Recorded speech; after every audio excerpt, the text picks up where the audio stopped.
Obviously, this is NXT. This is a go-home show. So we are building and putting those final touches in place, not just for WrestleMania, but also for Stand and Deliver. So this show should be quite eventful. I don't know that WWE have actually got up a preview. They do not, unfortunately.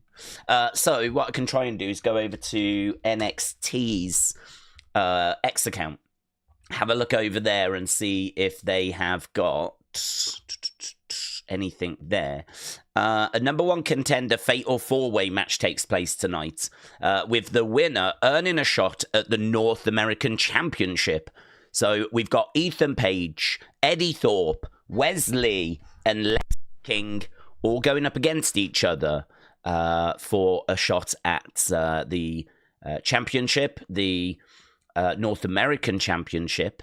As well as that, we've also got a gauntlet match. So we've got a number one contenders tag team gauntlet match. This is going to feature 5 teams. We've got Hank and Tank. We've got No Quarter Catch Crew. We've got Tyson and Tyreek. We've got the Cullen and Josh Briggs and Inamura. So we've got 5 teams that are going to be competing in that gauntlet match as well. And also, I believe there is qualifying matches continuing. We've got 2 more spots for the women's ladder match. So 2 more spots to try and figure out who is going to be in that ladder match for that vacated Women's North American Championship. So we've got Zarya, we've got Izzy Dame, we've got Kalani Jordan, we've got Sol Ruka. We've got 2 spots left to fill. So those are the 3 matches that I'm seeing. I can't see anything else. Those are the 3 matches that are being previewed. And, yeah, should be okay. I mean, it is what it is. Final touches. Putting a few last pieces in place. And, yeah, should be okay. Hello. I hope everyone is well. Hello, Daze, said Sergio. Hello, Sergio. Hope you're doing well. Blake, hello. Hope you're doing good, bud. People just chatting away. Christopher, hello. Said enjoy the NXT stream. We've only got 4 nights left till WrestleMania. I'm a little bit tired from work. I won't get a chance to stay for the whole stream, said Christopher. Christopher, shout out to you, buds.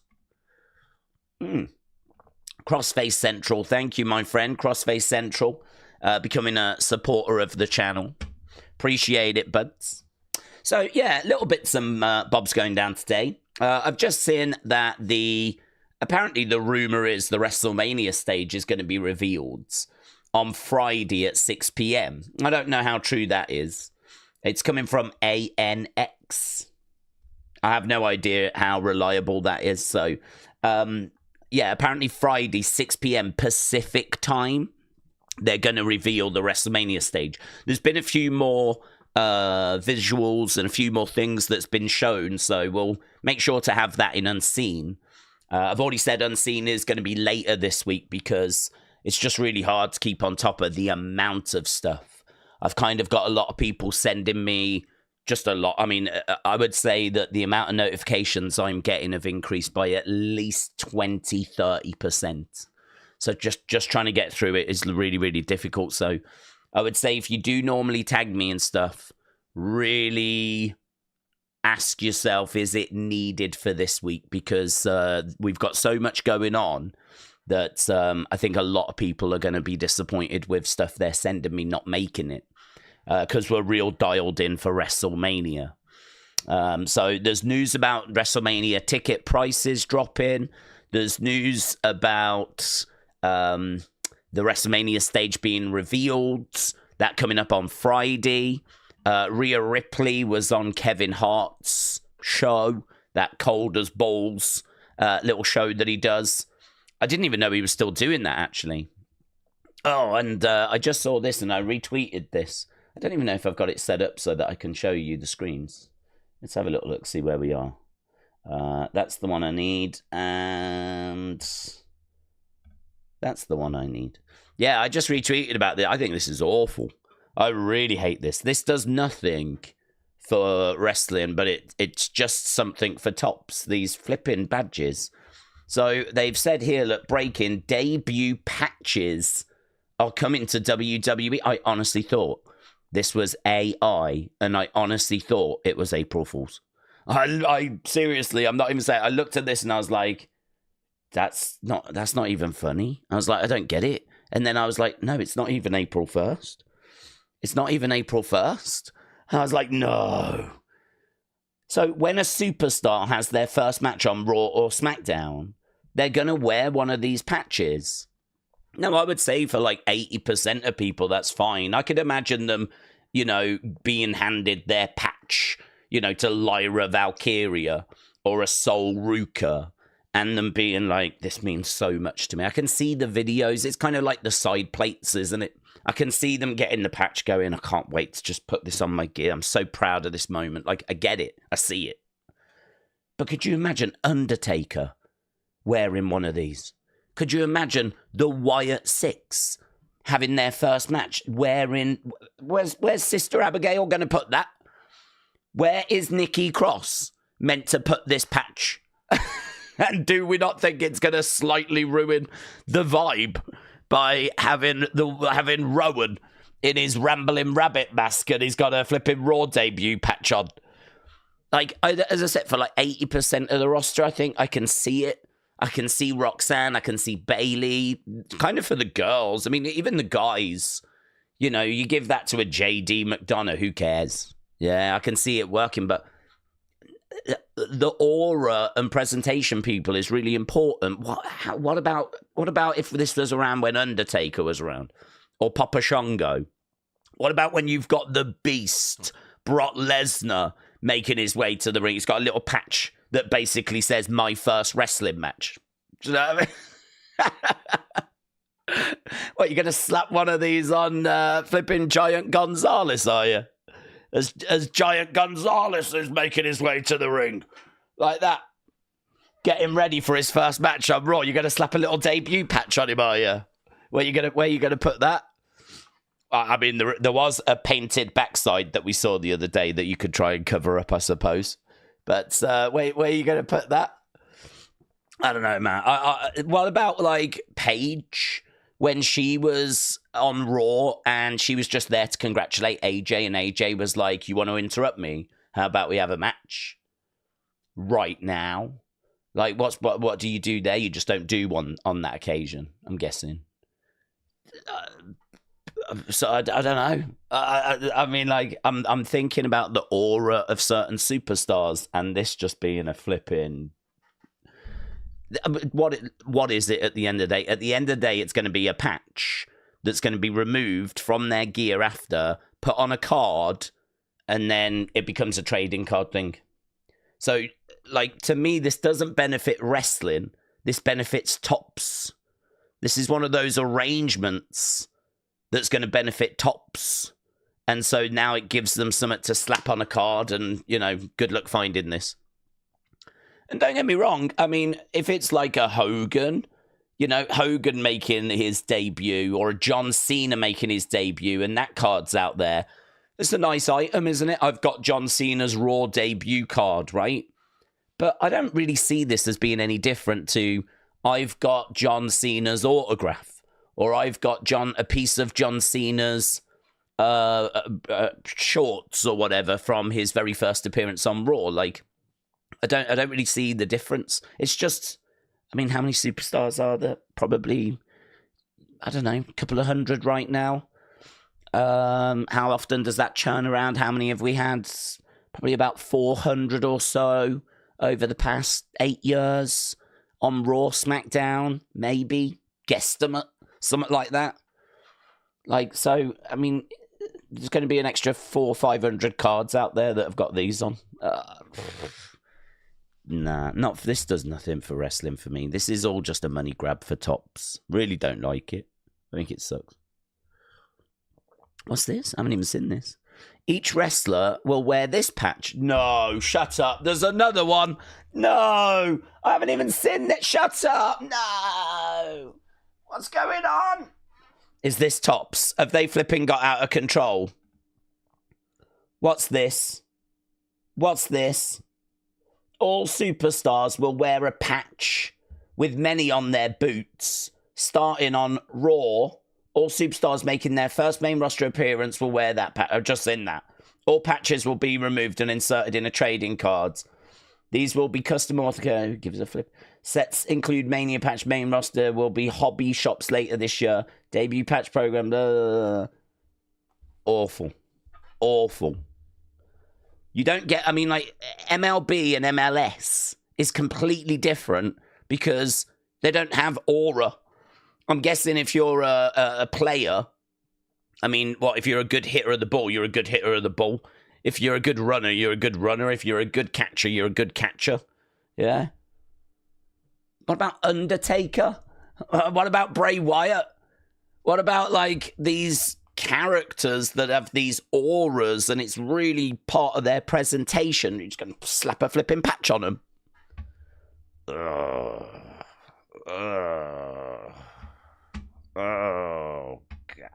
God. I've come to the conclusion. I hate no one seems to want to help wrestling. Everyone just wants to sponge off it. If it seems like I'm ranting, I am. This has not landed very well with me. It's like flip it. Do you know what? This reminds me a lot of when we slap sponsors in the middle of the ring. That's another one that didn't help. That's another one where it's just flipping a money grab. Stupid bunch. Stupid wrestling. Made me sad. Hannah, shout out to you. Let's see what's being said. I don't even have the voice thing set up. Let's do that. Here we go.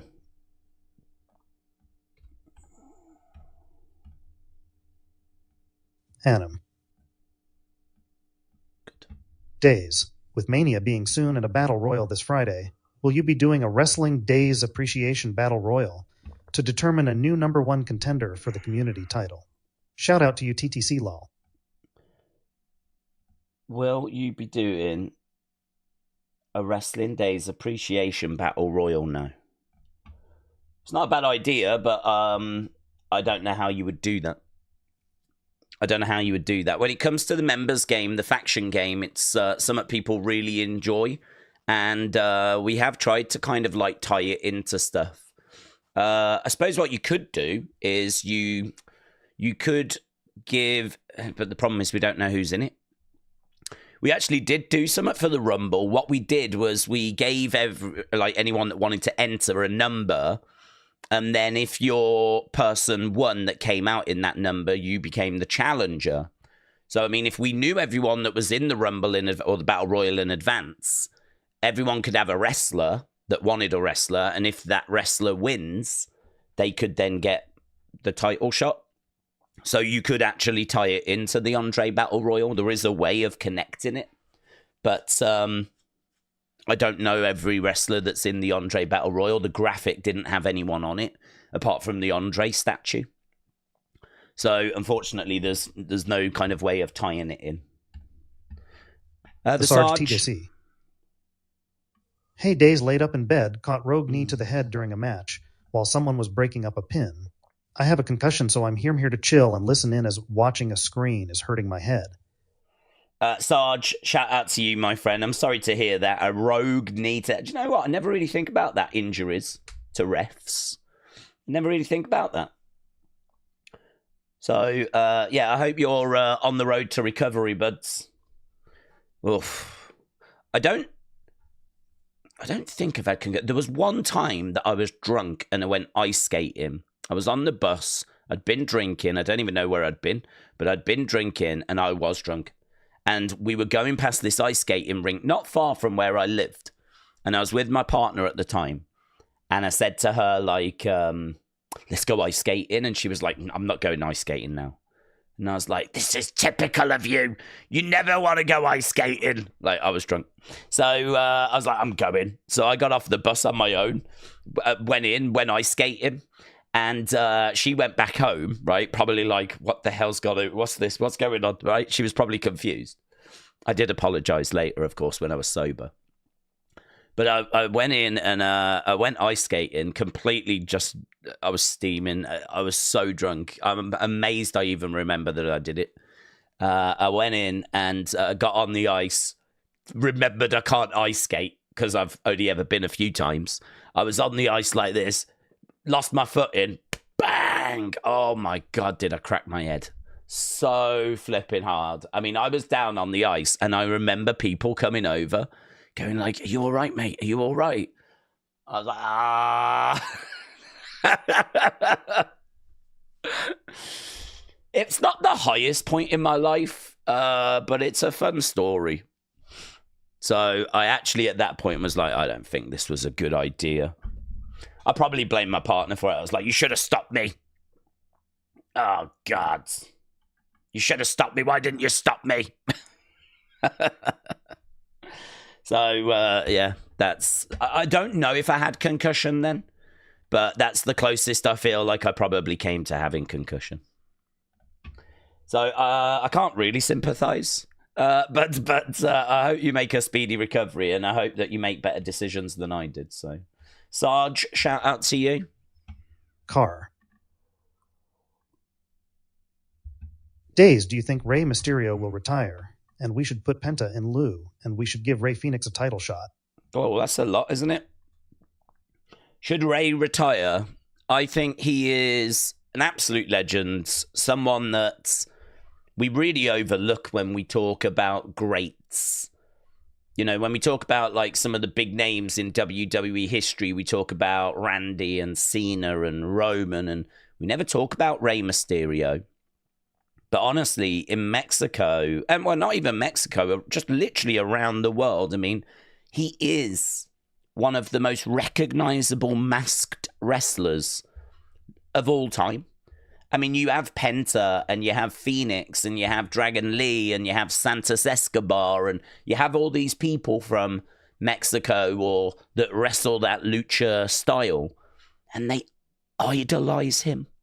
He is like on the Mount Rushmore for them, and it's just like the honor to talk to him, you know, and to be in his presence. Like it's yeah, he's someone that really we take for granted. And so should he retire? I'm going to say no. There'd be no forced retirement from me unless his health was declining and his match quality was declining. Whilst he can still go out there and hold his end of the bargain, I think that he's still worth keeping around, even though he might not trouble any world titles. If you're at a live event and Rey Mysterio comes out, it's, oh my God, that's Rey Mysterio, you know? It's like, wow, yeah, I'm getting to watch a legend here. So I would say no, I wouldn't force him into retirement, but he should not get in the way of others. So like Penta, LWO, Phoenix. I mean, actually, Rey is trying to help the LWO by, you know, with Rey being around, you meant to go, oh, Rey Mysterio's here. And then, of course, you look at the others that he's with, and it kind of elevates them. It doesn't really work. What I find is that the LWO is very cold, and it actually brings Rey down. Rey doesn't bring them up. They bring him down. And so I think they do need to do something different there. I would be really tempted to put Rey in a tag team. I'd be really tempted, because I don't think he's going to trouble any world titles. And I'd be really tempted to put him in a tag team with someone. And I think that the tag division would greatly benefit from having Rey and a partner in there. I know he's been in with his son, Dominic. I'm sure we can find another partner for him. It doesn't have to be Dragon Lee or anyone, but I'd be tempted to do that. And really leave the kind of mid-card and potential future world titles for Penta, Dragon Lee, Rey Fenix. But I don't know. I wouldn't want to...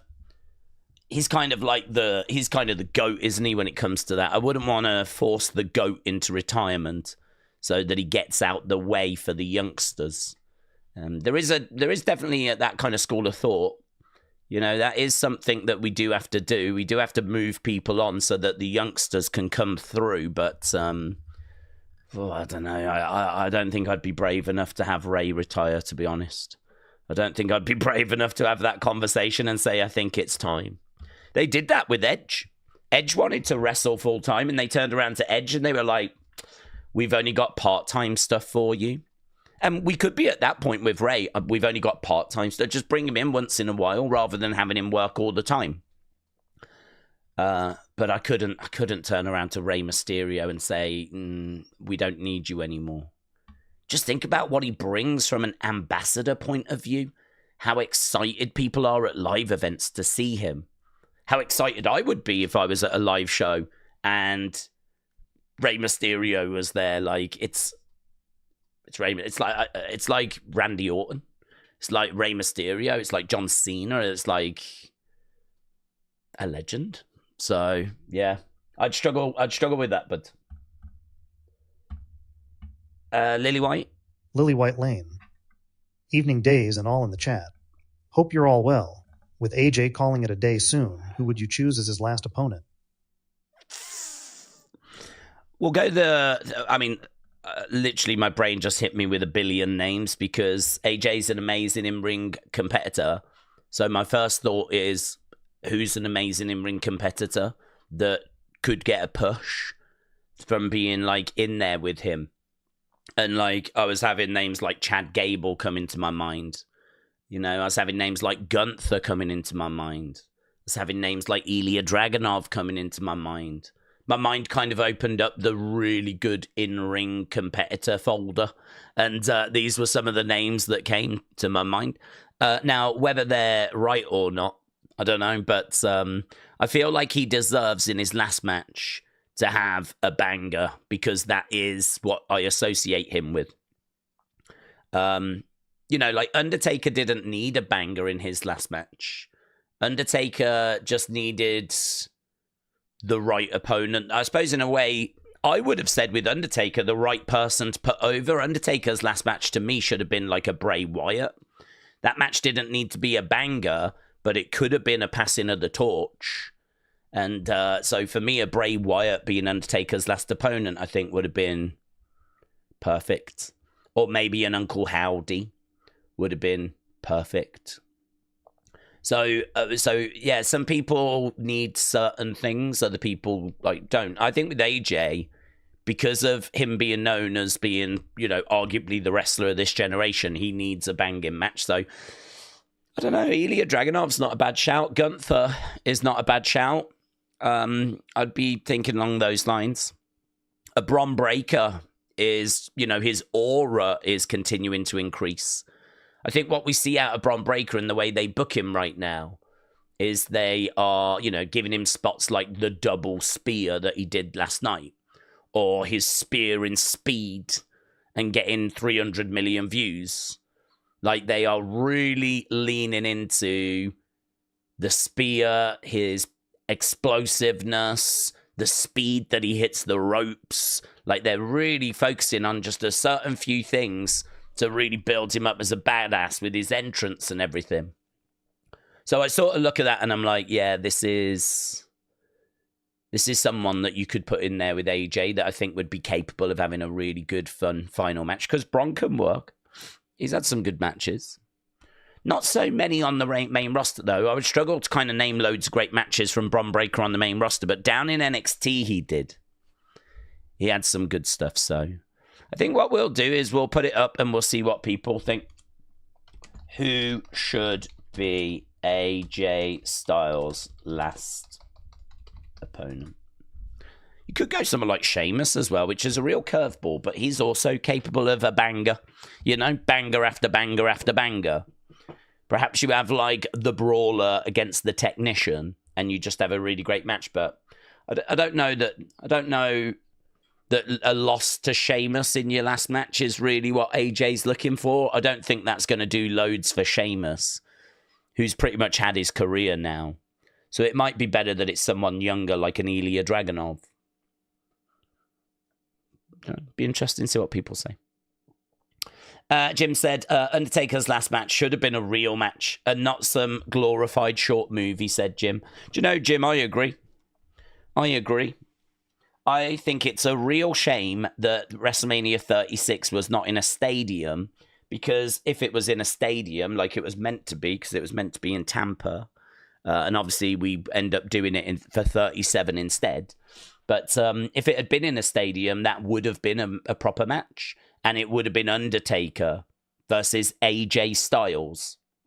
And I've got to think that match stood a chance of being good. I've got to think that match stood a chance of being, you know, the match he was looking for.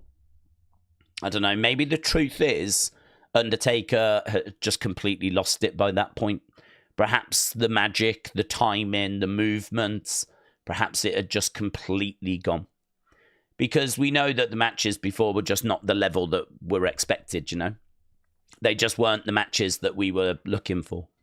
And so, you know, that Last Ride documentary is really interesting because he talks about how he's constantly trying to chase that perfect final match and he can't find it. And like, it even shows him rewatching his match with Roman at WrestleMania 33 and he's just cringing. And he's just like, he's so disappointed with that match. I think the ending of that match where he puts the hat and the jacket in the ring, that was meant to be it. That was meant to be the end.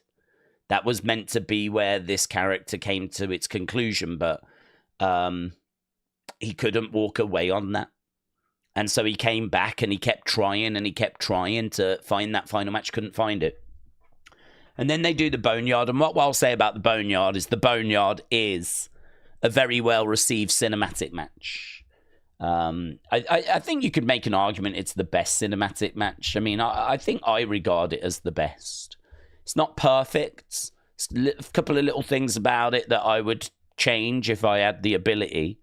But I think, you know, if I was to score it, I would give it a solid 4.25, something like that. Maybe a 4.5. I think as a cinematic match, it's really fun. And you're right, it is like a short movie. I don't know. I mean, I don't know if Undertaker shouldn't have lost, really. It's an interesting one, isn't it? It's an interesting one to have your final match be a cinematic match. I don't think anyone else in the history of WWE has ever had that. I suppose in a way it's quite nice that the Undertaker's character had something unique like that. And it was very, very good. But you do miss that moment with the fans, don't you? Where the fans are applauding and cheering. Thank you, Taker. Thank you, Taker. You know, and the emotion of seeing people's reactions and shocked faces and all of that, you know. Do miss that. So, yeah.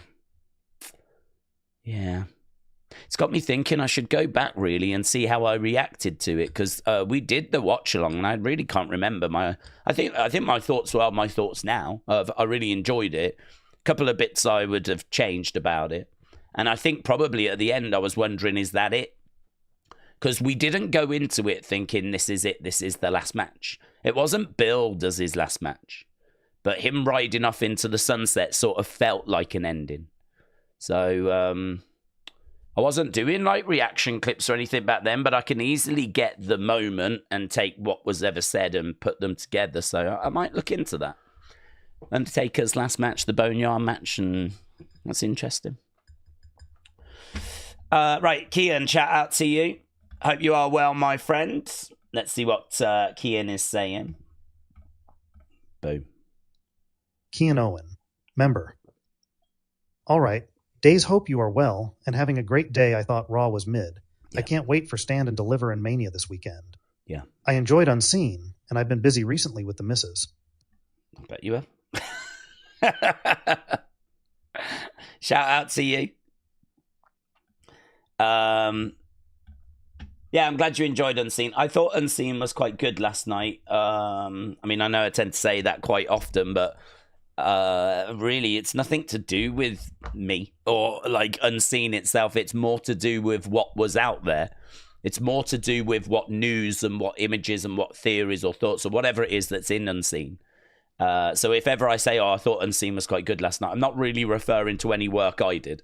I'm more referring to the stuff that was in it that was interesting. For example, like, Heyman on that private jet looking disheveled after Raw. Like, really, kind of bummed out. Just like so. This is WrestleMania week then. And it was kind of interesting to get a little, glimpse of where his mind's at following Raw. There wasn't really anything said, but I was kind of like, I'm glad that I was able to get that in, because Unseen was a little delayed and it wouldn't have made it normally. So I was pleased it made it. And also, Brady tagged me in that picture, which was all the wrestlers standing around rehearsal. I didn't even notice, but Liv was kind of standing over by the barricade as well. You had AJ and Carrion in the ring. It's one of those pictures that's really interesting to kind of just try and identify who different people are. So, that was like, whoa, that's crazy. And then, of course, loads of little things to do with Carrion, the Carrion promo, which I thought was really interesting, really passionate, which I thought was really good. Little bit of info in regards to WrestleMania, some new stage kind of images. And I don't know, I mean, there's some days where there's just absolutely nothing. And there's even been some days where I've struggled to even get an episode done. And then there's some days like yesterday where there's just absolutely tons of bits and bobs. So I feel like today should be pretty good. Obviously, there's the patch stuff. There's some posters. There's a new poster for Backlash that I'm just seeing. So the Backlash poster for this year. It's kind of nice, isn't it? So we've got that. There's some new stage images. Nothing massive. But, just bits, really. Just lots of bits. And I'm sure it'll make a good episode. So I'm pleased that you enjoyed it, buds. And shout out to you. Shout out to your missus. Hannah. Hannah W. Lee. Daze. An interesting idea for the web. Yeah. Maybe you can have an omegle now called a Megal segment where people video chat with you and Tommy as it gets fans to talk wrestling with you. Plus are very funny. K-pop lover. Nothing I can do about the pandemic, sorry. Yeah, pandemic was what it was. A what segment? Omegle. I don't know what that means. Omegle segment. Where people video chat.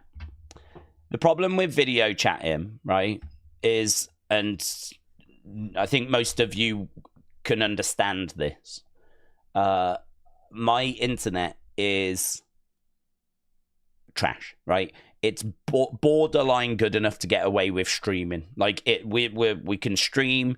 We don't get much disruption. We do get lag from time to time. But actually, considering the amount of hours that we stream, I don't think it's too bad, right? Considering I'm in the countryside, I'm having to use 5G. And if that goes down, I have to switch to Starlink.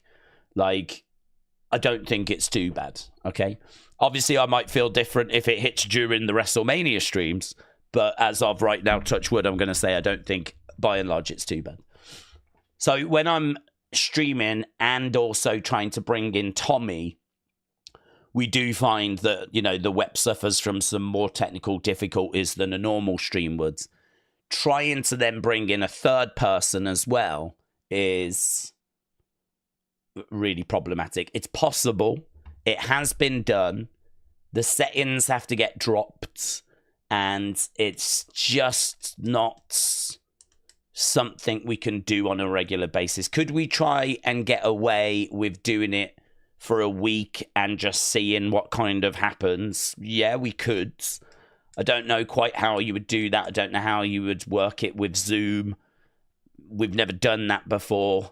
I think we did have, we have had E on, which is Tommy's friend, and I think that was done through Zoom, but that was years ago. I mean, that's been a long time now. And we did have I think we had Edward on, but it was only Edward's voice. It wasn't like, so we did have like a voice that kind of came in. I can't even remember how we did that. I don't even remember how we did it. I don't know if that was Zoom or if we were using Skype or I don't know.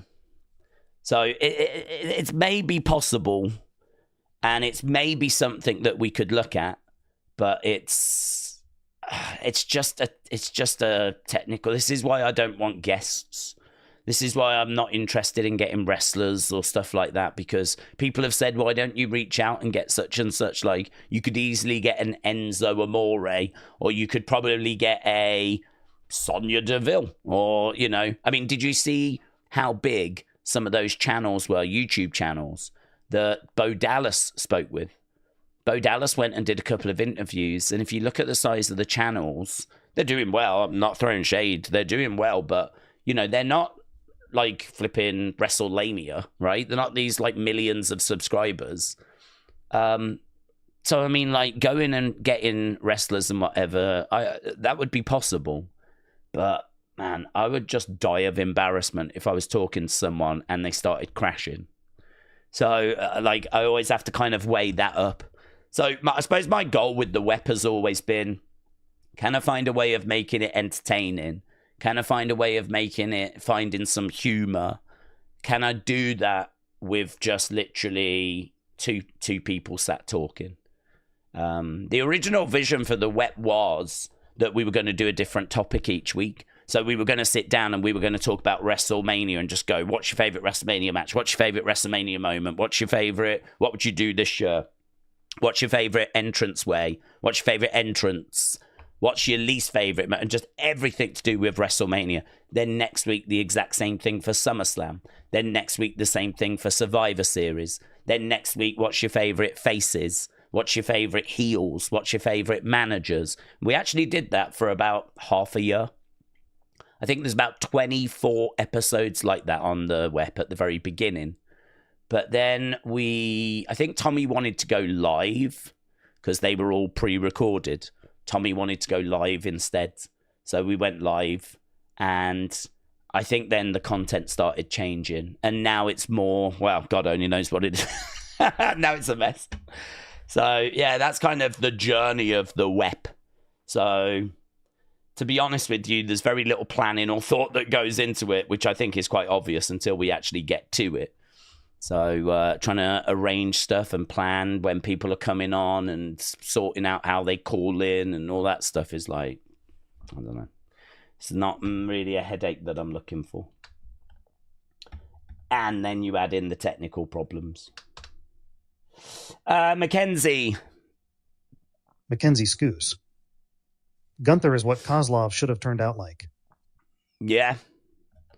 Yeah. Do you know, it's funny. I mean, there's been quite a few throughout the years that have been like that. You know, we were talking the other day about Ludwig Borger and about how, for me, he felt like Brock before Brock. And Ludwig Borger was always someone I thought, that way he's going to be a massive star. And I just never could understand why. And, you know, I watched the documentary on him, and I think they found out about his SS tattoo. And they made him cover it up, of course, right? And I think that then made them question, what kind of person is this? You know, we can't really have an ambassador for our company that has got an SS tattoo. So I think straight away that kind of killed any major push he was going to get. And then he kind of kept himself to himself in the locker room. I don't think he was like the best in-ring performer. He wasn't the best when it came to promos. I think the truth is, though, that he had a very good look. He was a good heel. Like, people, like, you know, were happy to boo him.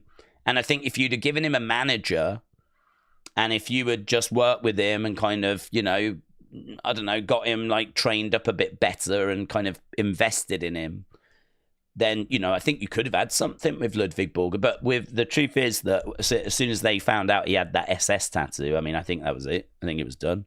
But as a kid, you don't know about any of that. I mean, it was years and years and years later I found out that he was in some way sympathetic to Nazi ideology, right? So You don't know about that as a kid. You're just like, oh my God, that guy is a problem. I remember thinking like, oh my God, he's gonna do something like, and then he didn't, and then he just disappeared. So I felt that way with Ludwig Borger. I did feel that way with Kozlov as well. I felt that Kozlov was going to go on and be like a problem, and he was getting some nice pushes at times. Actually, again, I'm not sure why. I don't know why it fell apart. I don't know if there was issues backstage. I don't know if he was just a bit off in ring. But yeah, I mean, there's been a few times throughout that you've had these kind of big guys that have really had a lot of potential and a lot of promise, and they're going to be like the next big thing. Only really Brock has really grabbed that, you know. I suppose it shows how hard it is. There's so much that can go wrong. But Brock obviously was able to capitalize on it. Probably better than anyone before. So I wonder where that next big thing is going to come from. Gunther, I really love Gunther, but I do think he's lost a bit of aura since he lost that weight. I sort of look at him now and I don't know, he's not ripped, he's not shredded. He no longer has the size that he had. But, you know, he's kind of got himself healthier, which is obviously good. And he obviously carries himself with dignity and is an amazing wrestler. And, you know, they've put the world title on him and he can have banging matches. I love seeing him covered in blood when he was beating up on Jimmy. I feel like we need more of that. More of that. We need to see that he is sadistic and that he will go to those lengths. I think that was not only good for the match, but that was good for Gunther, for him to have that segment and actually, you know, build his aura up even more. And I hope we can kind of dig it more into that. It's going to be hard to beat that moment, though, because, I mean, there was so much blood. So much blood. I'd kind of like to see him do something backstage. Maybe something a little bit like The Rock was doing to Cody. That could be good. But to actually have one of the Usos zip-tied to the ropes whilst he's, like, massacring the other one. I mean, that was a real moment for not only the build, but as we said, for his character as well. But yeah, I agree, Kozlov. I thought he would go on to achieve more than he did. Muggsy said, what is the lineup for tonight's show? There's only 3 matches, to be honest, buds. There's only 3 matches that I've seen. There wasn't an official preview when we looked moments ago. I don't know if they've updated that now. I'll just have a quick look. No. Still not updated it. They just simply do not care about NXT. We've got a Fatal 4-Way match, which has got Eddie Thorpe, Wesley, Alexis King, and Ethan Page. Winner of that will get a shot at Stand and Deliver for the North American title. We've also got a tag team gauntlet match with 5 teams. Winners will get the shots at Stand and Deliver against Fraxium. And we've also got more qualifying matches for that women's North American ladder match, where we're going to crown the new North American champion, women's North American champion. Gas Mask, shout out to you, my friend. I'm saluting back to you as you saluted me. Let's read some of these, shall we? See what people said about who should AJ Styles' last opponent be. Ishii said Uncle Howdy. Dort Knight said Undertaker. Frankie said Bron Breakker. Chris said Obafemi, if he's moving up soon. Jeffrey said Carmelo Hayes. All Game 17 said, I think Randy Orton would be good. Carla said Obafemi. Daz said he should face Sheamus or Roman. Daniel said John Cena. Nico said, if Cena beats Cody, who do we think will dethrone him as the next champ? If Cena beats Cody, who beats Cena? Not sure, to be honest, because like he's going to have to face surely Randy Orton. He's going to face CM Punk. I'd imagine he'll face Seth Rollins. I mean, I feel like you're going to do Cena against those kind of big names, but then equally he's going to have to face some youngsters as well. I don't know if you don't do a John Cena Open Challenge, but he wouldn't do that as a heel, would he? Being a heel is not all about giving people opportunities. So I don't know that you're going to really do that. So I don't know. I mean, I'd really love to see him taking on, a Sami Zayn and Ilya Dragunov. Like, there's lots of kind of names that are not going to be possible. Kevin's not possible. Ilya's probably not possible. But that kind of level of, people that have never had a world title. I don't want Cena to just face Roman, Punk, Seth, Drew. The kind of real top names. I hope we sprinkle in a few nice little... Did you know that in Cena's last year, he actually had a match with Penta? Yeah. I'd love those kind of things as well, But realistically, he's only got so many dates. And some of them dates are going to be to build SummerSlam, and they're going to be to build shows. So, I mean, I just don't know how many matches we're going to get out of him. A Wrestle with Andy asked a really interesting question at the start of the year. He was like, over, under, will John Cena face like more or less than 10 different people this year? And I think I went under. I can't remember. I think I went under. But I remember going, I don't know. There's meant to be 30-something dates. If he does an open challenge, you could bang quite a few off quite quickly. We already know he's facing someone at WrestleMania. He's going to face someone at SummerSlam. He's going to do his last match. There's 3. So I think I went under in the end. And to be honest, as I'm sat here now, I'm like, yeah, definitely feels under now, doesn't it? But... yeah, I don't know. It's probably, if he loses it, it's probably going to have to be one of those kind of names. But you know me, I like the idea of him getting the title right at the very end in his last match, and then he forfeits it, so actually no one beats him for it. And then the title goes in the Rumble. So what management do? Are they like, right, we've got a vacated belts. And, look, Stephanie's just vacated the North American in NXT. What they're doing with that is they're putting that belt in a ladder match. And so that belt is available in a ladder match, and that's how they're going to crown the new champion. So if Cena vacates the belt, just put it in the Rumble. Winner of the Rumble gets it. And I really love that. I always love Rumbles when they're for the belts. 2016 was really fun because the belt was on the line. 1992 is regarded as one of the greatest ever Rumbles, and the belt was on the line. So, yeah, I'd be really tempted to go that way. Odyssey Sama said Jeff Hardy and Stephen Amell, CM Punk, Joe Hendry, Andrade, James Storm, I saw this. All of these would be great opponents for him. I don't know about Stephen Amell. I don't know that would be right for his final opponent, like a celebrity. Jeff Hardy, CM Punk. Maybe Joe Hendry makes the shout because his last match against whoever the current TNA champion is would be a lovely way of kind of bringing the two worlds together, doing it on a WWE main roster, but against whoever the current TNA champion is. So I do agree with that, actually.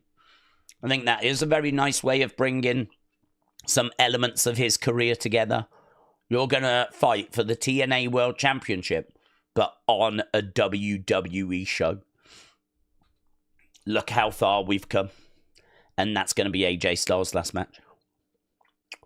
Or you do it in TNA. But I don't know that WWE are going to want to give TNA the gift that is AJ Styles' last match, because you can sell tickets on that, can't you?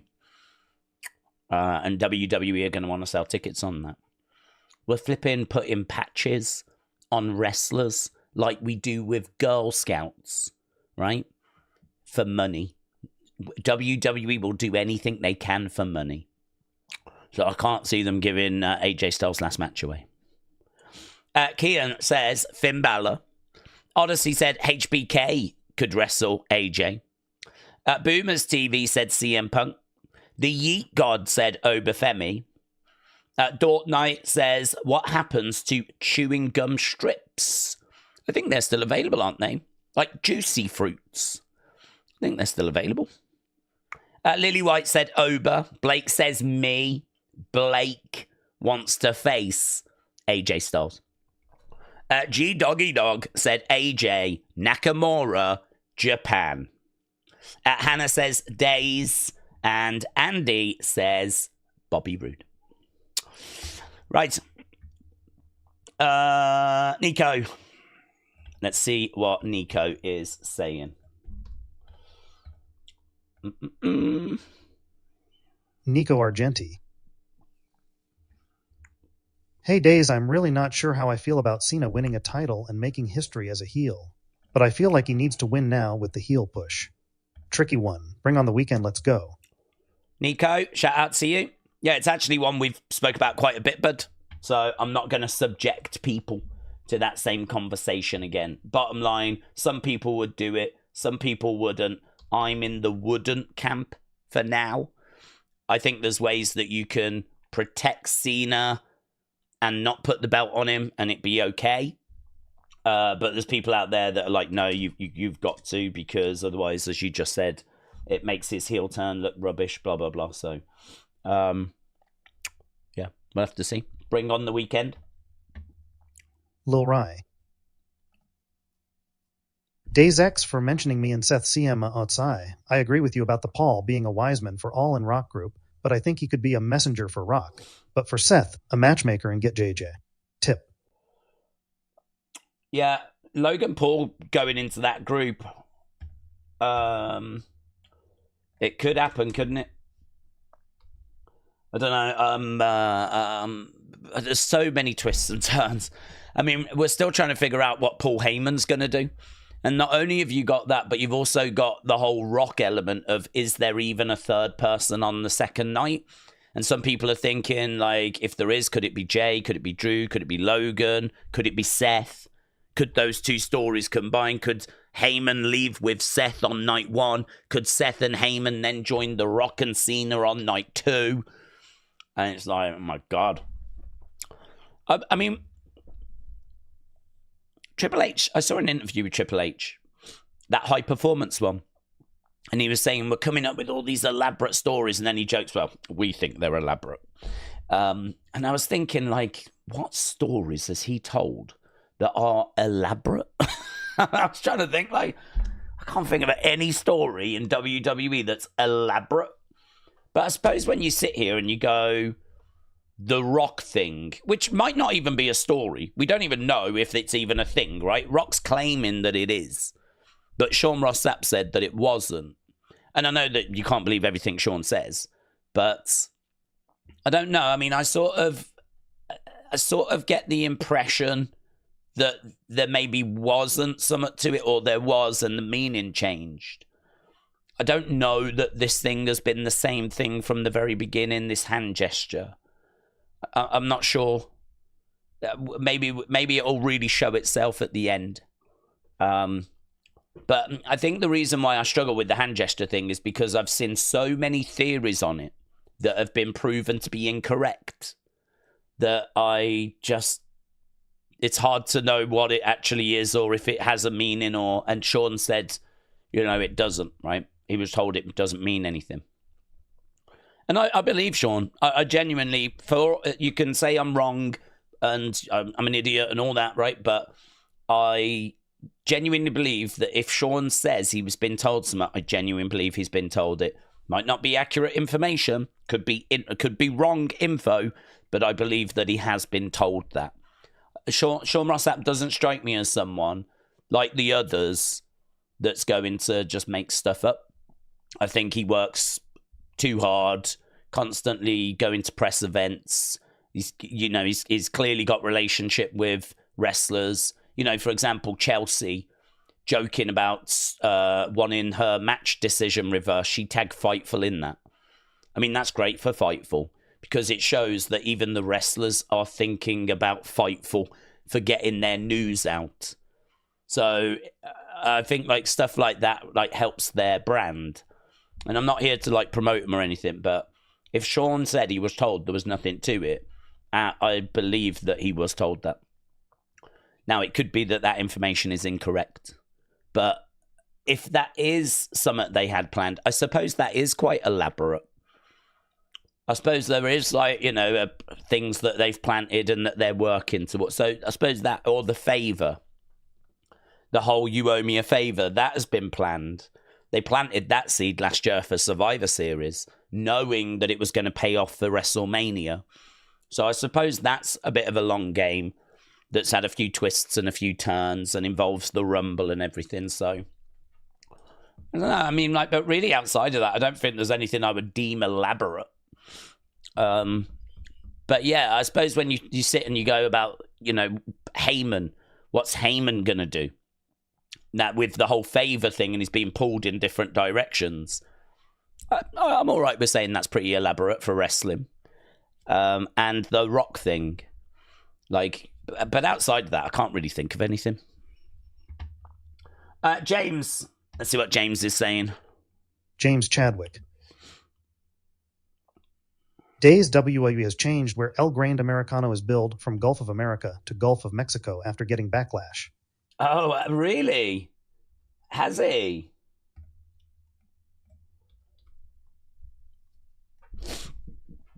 That's really interesting, isn't it? That's really interesting.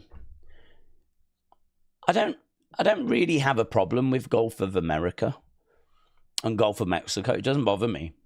It doesn't affect me. I suppose it does affect, like, Mexico and America, and if you're Mexican, I could imagine you being livid about it. But then why is it named Gulf of Mexico anyway? Is it because the coastline is more Mexican than it is American? Or, I don't know, did they just name it first? Or, I don't know. I don't know the origin of it or anything. That's one that does not... it doesn't really bother me what it's called because it doesn't affect me. So, but I could imagine some people being annoyed about it. Perhaps they got real pushback from Mexico on that. Don't know.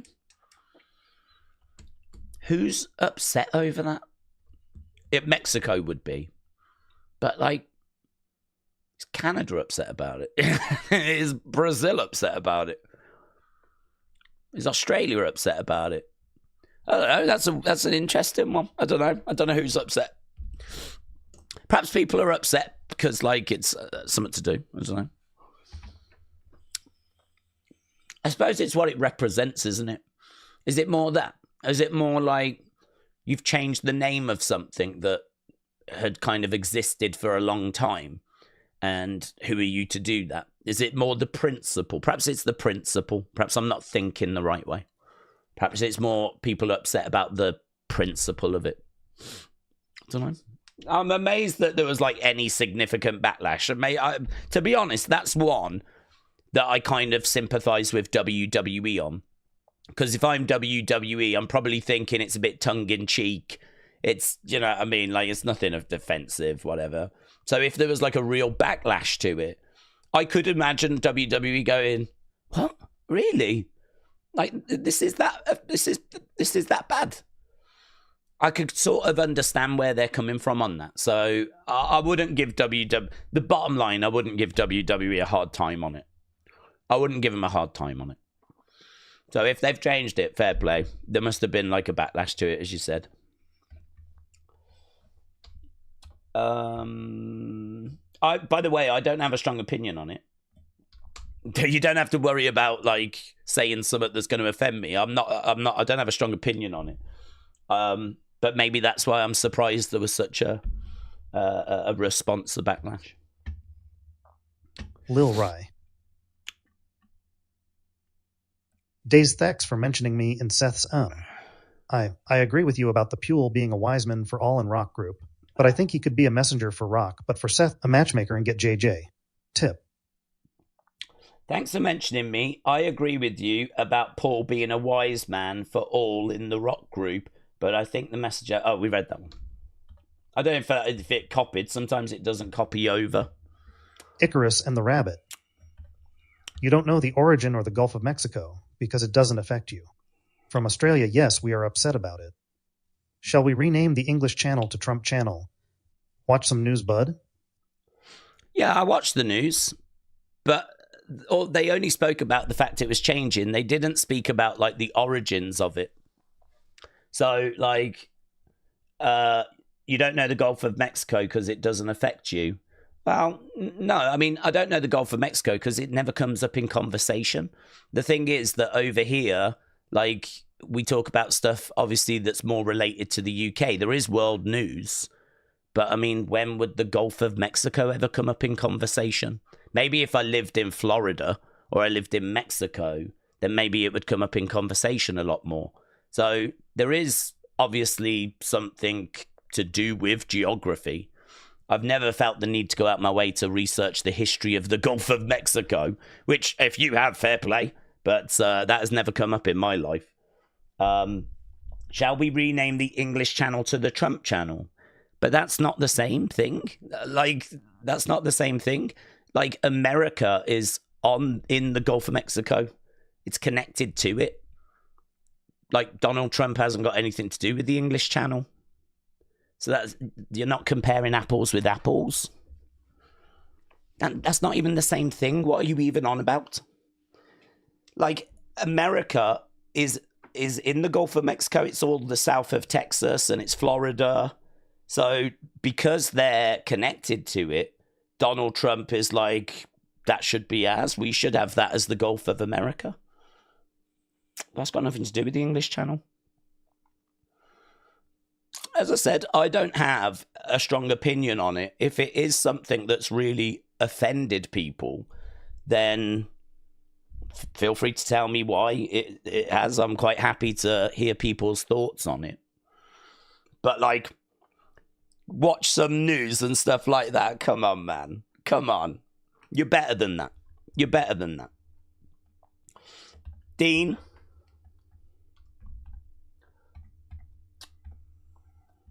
Dean Kohler, member.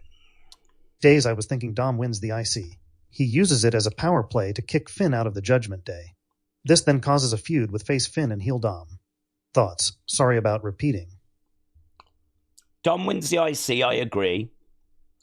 He uses it as a power play to kick Finn out of Judgment Day. This then causes a feud with Finn and heel Dom. Yeah, I can see that. I can see Dominic winning the IC title. I can see Dominic winning the IC title. I can see it being a case that,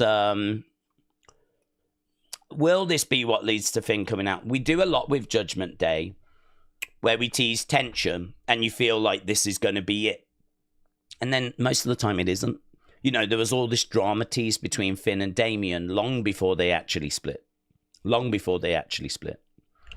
So, I don't know. Is this just something that's going to add to the drama? Or is this going to be the line where Finn does end up snapping and leaving Judgment Day?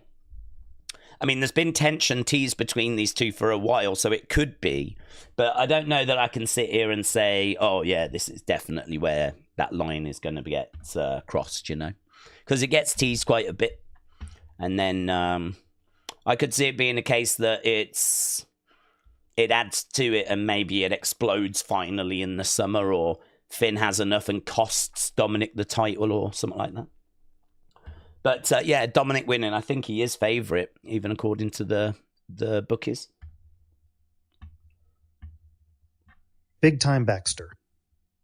Days Raw did 2 8M globally after just adding India, which is a huge market for WWE.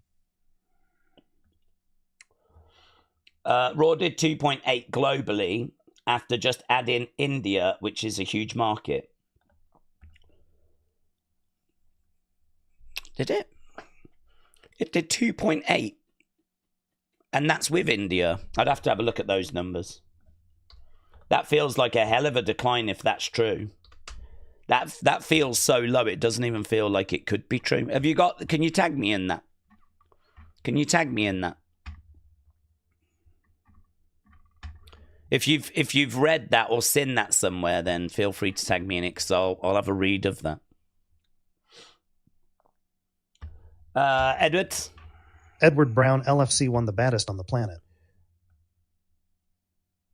Hey Days, how's our day been? It's the greatest week in all of wrestling.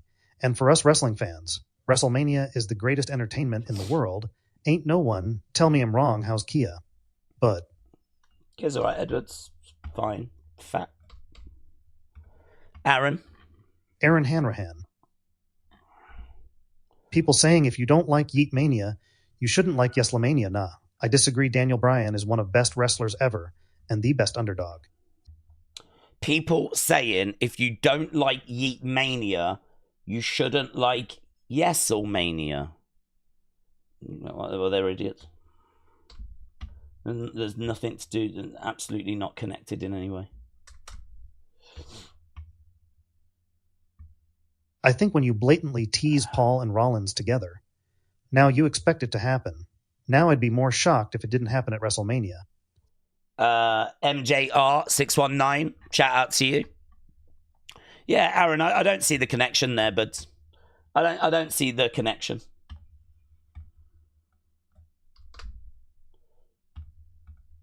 Dork Knight. You are changing goalposts, Edward. I didn't say they would lose to Ipswich, just that that's a permutation. Okay, Big Time. Let's see what Big Time's saying. Big Time Baxter. Daze, I'm still excited for WrestleMania, but man, the weekly shows have gotten to the point where I find myself watching YouTube clips and sampling your opinions video and calling it a day. I'm excited, but my weekly point has got to watching YouTube clips and just watching opinion videos and calling it a day. Yeah, I mean, I wouldn't worry about it. I mean, honestly, what was the build like for WrestleMania 12? What was the build like for WrestleMania 18? I mean, genuinely, I don't know. I remember certain bits, but I could not tell you everything that went down in the build for those shows. The bottom line is that WrestleMania will always stand on its own 2 feet. It will always just stand on its own, and it will be judged on its own. When we judge and go back and talk about WrestleMania 35, or we talk about WrestleMania 32 or whatever, you know, very rarely will we include the build. They might get a mention if there was something really significant. Like with 32, we'll talk about Shane McMahon. With 30, we'll talk about Daniel Bryan and the build for that. But those manias just largely get judged on their own, you know, basis. So I would say, like, honestly, don't worry about it. I mean, has this WrestleMania build underwhelmed? Yeah, it's underwhelmed. It's underwhelmed. It's not reached the heights that we were hoping for. It's not reached the heights of last year. I mean, I was quite surprised they didn't even do like a kickoff show. You know, they did that last February where we had Cody making his decision, and we had The Rock, and we had that amazing bloodline image, and we had the slap and all that stuff, right? We didn't get that this year. And obviously there was no big "we want Cody," no big social media moment. There was no like beat down in the rain. We didn't get that either. There was no Rock concert. It's hard because The Rock just has not been around. So, you know, we just haven't had the ability to use him. So I sort of think like maybe expectations were a little bit too high. Hopefully next year we can look at this year's build and, you know, hope for better than this year. Rather than like, but WWE hurt themselves, don't they? Because they talk a lot about the road to WrestleMania, and they talk a lot about WrestleMania season. And then, of course, you watch the shows, and the shows are just pretty average, do you know what I mean? Like, they're just normal shows, really. So there's a lot of people that are pretty down on this WrestleMania build. But I would say it's done. That's it. I mean, on Friday, we know that we've got the Andre Battle Royal. We know that it's going to largely be what we've just had, little finishing touches. We know that Cena's going to be on, so, I mean, that'll be significant. But really, it's going to be the go-home show. And, you know, I'm not expecting anything massive from that show, apart from, you know, the winner of the Andre Battle Royal and whatnot. And that's it. The build for this year is done. But that doesn't mean now that we can't look forward to the weekend, get locked in, get excited, talk about what matches are going to deliver, talk about the twists and the turns, talk about Heyman and what he's going to do, talk about if Cody's going to retain or if Cena's going to win or if there's going to be a third person. Talk talk about Dom and will that split up the Judgment Day. Talk about who's going to win out of Io, Rhea, Bianca. You know, this is the card. This is what we've got. I think you can choose to be down on it because of the build or excited because WrestleMania is here. The 2025 WrestleMania is here, and I'm kind of, to be honest with you, I suppose I'm just moving on now from the build. I suppose my mindset is just, I've left the build now. That's it. And now it's like WrestleMania this weekend. So tonight we've got NXT as we build for Stand and Deliver. And then we get to Friday and Saturday, Sunday, and, that's it. That's the WrestleMania weekend then. So yeah, no, I'm looking forward to it. I'm excited.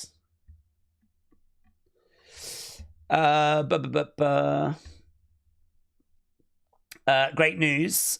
Get tickets now for Forbidden Door at the O2, said Corey. I'm all right. Thanks, Corey. Thanks, though. Uncle Revel.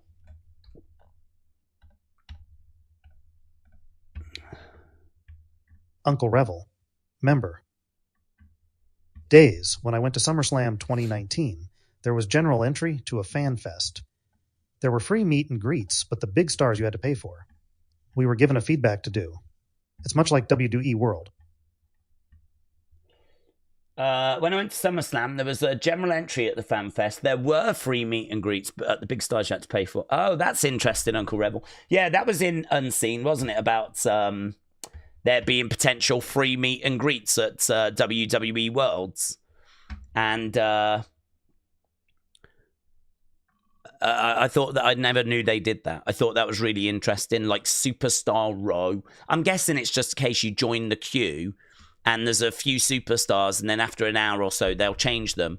And I would imagine it's like you never quite know who you're going to get, rather than paying and meeting the people you want to meet and the bigger names, of course. But, I mean, I love NXT. I haven't seen LFG, so, I mean, but those guys will be on NXT.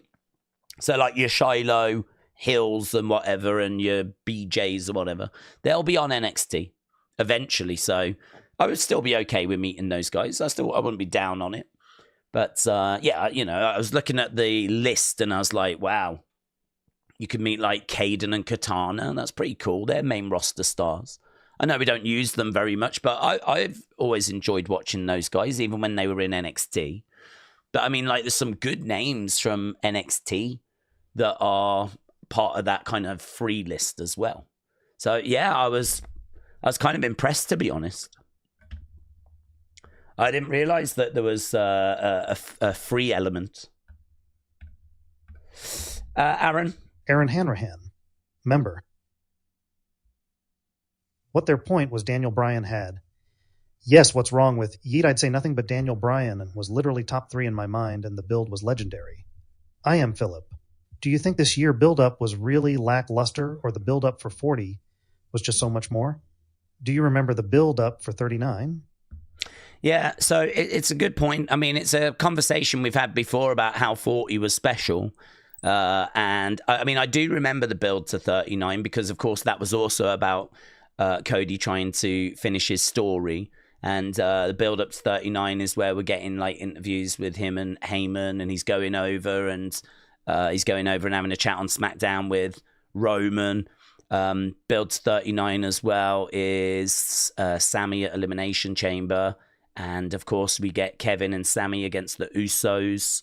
And so, I mean, I do remember the builds, and I agree, 39 build was not as good as 40. 40 was exceptional.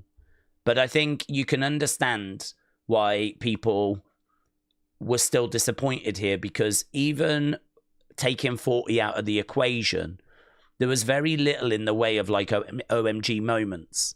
There's very little in the way of moments that like really you need to see this, you know. WrestleMania season really should provide, you know, a nice amount of those kind of moments that really make up video packages. And I sort of look at just a lot of feuds that had a lot of bickering. I think actually what kind of went wrong this year or why this year feels a little flat, certainly flat compared to 40, but I would say flat compared to 39 as well, is because WrestleMania is later. What I would have thought was an advantage was actually a disadvantage, because I think what it meant is that it meant another 2-3 weeks of spinning our wheels. It sort of meant that we had to do 2-3 weeks of extra content, and we just didn't have anything to fill it with. So it meant that we've had to do lots of bickering and arguing, and Jey Uso having a match and Gunther coming down after, and, you know, that kind of stuff. And I feel if you was to take, you could easily take 3 weeks out of this build. You could easily take 3 weeks out. If this was 2-3 weeks before early April, rather than being the 19th and the 20th, right? Then I think we'd be looking at, and keep the good stuff, I think we'd at least be looking at something a little tighter. We would have had less weeks without Cena, for example. We would have had less weeks of where it felt very repetitive.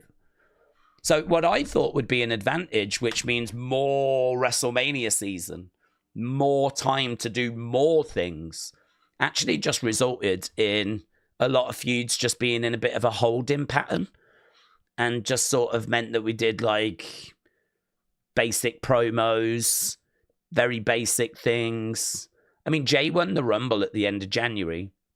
It's kind of mid-April now, and, you know, I mean, it's just been a long road for him to, like, you know, get to this match.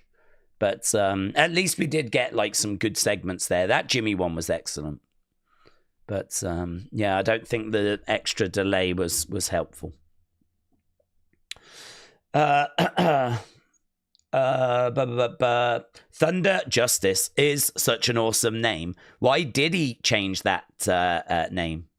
I to be honest with you, I don't know. I don't know that he had a choice in it. I think WWE tried to not let people use their real names because they want to obviously have the copyright for it. So I don't really know how that works, to be honest, because we've brought Stephanie in and she's kept her name.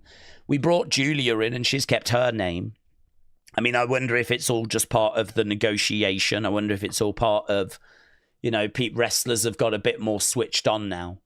Back in the day, maybe wrestlers weren't as clued up about how important this is to have ownership of your name. But certainly if you're someone that's coming through the Next in Line program, you haven't really got any say, have you? If you're someone that's coming through that way, you haven't really got much of a choice because you're not a star. WWE are going to make you a star. And if they're going to make you a star, they're going to want to make you a star with a name that they own. So I don't think he had a choice in it, to be honest. So yeah, I mean, that side of it's all quite interesting because, as we said, Penta comes over with his name, Phoenix comes over with his name. But I wonder if it's just that a lot of wrestlers are a bit more savvy now and kind of make sure that that's in the contract a little bit more. Because, you know, look at Edge, who has left WWE and now having to wrestle under the name Cope, you know, or Daniel Bryan is now Bryan Danielson. Jericho's been able to keep his name, but Jericho had his name in WCW. So when they brought him in, he already had that name. So he's been able to keep that name. But like Goldust has had to become Dustin Rhodes, hasn't he? Paige became Saraya. So Ruby Riott became Ruby Soho. Toni Storm kept her name.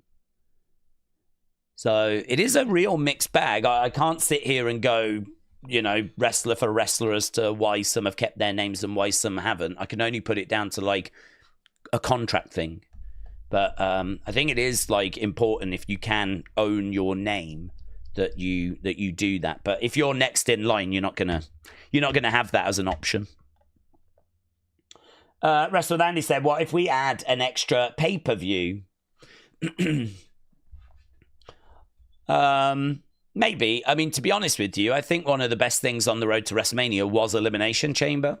I mean, that is where we finally got the final matches made for the world titles, with Cena winning and Bianca winning.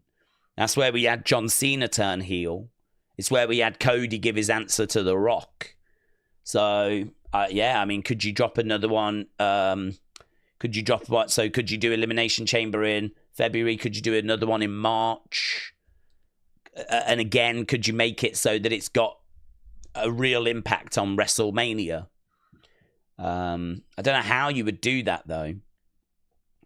I mean, I suppose you'd have to have it where Elimination Chamber sorts out one of the world titles, Rumble sorts out the other, and then maybe Rumble and whatever this new one is sorts out the women's ones. Perhaps you don't do a women's Elimination Chamber, or if you do, you do it for a mid-card title. So maybe the women's Elimination Chamber should have been to find who was going to face Lyra for the Intercontinental. And actually, your other pay-per-view finds out who's going to fight for the world title, you know, against Rhea. I don't know, yeah, maybe. The only downside with that, though, there is pros and cons. The only downside is we sat here going, we've just got to get Chamber out the way. We've just got to get Chamber out the way. So to now put in another Chamber-type show means that I could imagine us watching Raw and SmackDown going, we've just got to get Hell in a Cell out the way or whatever it is, yeah. And then we're on the road to WrestleMania. I just think you've got to make the road to WrestleMania better.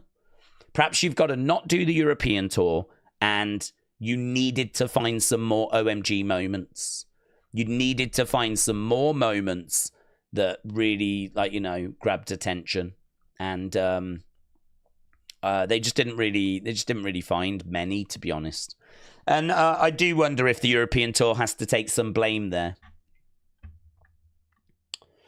Nothing against the UK tour, but trying to do it this close to Mania, I think, did hinder things, says Corey. Yeah, I don't disagree, but I don't disagree. I think that everyone being on the road and being in hotels for 3 weeks rather than being able to go home and relax and, you know, a lot of media commitments and stuff like that. Like, I feel like this is something that's kind of a distraction at this time of year. I don't think it brings out the best in the product doing that. Great crowds, though. I will say great crowds. Dax, shout out to you. Dax H. Hey, Daze. Hey. I'm going to backlash and was wondering if you were okay with me making a sign for you. If not, no worries. It's not something we look for, to be honest, Dax. I'm not like, we never campaigned for that, but no, I mean, of course, I'd be flattered. It would be wonderful. I think it's a kind of fun thing for the community as well, because we spend a long time talking and kind of throwing ideas and theories around, and there is a lot of people that we know that go to these shows. So I think, like, I don't know, it's a real difficult one for me, because I'm not trying to encourage that, because I really put a value on this not being I just want this to be a place where people talk wrestling and talk theories and throw thoughts around and have honest conversation about wrestling. And so it's always a bit difficult for me with that question, because, like, it's obviously really nice, and I think the community likes when they're like, oh my god, look at that, bloody hell.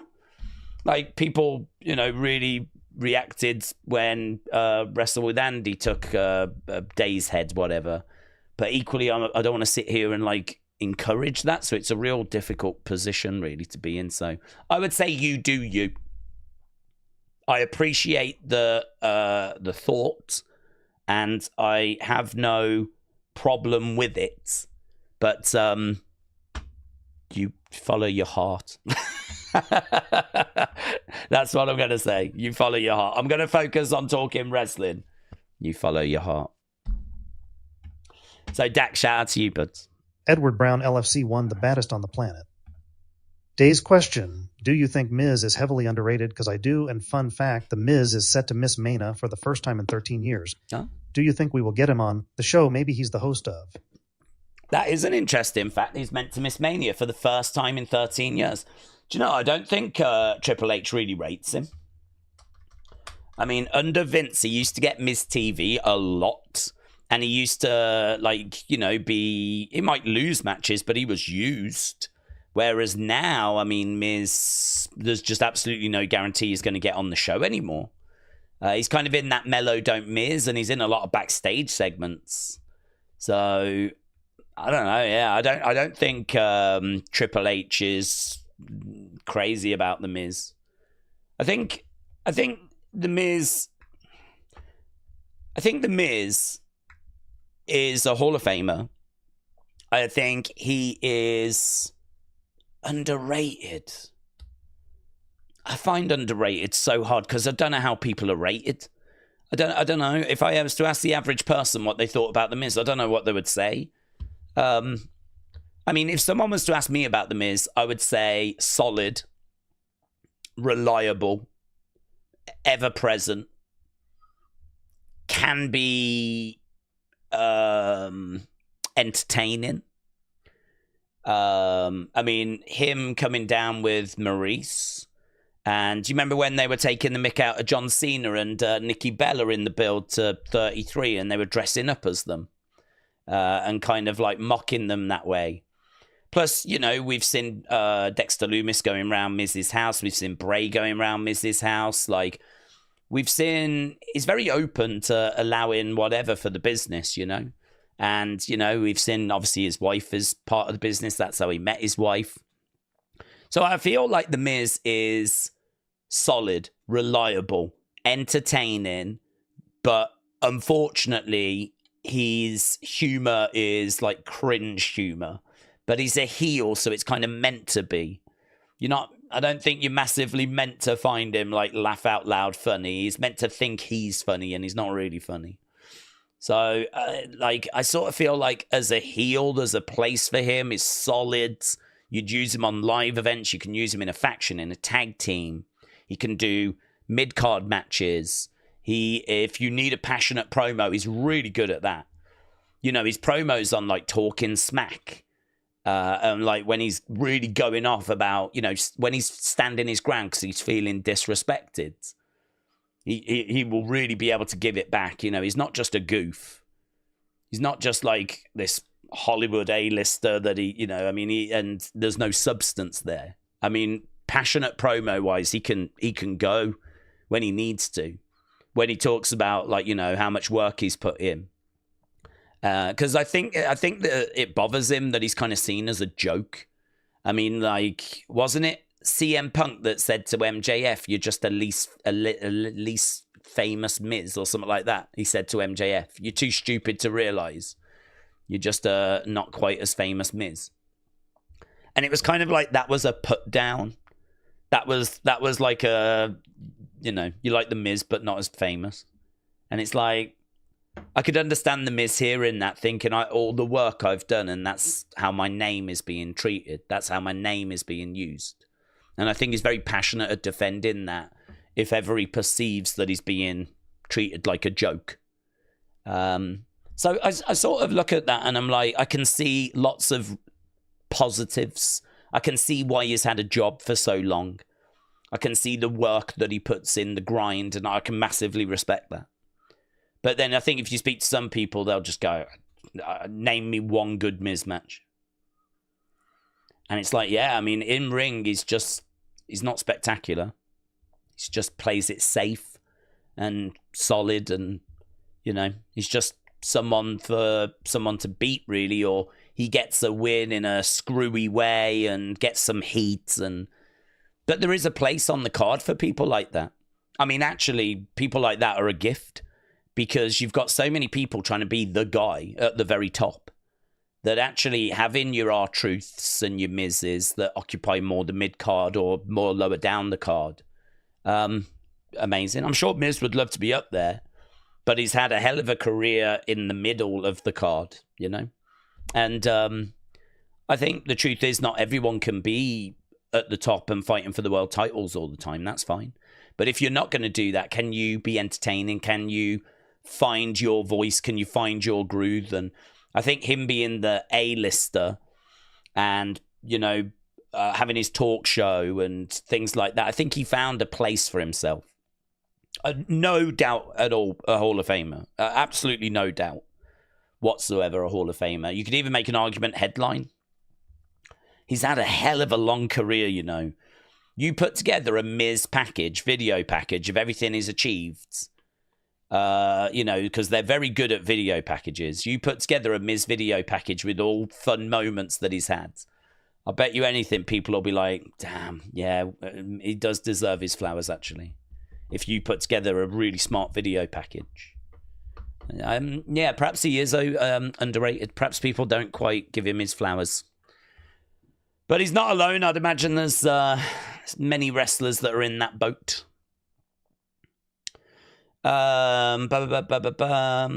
If you could have yours and community's memories erased for a 5-year period, which would you re-watch and stream unknowingly? Oh, Attitude Era. Attitude Era. It's not my favourite era, but it's just so full of bonkers moments that... I think the thing with the Golden Era is that's got a lot of nostalgia for me, and it's got a lot of, like, big characters. So growing up and watching it, like the Boss Man when he was in the blue, and Nails, and, you know, Texas Tornado, Mr. Perfect, like, as a kid, maybe it doesn't work so well if you're an adult, but I think watching as a kid, you've got all these characters, like, imagine the Texas Tornado taking on Mr. Perfect, who's always perfect. Imagine Mr. Perfect, who's always perfect, taking on Kamala, who's that guy from the tribe that, like, you know, he doesn't really understand what's going on. Like, imagine the perfect guy against him. Imagine Undertaker against Papa Shango, who's the voodoo guy. I mean, as a kid, I think the magic for me was, like, all these wrestlers and all their gimmicks and all the things that you associate with them. They were so colourful. They were so larger than life. They were so comic book type that guy against that guy. Oh my God. Imagine that. Imagine Yokozuna, the big Japanese sumo guy, taking on the voodoo guy, Papa Shango. I think that works as a kid.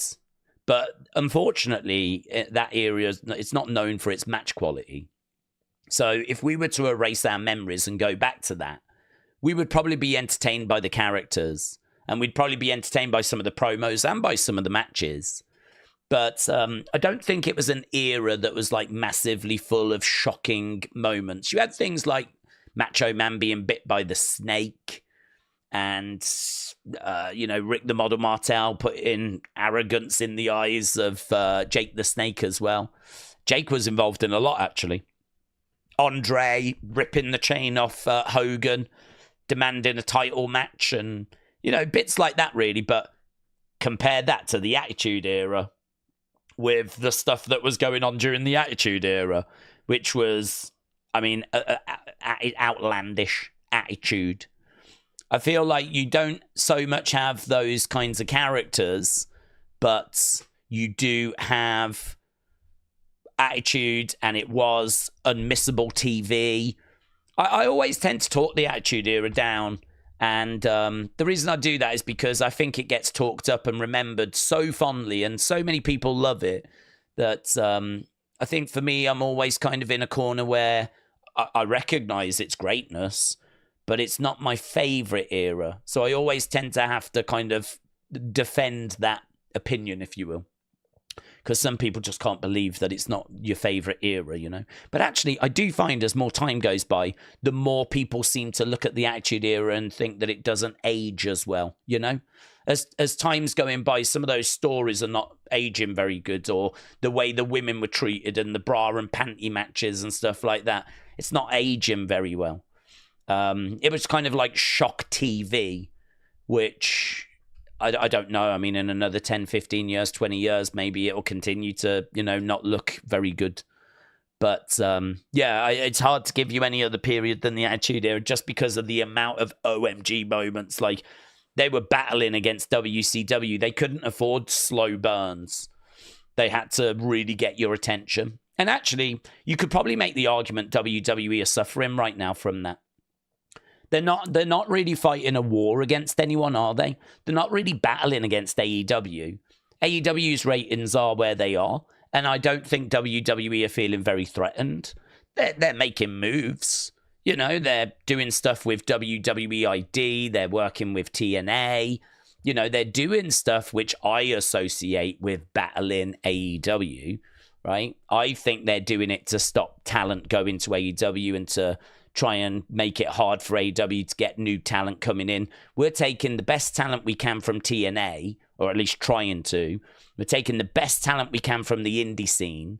You've got The Rock wearing a New Japan shirt, which if WWE can get into partnership with them, then that would cut that supply line off as well. And all of a sudden, if you're AEW, where are you getting your talent from? Where are you going to get your talent from? Stardom, Mexico, maybe some, you know, people will join you from the indies that will turn WWE down. Maybe like, you know, Speedball Mike Bailey and maybe Hammerstone you might be able to get from TNA, but it's hard now. It's getting harder for them to get talent. It's not as easy as it was for AEW a few years ago. So some of these things I associate with WWE trying to cut the supply line. But outside of that, I don't think that Raw and SmackDown feels very threatened. Certainly there's no wrestling show like Nitro on at the same time that's competing. Because if it was, I think you would see more OMG moments. I think you would see a product that had more attention-grabbing moments rather than it being as slow as it is at the moment. Because it would need to be. It would need to get people's attention. This is why people make the argument that AEW being around is a good thing, which I would agree that I think AEW being around has been a positive. I think it has resulted in WWE having to up their game and improve their product. It has just coincided as well, though, with Vince going and Triple H taking over, and so it's hard to know what gets the credit, you know? What do you give the credit more for Vince coming in? Do you give the credit more for Vince going and Triple H coming in? Do you give the credit for AEW? Is it a mixture of both? Is it TKO taking over, bringing in new ideas? Is it? I'm guessing it's an amalgamation of all of it, but I think AEW existing has got to take some credit for WWE going, okay. I mean, we all remember how rubbish 2019 was. So, we're a long way from 2019 levels of awfulness. And actually, it's not that it's awful at the moment. It's just that it's been a bit underwhelming for people. But as I said earlier, that's the build. The build is done, and my attention flips over to WrestleMania now. And I am looking forward to WrestleMania. I am looking forward to this weekend. And I would hope that many of you are as well. Let's get a few more thoughts for this and we'll wrap up this question. So Andy said it should be Bobby Roode that faces AJ. Mr. B said Javon Evans. 2K says Roman Reigns. JK Wrestling. Ryan said LA Knight. Mr. Ethan Southampton says, hey up, do we think Lexis is going to win tonight? I'm going to go to Mania and I'm so excited. I think it's going to be Ethan Page. I think they've already teased Ricky Stark's Ethan Page. So I think it'll be Ethan. Akeem said maybe it could be an old TNA nemesis of his. And Mike says it should be him. So there we go. That was a little question that we did. Who should AJ's last opponent be? Let's get a few thoughts. Big Time Baxter. Daze thoughts on this statement. WrestleMania 41 needs to be a season premiere instead of a season finale. Spilla the Realist.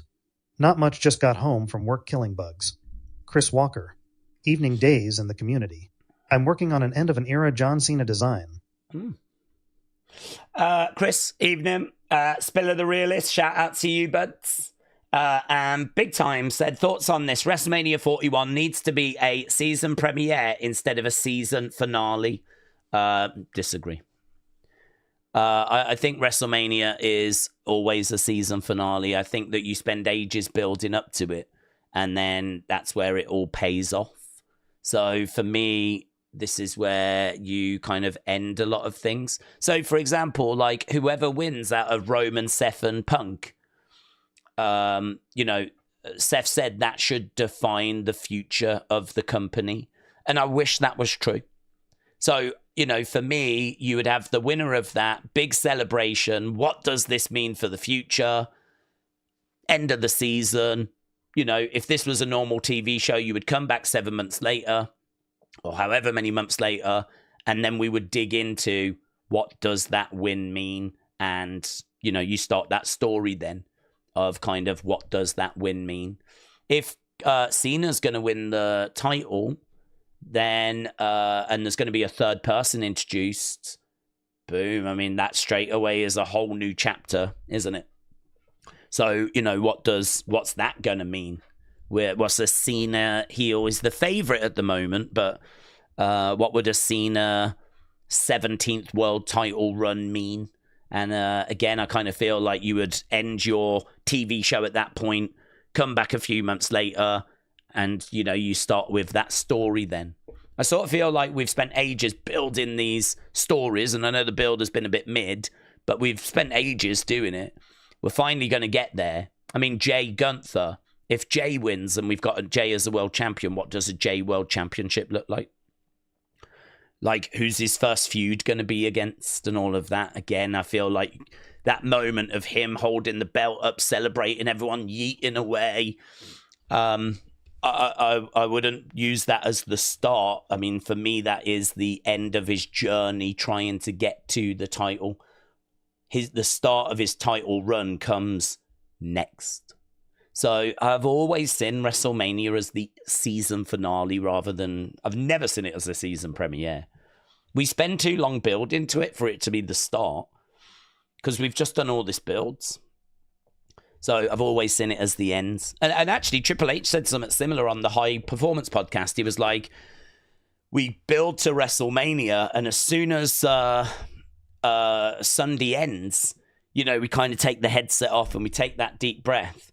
And immediately I will be handed the script for Monday Night Raw. And, you know, we have this joke of like, well, that was a long off season. That was a good break, wasn't it? This is what we're doing tomorrow. So I think even internally they kind of view it that way. But I think because of how the TV schedule works, it's like, isn't it September when like all the new shows start? And I think it's like a big thing in America. So we always tend to get the season premieres then. But it doesn't fit. It doesn't work. It does not work for the product. For me, it's the Raw after Mania that's the real season premiere of us kicking off like new stories. Plus also, on the Raw after Mania, that tends to be where you get new call-ups, or historically it was, and returns. Really, anyone that didn't quite fit into the creative for WrestleMania, they would make it onto the Raw after WrestleMania. So I think, didn't we get like that Page moment we spoke about? And we got like Enzo and Big Cass getting called up. We had Brock Lesnar returning. They didn't bring Brock back after all those years away at WrestleMania. They brought him back, I think, wasn't it the day after WrestleMania 28? Cena had just lost to The Rock, and he was pretty down. It was cruel, actually. He'd lost to The Rock, and he was pretty down. And then all of a sudden, flipping Brock's music hits, and then out comes Brock Lesnar, who's back in WWE. I mean, they didn't do that at WrestleMania. Instead, they saved it for... They brought Brock Lesnar back on a Raw, which I'm not even down on. It was an amazing moment, and that is what Raw after WrestleMania should get. So, yeah, no, for me, I've always seen it the other way. I think I'd struggle to see WrestleMania as the start of something when we spend so long building to it.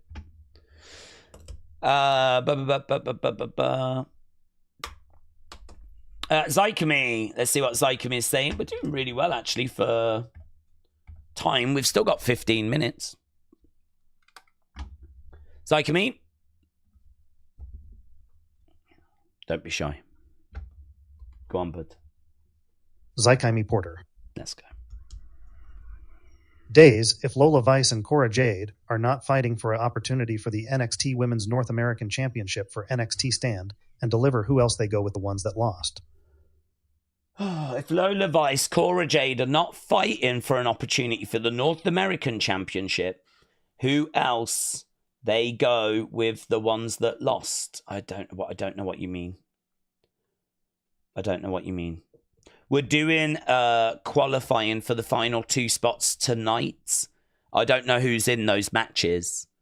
If they don't win, then I'm not sure what we do with them, because I think the ladder match will be full at that point. Didn't Ava last week say she had an idea and like Roxanne was involved and it looked like there was going to be some tag thing? I remember there being Lash and Jakara. And I think I don't know who else was there. Roxanne was there. I feel like there's still pieces being put into place. So we'll have to see how it shakes out. I don't actually know what the qualifying matches are tonight. I don't know if they've been announced yet. They might have been announced while we've been talking. But we'll have to wait and see. Matteo.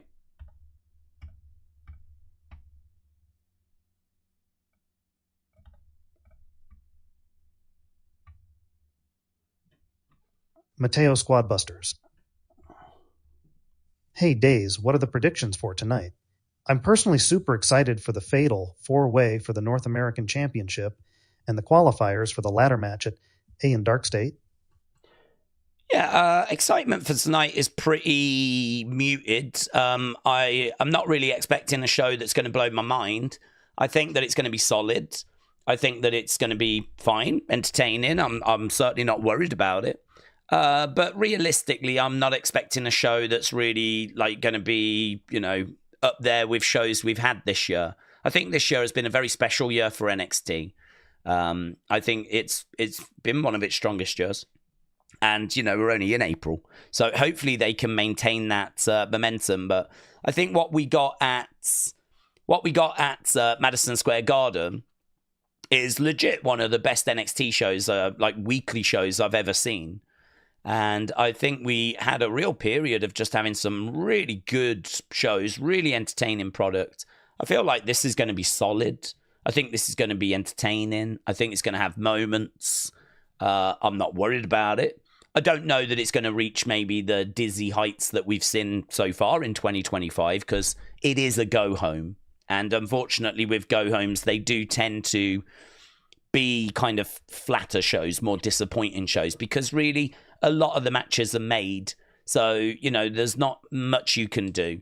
The only thing I'd say is that we do still have some spots to fill. We do still have, we need to find who's going to be the tag team to take on Fraxium. So, I mean, there is actually still a couple of things that need sorting for NXT. They've left a little bit of their build a bit late, but in a good way, that it actually gives us something to get our teeth into. So, yeah, I don't know. I'm not too like, oh my God, yeah, it's going to be amazing or anything, but I think that it should be better than what we had from Raw yesterday. The opinions video on that was, I would say the majority felt it was quite flat. Last I saw in that video, it was coming out with like a good 96%, I think it was, something like that, or maybe even 94%. Like, the good was winning on the rating for yesterday's Raw. And actually, I was quite surprised that SmackDown got as low a score. I thought SmackDown was not too bad. But SmackDown came out with just a good rating from the community as well. So it seems like it's not been the strongest of weekends for WWE, according to the community. And so I think as long as we can get something here that's... that we can get our teeth into, a few talking points, then I will take that. So, yeah, let's go. I'm here for it.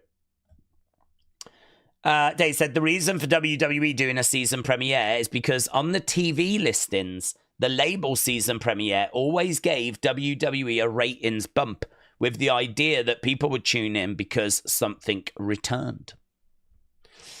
Yeah, it's... I think if you watch wrestling on a even semi-regular basis, you know it's nonsense. It's I'm guessing just casuals that tune in to see, oh, this is back now, is it? Let's see what they do, maybe. I don't know. I don't even know if you get any bump there anymore, to be honest. The shows are sometimes, I mean, I feel like, no, they don't. I was going to say, I feel like sometimes they can have something on, but to be honest, I'm really struggling to think about anything that's gone down on a season premiere episode. I know whenever we go to like a new network, it's a big deal. Like the first show when we went to Fox was a big deal. When we went to Netflix was a big deal. So those ones work, but every year, like a season premiere, those kind of shows, I'm really struggling to think of anything significant that's ever really happened on those shows.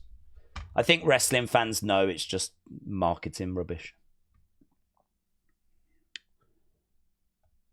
Evening Daze. Let's be honest, you never ever really retire. Cena will end up back in a match or two in 2 to 10 years. In wrestling, you never retire for real. Shout out to you, Daze lad. WWE Wheats. WWE.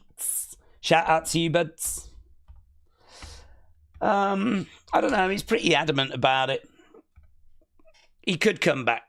I'm actually not expecting it, though, because I think he is in Hollywood, and I think he is finding it harder to find the time.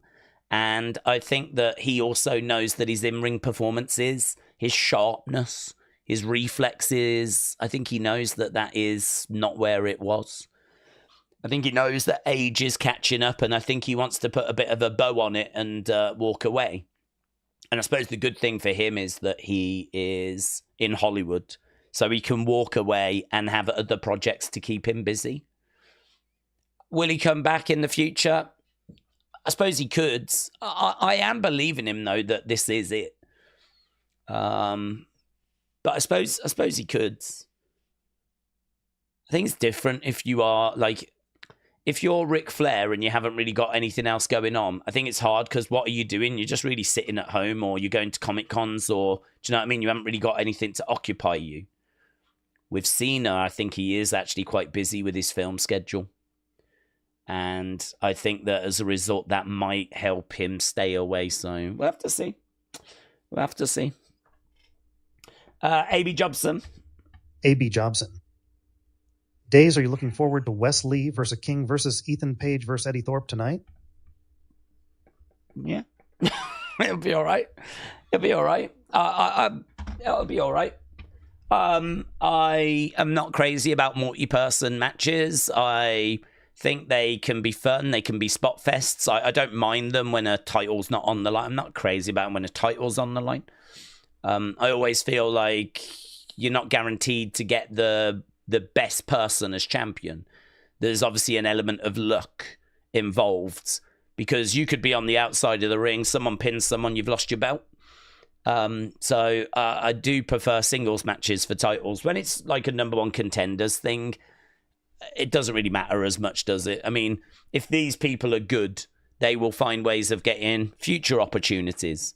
So I can buy it a bit better here. I think Ethan wins it. I think that it'll be a good showcase for them. I think there'll be some spots. Probably be a fun match. Probably a bit throwaway, kind of forgettable type thing. But there'll be some fun spots, multi-person spots, things like that. I think it'll be fine. Yeah, I don't know. It's all right. Are you giddy with excitement, A.B. Jobson? Is it one that you're like really excited for?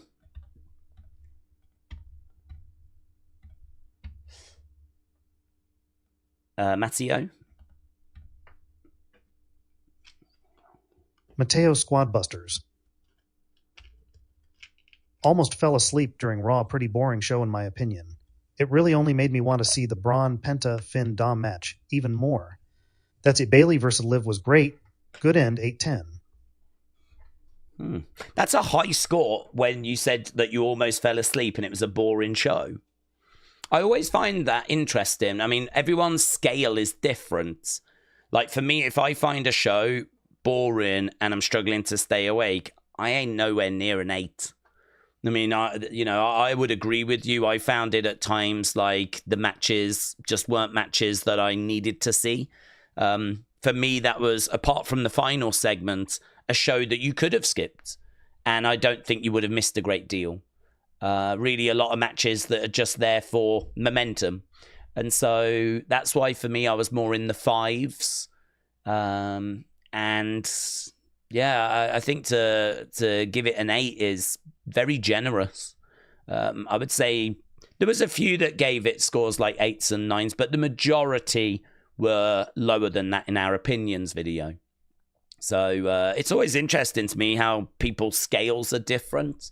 And so as a result, like, it can mean that like a show for someone that's a bit dull gets an 8.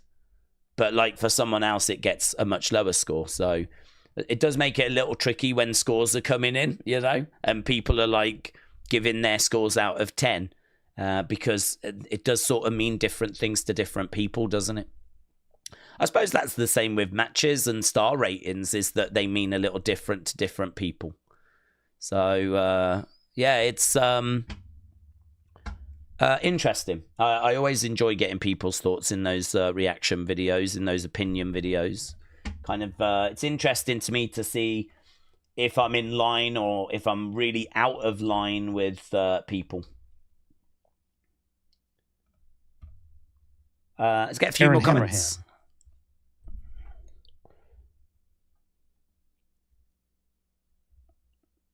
I don't know why it's so slow. I think Aleister Black is going to be WWE best free agent signing in a while with his stories. It should make the shows exiting like the Fun House in 2019. Dr. Luchalala. Hey, King Yeti 1NM0. Anna. Daze. With Money Bank, the October PLE, and Survivor Series being the only PLEs left without a venue so far, it seems this year has low chance a PLE will be in a new nation. I hope Japan, Colombia get it. Yeah. Mexico is meant to be getting one as well. But, yeah, it's not looking like we're really doing a great deal this year for, like, going to new places, as you said. So, a bit disappointing. I mean, I don't know if they can throw some Raws or SmackDowns in some different places. I mean, we did just do a big European tour. It would be nice to do, like, some sort of Japan tour, which could be good. Go over there for a week, do a Raw and a SmackDown over in Japan and a few live event shows. That'd be good. Mexico is meant to get something, so that's on the agenda, and I agree with Japan. I'd love to see us go to India, which has also been heavily rumoured about doing a show in India. So, yeah, I mean, look, they're very serious about international expansion. And actually, talking about that, I would love to see NXT go international. I'd love to see NXT come back to the UK. I've said that before. Always loved going to those shows. And I love going to the NXT live event shows as well when I'm in Florida. So, yeah, I'd love the opportunity to like have them come over. So not just the main roster. I'd love to see NXT doing a little bit of that as well. They did a takeover in London, didn't they? NXT takeover. So, it'd be good if we could start to see some of their bigger PLE shows as well, kind of going international. Should be starting very soon. Big Time Baxter. Daze, would you saying a boring show is worse than a bad show? For example, boring being struggling to stay awake, no talking points. A bad show insults your intelligence and makes you change the channel. William Hensey. Member. I hope Black returns with a ridiculous gimmick, like he wrestlers in the Oscar Mayer Weiner costume, and Mayo is squirted on him before every match. Okay. Big Time. I've actually always thought a boring show is worse than a bad show because one thing I look for is talking points. And if there's a bad show, I feel like there's going to be a lot of opinion, a lot of reaction. And as a result, there's going to be a lot to discuss. And you're going to be looking forward to seeing what others had to say. And there's just more to get your teeth into. With a boring show that's just there, and none of it really matters, and it's just flat. There's just nothing to really talk about. There's nothing to get excited about. There's nothing to want to see what people have got opinions on, because it's just, we did this match, it didn't matter, it was okay. Then we did that match, it didn't matter, it was okay. Then we threw to this video package, which, you know, we've seen before. And then do you know what I mean? Like, I do think a boring show is worse. I suppose it really depends on what, though, because if you've got a bad show and something happens and it really makes you angry, like, you're really like, oh my God, I can't believe they've done that. Like, that could actually really irritate you, you know? It's one thing if there's loads of botches and they're trying stuff, or, do you know what I mean? Like, there's a story you're not really bothered about and it takes a wacky turn and you're like, what the hell? Why have they done that? It's a difference between that or just completely botching a story you're really invested in. So I suppose it does really depend on specifics. But by and large, I do always say that what I'm looking for is talking points. So I would take a bad show over a boring show, yes. I think boring is probably the worst thing you could do. Wow, no entrances. We're going straight into this four-way match already. Wow, that's kind of unusual, isn't it? So we've got Eddie Thorpe, Wesley, Ethan Page, all in the ring, and we're just going to go straight into the action. They must have a really stacked card. There is an entrance, and it is for Ricky Saints. I love his flipping entrance. I love this music. Dun, dun, dun. You know, when it hits, I've said before, it just feels like a big star is here. It just really feels like someone that you need to pay attention to has just walked into the room. Ricky Saints with that North American Championship walks in, and we are underway as we've got Lexis King, we've got Wesley, we got Eddie Thorpe. Ethan Page went down and he's actually grabbed his face. So I don't know what's happened there. I don't know if he's just selling. But Ethan Page went down and he's really just grabbed his chin. He's trying to get back up to his feet. Yeah, no, he's okay. Right. Fatal four-way. We are underway, and right now, kick coming in, shot coming in. Lexis King is getting marked. It's Guri kick. He gets grabbed by Eddie Thorpe, thrown through the ropes, and he goes to the outside. I could see Ricky being NXT champion by the end of the year, said Brony. He will be the guy if Oba and Trick get called up soon. Aura. I mean, that's the word I would use to describe his entrance music. Just aura. I think it really, really works well for him. 1, 2. Shot coming in, forearm shot there by Ethan.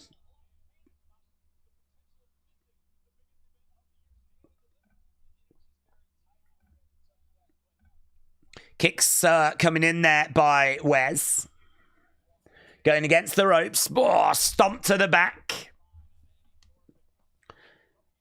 Charging into Ethan. Wesley is in control.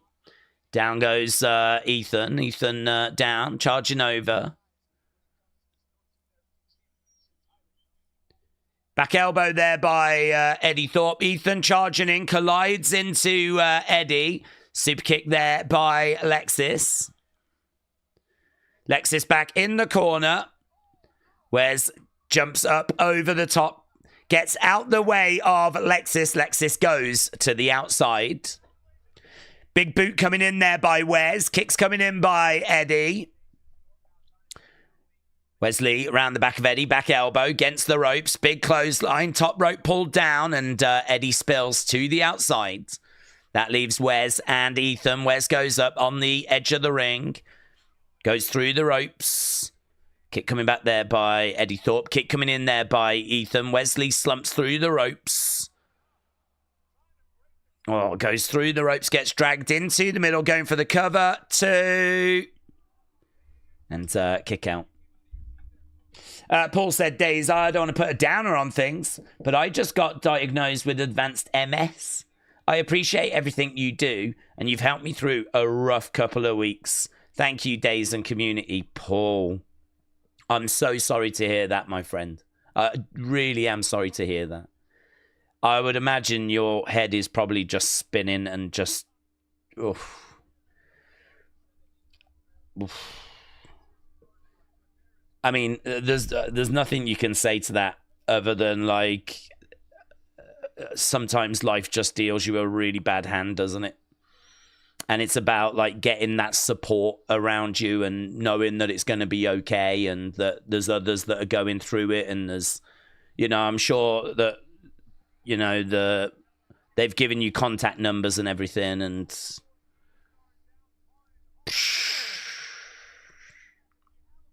I mean, imagine being told that your world would just be, your head would just be spinning, wouldn't it?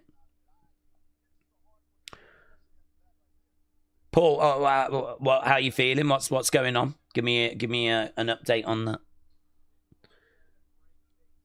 Have they given you like someone to like talk with, or what? Give me more info.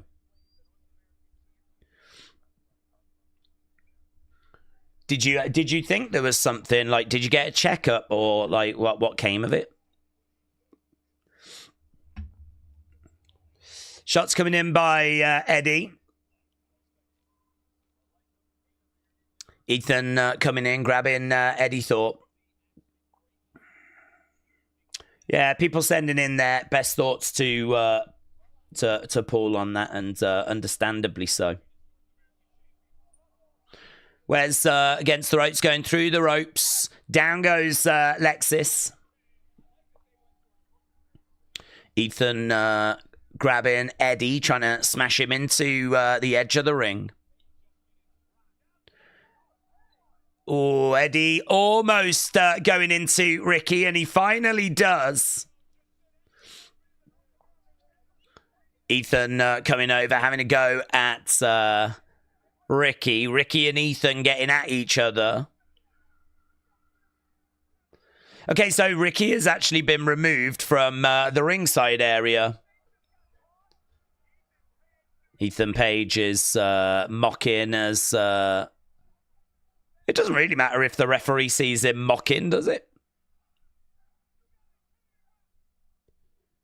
Okay, I think we're going to commercial break as the crowd are chanting, "Ref, you suck." Ricky Saints has been removed from ringside. Action is continuing, though. Nita Nitro said, Paul, where are you based? Have you looked into HSCT? It's available in Mexico. My cousin has had that treatment. It's hard, but it really helps.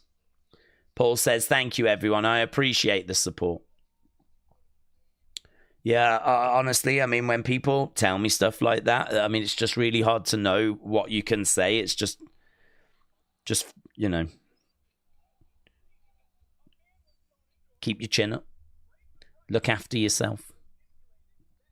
Make sure, I mean, I always think the best advice is to make sure you've got good support around you.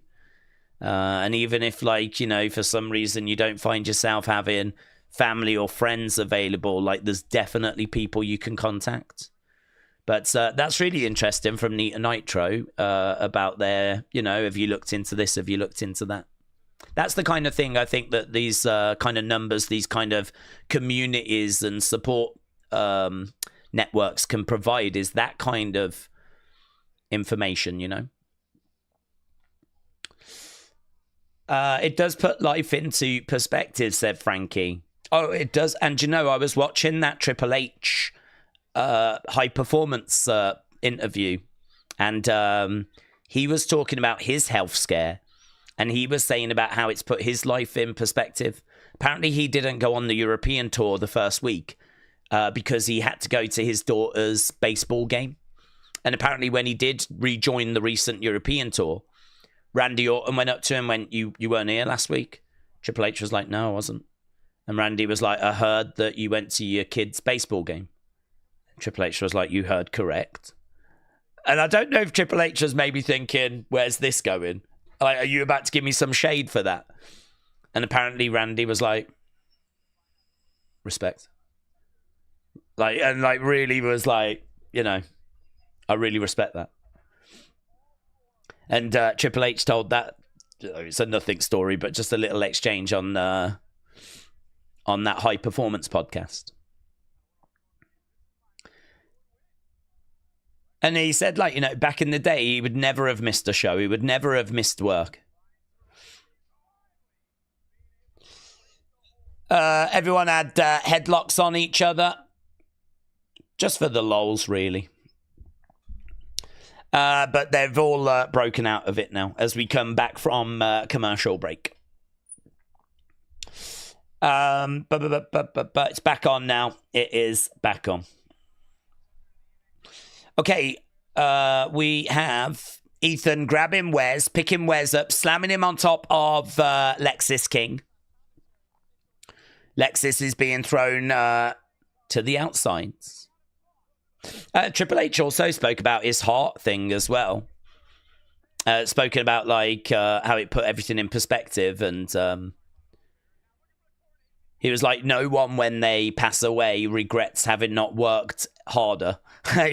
Everyone regrets not having spent more time with their families, or regrets not having done, the things they really wanted to do. No one really regrets, on their, when they pass away, thinking oh, I wish I'd gone into work on that Thursday. Okay, we've got a Boston Crab being applied and a crossface. And Lexis King was about to tap there. Wesley makes the save.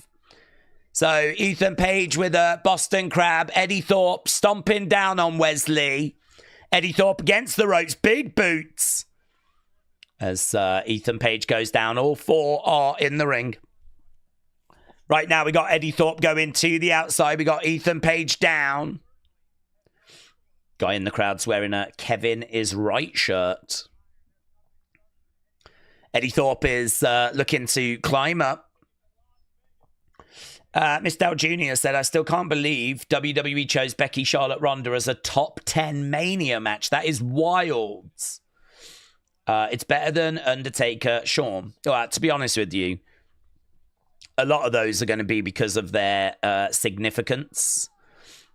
So, that's the first time the women main evented WrestleMania. I doubt that it's got there because of actually the in-ring. It's probably there because it's in-ring plus also significance. And it's probably quite a few things that are factored in. That one is definitely not a better match than, to be honest, if you was to rate it by the actual match quality, I don't even think it makes the top 50. So, if it's been that high, it'll be because it was the first time the women main evented. James said, there's always that moment in life that puts everything into perspective. You have to focus on what truly matters. And I remember being at work and having to worry about different bits and bobs that now you just look back on and you're like, Jesus, it meant nothing. Elbow drop by Eddie Thorpe. It's like you might have a visit or something from one of the big bosses. So you have to make sure everything looks good. And you're worrying about it. And it's honestly, in 15 years, I had so many different visits from different people. And okay, so Ethan Page looks like he's going to get it. 2, 3, and he does. So Ethan Page wins. Thought he would win. And he will go on to face Ricky Saints. Let's do the poll on that.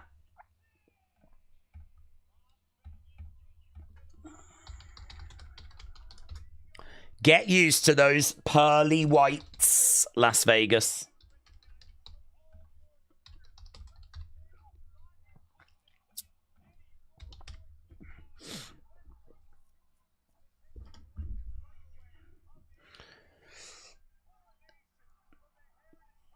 I don't know what some of these moves they call them. I mean, the twisted grin, the coronation. Ethan Page said, I guess that makes me the man then.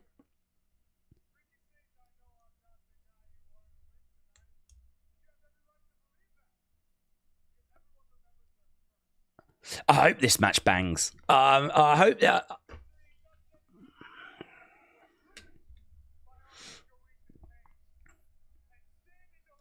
Let's stand and deliver. Ricky Saints coming through the crowds. Oh, spear there by Ricky. So Ricky was removed.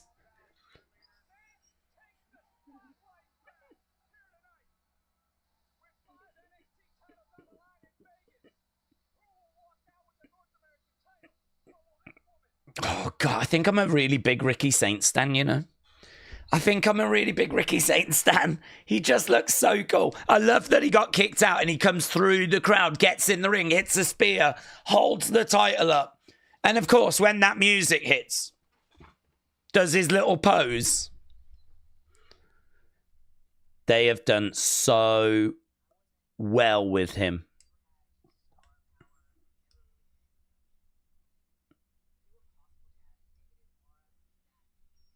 If it was possible to have negative aura, that's who I was.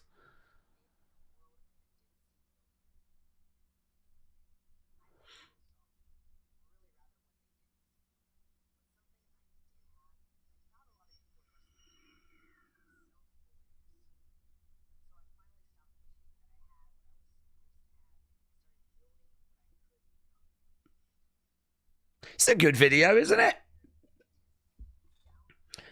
I turned my insecurity into intensity. I had self-awareness.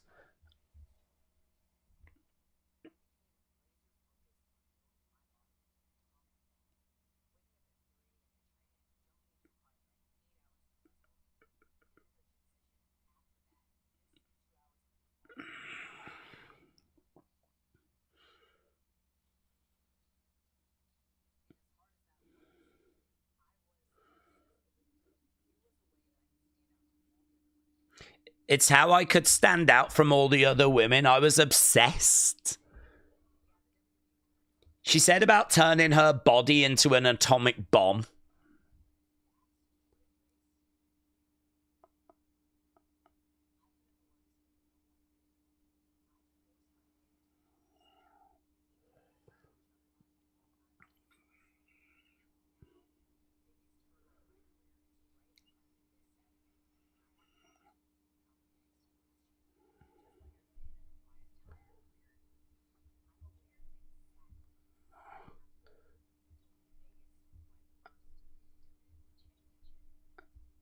It's going to be a great match, isn't it? Stephanie against Jordan. That was a really good video package. WWE is so good at those.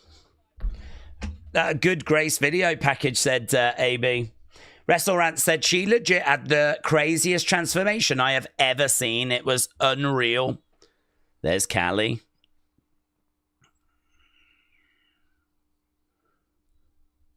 Tomorrow.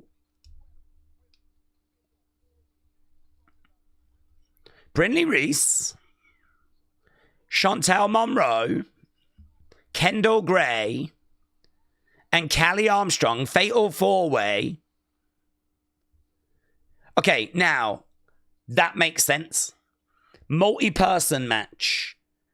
You've got 4 girls there that ended last week staring at each other, saying they're the face of this division, yeah? So you put them in a match. Winner of that is going to take a real step forward. That match, even though it's not for a title, that match definitely is going to mean that the person that wins is going to be the girl to beat going forwards. In my mind, whoever wins that fatal four-way ain't going to get no belt, but is going to be in the driving seats of who is the girl that's leading the pack right now. You know, with the guys, I can't tell you who the leader is when it comes to the guys. Who is the face of Evolve on the male side? I don't know. You could make arguments for a few different people. Keanu Carver, Luca Crucifino. Like, you could make a Jack Cartwheel, flipping Odyssey Jones. I don't know. But when it comes to the women's side, it feels like we've got to those four. And it looks like one of those is going to emerge tomorrow as being probably the girl that we recognize as being, at the moment, the face. We haven't quite got to the point where we're doing the championships yet, but I think that's a really good match to make, actually. Short of doing like a little tournament, having semi-finals and then a final and crowning the actual champion, doing all four girls in the same match, winner, you know, is kind of seen as the current leader, if you will, the front runner. That should be good. I don't mind if it's Callie that wins that, or if I don't mind who wins it. I actually like all of them. I don't know much about that Chantel Monroe. She's the one I know least about. Callie I've liked from the start. Kendall Gray we've seen in NXT. I like her relationship with Carly Bright. Brinley Reese is obviously we've seen in NXT. Brinergy. She brings the Brinergy. But I mean, if Chantel wins, that'll be interesting because I know the least about her. So all of a sudden then I'll know more about her. Like, she's the girl to beat, really. I like that match. So that's Evolve tomorrow. Should be good. Have you seen LFG? You have seen Danny doing the Holly Molly finisher. I've not seen LFG, no. I'm going to catch up with it when we're really, when it's all done. First time I watched TNA was when they were called Impact Wrestling, said Kader. Still no title introduced, yeah, still no title. Which is a little disappointing because, honestly, I really feel like I've got to the point where I'm seeing people now for the second time, and that's okay, but I'm really hoping for us to, you know what I mean, like get some stories going and get some, I mean, I suppose there is stories, kind of, but not really. It's kind of like bickering, really, which leads to a match and whatever. We did a little thing with Wendy Chu and Smiley Kylie Ray, where she gave her like a note. We never found out what was written on that note. It led to a match. Whatever was on that note seemed to spook Smiley Kylie Ray. But yeah, I'm kind of looking for Evolve to evolve a little. I really like it, but we need to get the belts in. We need number one contenders matches. Like, we need to get some stories going and stuff like that. It still feels like it's in that kind of phase where we are still showing everyone off, you know? So I'd say if you've still not jumped into Evolve, it's still really easy to get into because it still doesn't really feel like it's, you know, hit its stride yet. We're still showing people off and getting pieces in place. Like that match, a good match. Fatal 4-way. I'd like to see them do something similar with the guys. Okay, we are back from commercial break.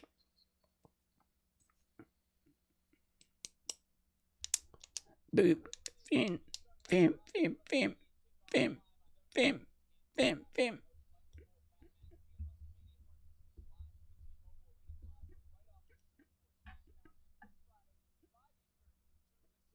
Edward said, Daze Cut Angle says that he heard rumors that John Cena's final WWE show could be named Ruthless Aggression in a recent interview. Surely not. Why would they want to do that? Well, I don't know that it will. It might be. It might get that name as a. Well, I think it would be named that because obviously he famously said that. That was kind of how he got introduced, wasn't it? He came walking down, got in Kurt's face, and said, Kurt was like, "What's the one thing you possess then that no one else back there has got?" And he was like, "Ruthless aggression."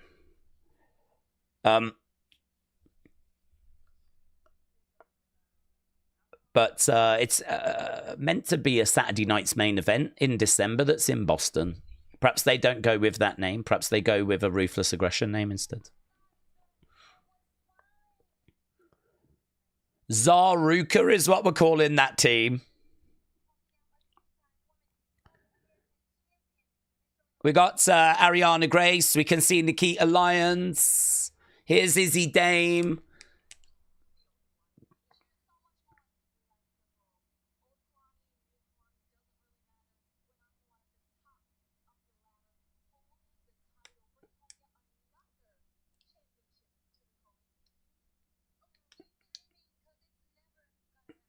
Keep dreaming. It's never going to happen, says Kalani.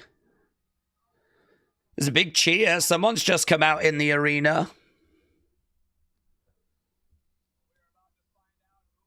Tatum packs it. Are these new graphics?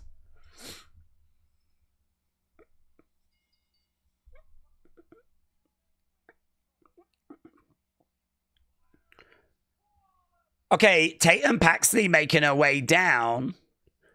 She's going to be in this match. It's a qualifier. She's on the edge of the ring. I don't remember seeing these. They work for her, though. They look really good. I like that color.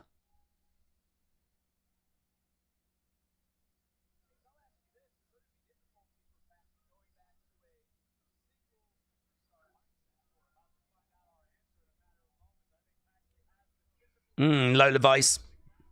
Lola Vice making her way down. So Lola versus Tatum. Don't feel like we've really seen much of Lola Vice. She was really being used a lot.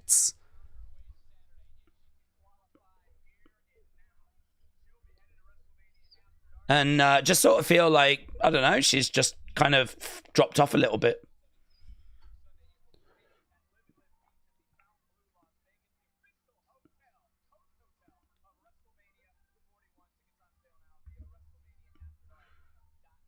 Okay, Tatum Paxley, Lola Vice. Daze, what's going on with the Andre Chase story? Has it got direction, said Verbeach Kevin? No, honestly. I mean, I think that thing's... I can't believe how dragged out that's been. I can't even remember when Chase U split up. But clearly they didn't have anything lined up for them to move on to because it's been months. We've got the couple of those two new guys. Connors and can't remember the other guy's name, but they are inspired by Andre Chase and they really want Andre Chase to kind of mentor them. So, you know, we've been doing a little something there with them. But, yeah, no, I can't say they've really moved on from... That's nice. From Chase U, it's been months of nothingness. I don't even know where Thea Hale's disappeared to. She's not even on Evolve. At least Riley Osborne has been on Evolve a couple of times now. Kick out there by Lola. Kick coming in there by Tatum. Tatum working on the arm of Lola.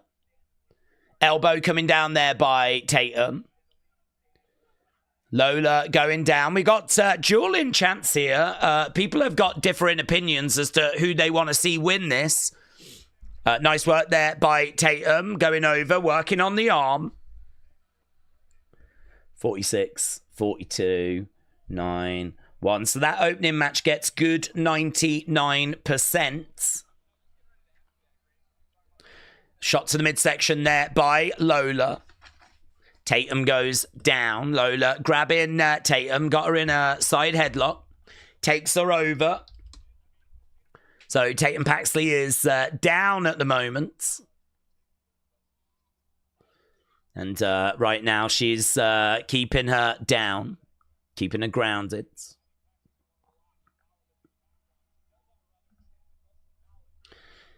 Lola is all over Tatum Paxley at the moment as Tatum Paxley's getting up to her feet. Lola going over against the ropes. Back elbow misses. Over the other side. Clothesline. Sleeper holds. Lola against the ropes. Picks her up. Drives her down. And to the outside goes Tatum. Tatum going underneath the ring. Lola comes out after her. She kicks her away. Now Tatum's gone under the ring. So she's under the ring. Right now she's trying to retrieve her. Oh, that's kind of cool, isn't it? Seeing underneath the ring. Tatum grabbed Lola's arm, pulled her into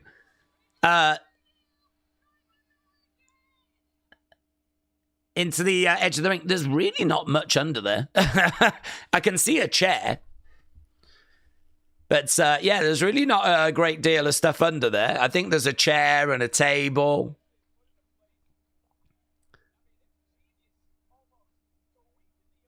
So, yeah, it does seem like Tatum is working on the arm. King Yeti said, why don't we just have a women's show? I wouldn't watch a stream for it, but I would watch it alone, said King. I bet you would. I bet you would.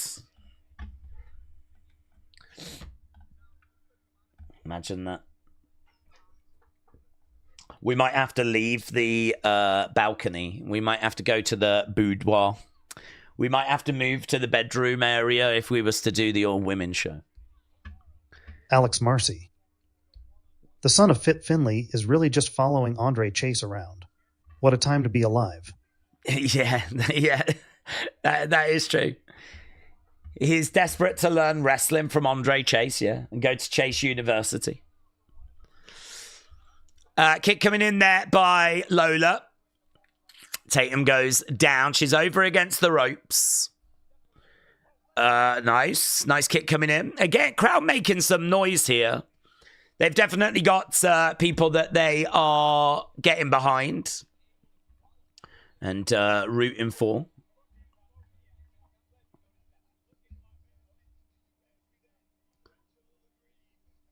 Right now, we've got Lola grabbing Tatum. Tatum going over against the ropes. She loves doing that, doesn't she? Like picking them up, holding them against the ropes, holding the arm, and then as they bounce back, throwing in the kick.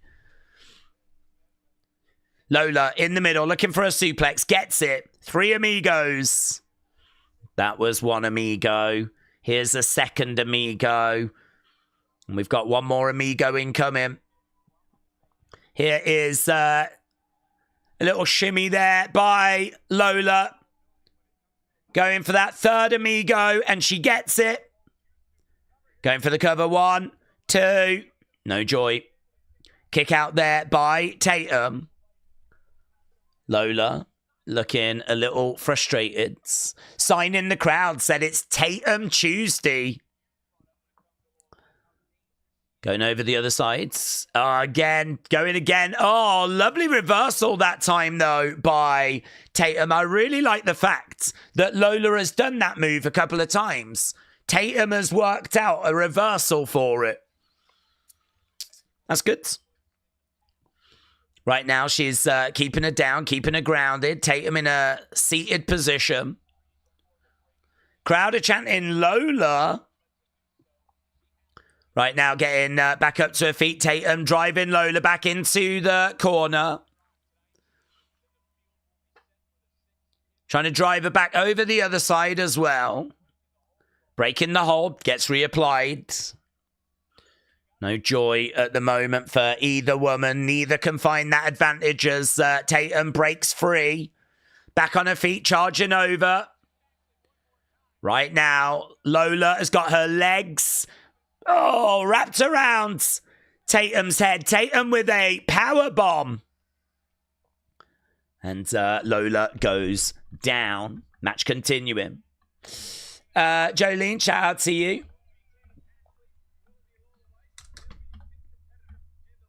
See what's being said. Jolene Glantfo. Hey Daze, how great was NXT TakeOver pay-per-views when it's Claycovers? Brilliant. Even TakeOver shows before WrestleMania. Yeah. Which best NXT TakeOver did you like? I mean, there was a few. I mean, you had things like New York, which I think was like Johnny and Tommaso. I think was it Chicago as well, where we had like Pete Dunne, Tyler Bates.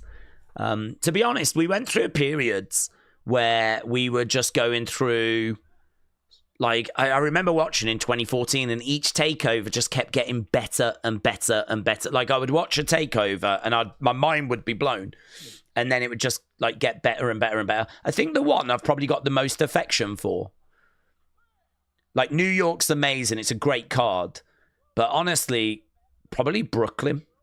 Brooklyn was one of the first I remember being away from Full Sail. It was in like a proper arena. It's obviously got the Sasha Bailey match, which is regarded as one of the greatest women's matches in, like, you know, WWE history, let alone NXT history. And I think on that card as well, we got Jushin Thunder Liger in maybe his only WWE match against Tyler Breeze. And I think, was it that one as well where we had the Vaudevillains taking on Blake and Murphy? I used to love the Vaudevillains. I love that team. It's such a shame that they didn't like stick around, didn't make it. I used to really enjoy them in NXT back in like 2014, 2015. So yeah, I think Brooklyn has got a real soft spot. That one really stood out. But honestly, that period of time, the shows just kept getting better and better and better. Right now, we've got Lola up in the corner. Tatum up there as well. They've given this match some time, haven't they? James said, Roman has just tweeted, let's go. Let's go, King. 2. Just a 2 there for Tatum. Loud NXT chants. Oh, yeah. She was going for her finishing move. Roll through. 2. Kick out there by Lola. I tell you, they're really making this competitive. Really making this competitive. There is kick coming into the midsection from Lola. Spinning back fist. That'll do it, surely. 1, 2, 3. And it's Lola Vice. Lola Vice gets the job done. Really, really competitive match, though. I think they really wanted to find a way of making Tatum look very competitive.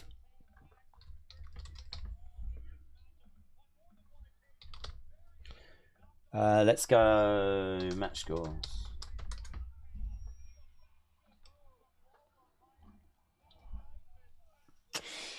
The Chop of Doom. Days with Mariah May rumours. It seems like she's played Tony with a fiddle. She went to AEW. Tony said she would be a main eventer. Now she wants to leave. I think she gets overshadowed by Tiffany. Oh, I think I'd bring her into NXT first. I think she's a great talent. So, I don't know. I sort of feel like Tiffany is that sort of ditzy blonde. I don't know that Tiffany is quite as cunning, or I don't know that Tiffany's character is quite as intellectual as Mariah May. When I think of Mariah May, I don't think ditzy blonde. I think someone that's quite strategic, someone that's quite manipulative. Tiffany, I mean, certainly the Tiffany in NXT was like always like Barbie pink. Do you know what I mean? Like a bit ditzy. I think that the character has obviously evolved a little since then, but yeah, I don't know. I think Mariah brings something a little different to the table. Hard to see her doing something as good as her feud with Tony, though. Here's Julia. I waited for her to give me a rematch. Friendships only come so far when it comes to the NXT Women's Championship.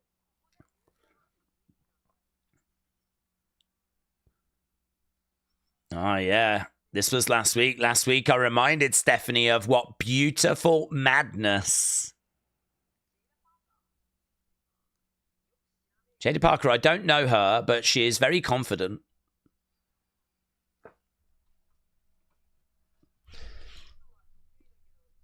She likes to dish out punishment, but she doesn't like to take it. Jordan Grace, very strong, but on Saturday I'll introduce her to strong style.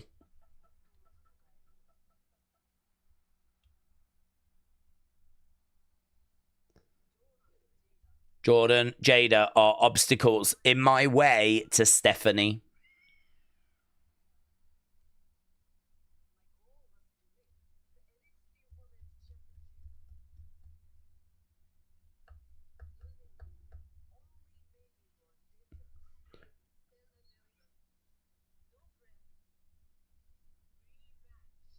No friends. Rematch.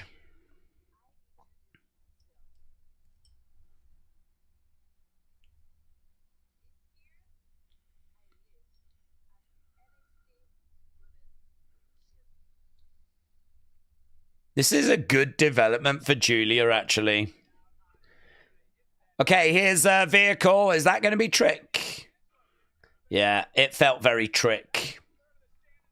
Trick Williams arrives. That Trick. What? That Trick. NXT Shop. Okay, we've got an advert for NXT Shop right now. John sent this over. It's just, I do like these pictures. Again, it gives me a bit of a glimpse of what it would be like if I lived in Florida. And here, look, you can see that you can get a collector's cut for $5. Cash is not accepted. The belt is $450. That one's $450. These girls are obviously there to promote their new shirt, their Fatal Influence shirt. So there they go. You could get pictures with them. I'm sure you could get some signed from them. But they're there to promote their shirts, really. It's good, though. I mean, like, if they've got new merch to sell, then, you know, get the stars out there. So basically, outside the Performance Center, they've got this merch truck.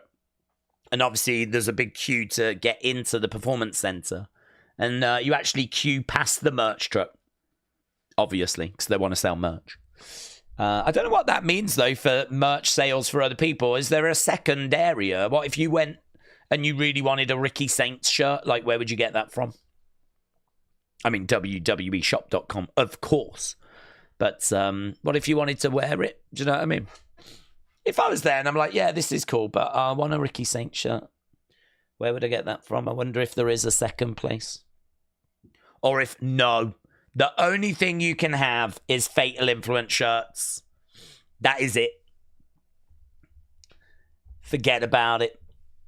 Or a collector's cup. There it is. $5.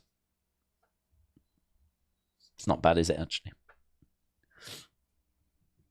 $5. It's not much. $30 for the shirt. I can't say that's cheap, but it's probably reasonable. I remember when it used to be like £20 for a shirt. I think those days are gone now.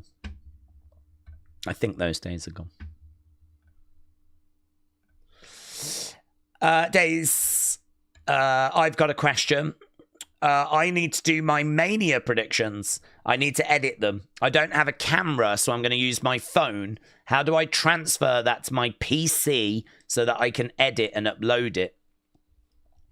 Well, you could use a cable to connect your phone to your PC. And then your PC should recognize your phone, and then you can go through the steps and transfer files that way.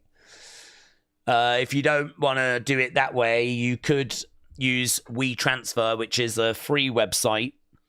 And basically, you go on your phone, go on to a the web browser, go to WeTransfer, which is wetransfer.com, and it will say send an email from this account to this account, and you can basically attach files and then email them.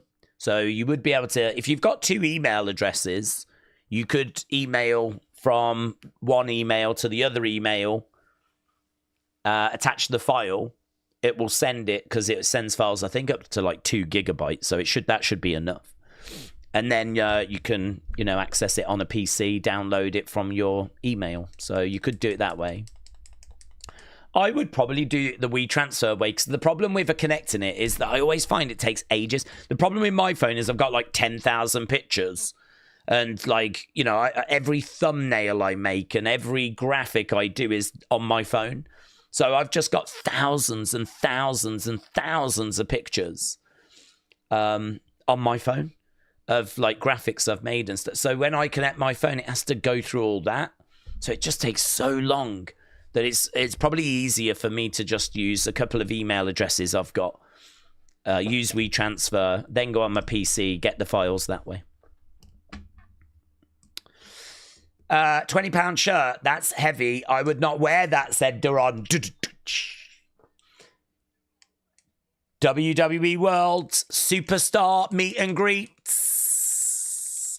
The WrestleMania Superstore. It's all coming in. So much. I want to know about the so much more. Tattoo Pavilion. Tops Experience. The panel shows as well. WWE World Las Vegas. Yeet. Yeet. Okay, we're just seeing a shot of the crowd. They look a little bored. I'm guessing you guys are getting something over the top. There's a guy yawning. I don't think the crowd even know that they're being shown at this point, but hello, we're backstage. Fatal Influence are arguing. Gigi Tatum. Here we go. Roxanne should be around as well. Triple threat tag team match.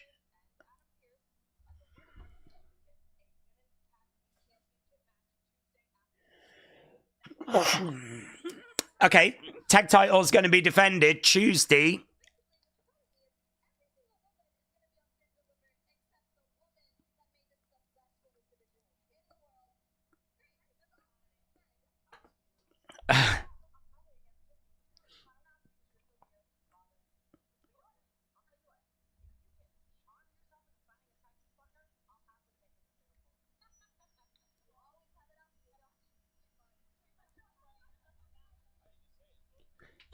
I don't even understand that. You've always got it out for me. She's literally just put her in the match. She's literally said, if you can find a way of getting a tag partner, I'll put you in the match. Oh, you've always got it in for me, haven't you? Well, no, she's done you a favour. Oh, put me in the match, will you? That is so typical of you to treat me this way. No, I've just literally put you in the match. You've just got to find a partner. Oh, yeah. That's how you want to play it, is it? That's how you want to treat me.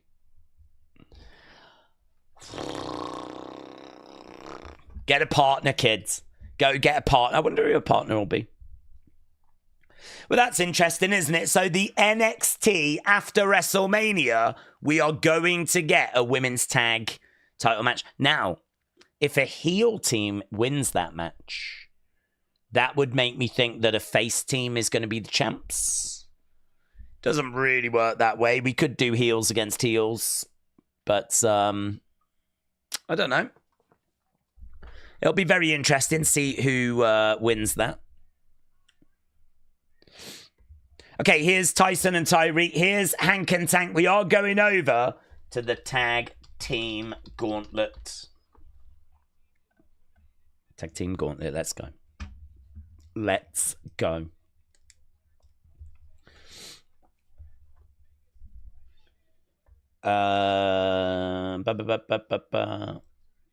Okay, so Lola versus Tatum. Let's get the results for that.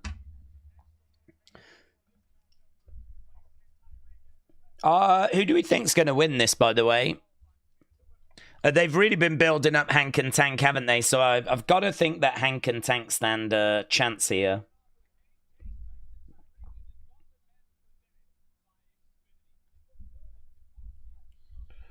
It's going to be tough for them to get past Tyson and Tyreek, but I can see it. I could see them getting past Tyson, Tyreek. Daze, names that the WWE writing team would have for you: the Dazeker, Super Daisy, Tex Dazinger, Mean Beanie Dazeland, Big Boomer Man. Big Boomer Man. You saved the best for last. Daze, serious question. How much would it be to take your hat off for the whole stream? I wouldn't really be looking to do it for money, to be honest, but you know me, I wake up and my focus is getting stuff ready for streams, trying to catch up with notifications. So it's just a case of hat, boom, done. So, yeah, there isn't really, I don't really have a motivation to worry about like doing my hair and stuff like that. Wes said Lady Gardens for the win. Oh my god, that should be someone's team name. Lady Gardens. Here's Hank and Tank. Boom. Going for the cover. 1, 2, 3. Okay, so Hank and Tank get past Tyson Tyreek. And that was actually quite easy. Quite quick. That's going to bring down the culling. Pop to Dill said, I think there could be a peanut low blow tonight. It's what we're waiting for. It is definitely what we're waiting for. Craig said, Daze, NXT commentary, Thai food, casting auditions. Craig, what's happening? I don't know what this means. Is this what's going on in your life? Are you eating Thai food, watching the stream, and doing a casting audition? What's happening, Craig? In the corner, big splash. Stack said the D'Angelo family is on the way. The D'Angelo family is on the way. Roxanne has tweeted out, I hate you, Ava. I don't get this. Why is she so upset? Charging in. Boom.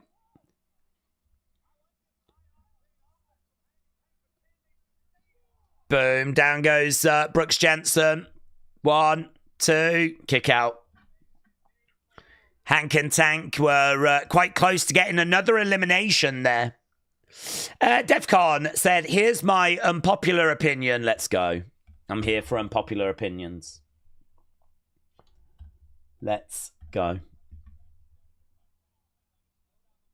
Defcon Prime and his Power Pets. Member, $5. My unpopular opinion. The new articulation for both elites and basics, the raised prices are validated. I've not seen them, to be honest, but I've not seen them. I will have to keep an eye out for the new articulation. I mean, are we referring to like Ultimate Editions, or has there been a big change? I'm looking forward to seeing what Mattel show off at WWE Worlds. Just know, as soon as those WWE Superstar figures get shown, I will be squealing. I'm very excited about those. M-Pound Cake. M-Pound Cake 82. Hi, Daze from Virginia. Love your wrestling takes. M-Pound Cake, shout out to you. Shout out to Virginia. Hope you're doing well. Hope you're enjoying the show so far. We're nearly an hour into this show, you know. It's gone really quick. West 420. Lady Gardens for the win at Mania and MITB. Yeah. Guys, I would be such a massive Lady Garden fan. And I don't mean massive Lady Gardens as in the Lady Gardens are massive. But, like, I would just be a big fan of the team called the Lady Gardens. Hank just getting is he all right? I think he's got blood on his face. He might have just got knocked spark out. Camera is actually, yeah, he's okay. I think the ref was straight down to check on him. There's blood on his face. Nico Vance, oh yeah, there's blood. Nico Vance murking Hank here. Okay, this match just got extra interesting because I was kind of thinking that Hank and Tank were just going to run through these. Look at the blood, mate. Look at the bloods. Hank is wounded. He's getting hurled into the corner. Hank is doing some good selling here, actually. Knee in the back. Hank goes down, Tank on the outside as Nico Vance is behind him, grabbing him, hurling him into the corner. Boom. Hank goes down. Guys, is this a star-making performance? Is this Hank's moment? Is this going to be his Becky Lynch in the stands? Blood coming down her nose. Shots coming in. Again. Bang. Down goes Hank. Brooks Jensen cutting that ring off. 1, 2. Kick out there by Hank. It's brought me in. I'm right there. I was keeping an eye on things, but now I'm right there. Now we've got blood. Yeah. Targeting it there by Brooks Jensen. Yeah, make it worse. Make it worse. Back elbow. Down goes target the head. Target the wound. 1, 2. He's got his knee over the throat. Just having a look. Bang! Right off the edge of the commentary table is how it happened, but he must have made some serious connection because there's blood. There's blood. Backslide by Hank. Champs are looking on. Fraxium. Tag being made. In comes Nico. Kick there by Nico. Hank still down. Do it again. Make it worse. Mess him up. Shot coming in there by Hank. And again. Elbow. Nico having a few words with Tank. He's going over. Oh, big clothesline there by Hank. Nico, though, not down for long. Grabs the leg. He's trying to get over. Tag is about to be made. Crowd are really cheering for the tag. Tag mates. Tag mates. Oh, very good that by Brooks Jensen. Brooks Jensen distracted. Made out that they were cheating. Oh. Here's the cover. 1, 2. Kick out. Kick out. So the Cullen trying to cheat Hank and Tank. They couldn't do it, though. They couldn't do it. This match continuing. It's getting the crowd, though. It's getting the crowds.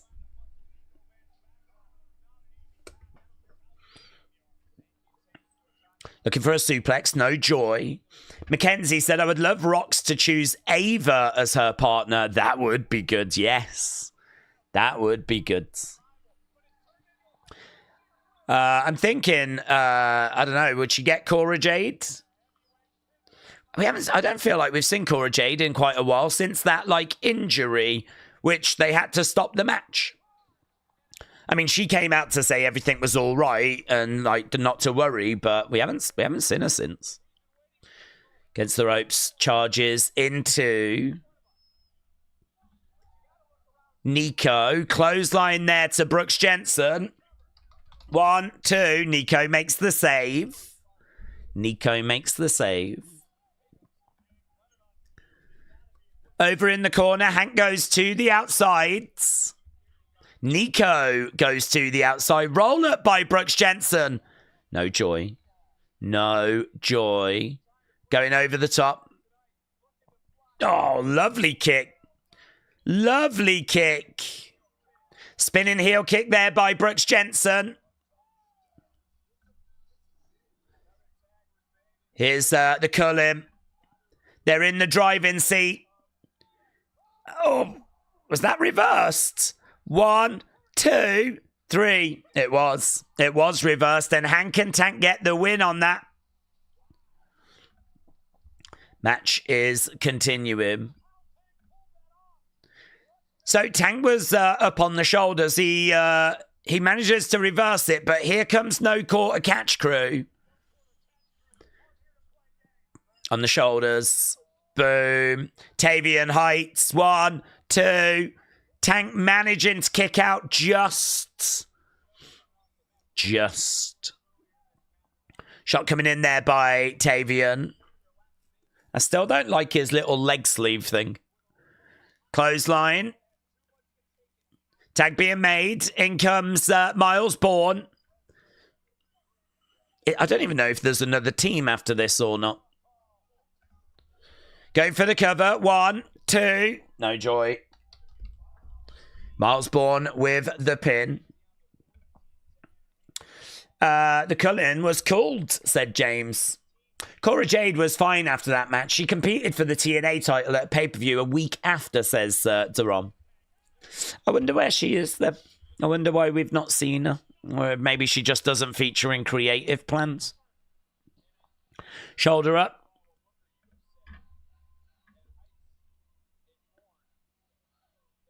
Shots coming in. Headlock being applied there by Tavian.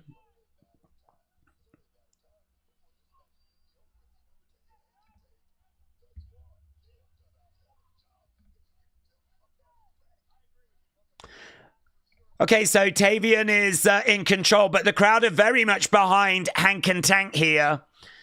They've won the people over. He goes over, makes a tag. Shots coming in. And again, big blow coming back there by Hank. Driving, yeah, very good. Driving Miles Bourne back against the ropes. Down goes Miles. Another big shot. Miles Bourne is back in the corner as Hank charges over, collides into Miles. Boom, into a bulldog. Hank going to the outside. Hank on the outside running round. Where's he going? Jumps off the steps. Collides into Tavian. They're fired up. They're really fired up. Honk, honk. They collide into Tavian. Miles goes over the top. That was a big spot, wasn't it? Let's go. Let's go. So I'll tell you where we're going. We're going to commercial break.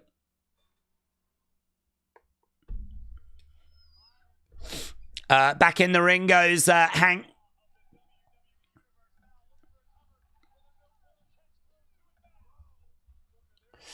Daze, do we see Hank and Tank being at the main event of WrestleMania? I don't see them being at WrestleMania.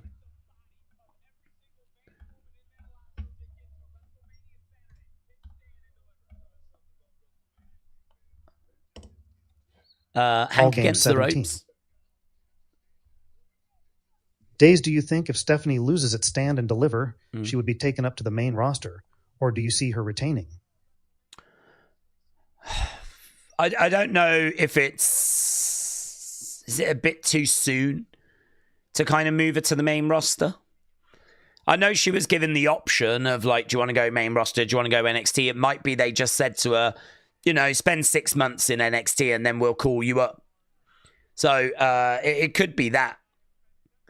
I think there's a chance, but I will be surprised. I'll be surprised if we call her up because she really hasn't been around that long in NXT. She won the title a few weeks back at that Madison Square Garden show. So if she loses it at like Stand and Deliver, it's been a bit of a nothing title reign. And so, yeah, I'll be surprised if she gets called up that quickly. There's a good chance that she does retain. I don't really see the sense in putting the belt back onto Julia. So Julia, I don't think is the direction we would go. You could go Jordan. You could go Jada. I mean, it's a multi-person match, so you could go Jada. That would be big for Jada if she got the belt. And then you would have a lot of good talent chasing Jada. It would help Jada. It would build Jada up. You're putting the belt on in a way that's probably the most realistic.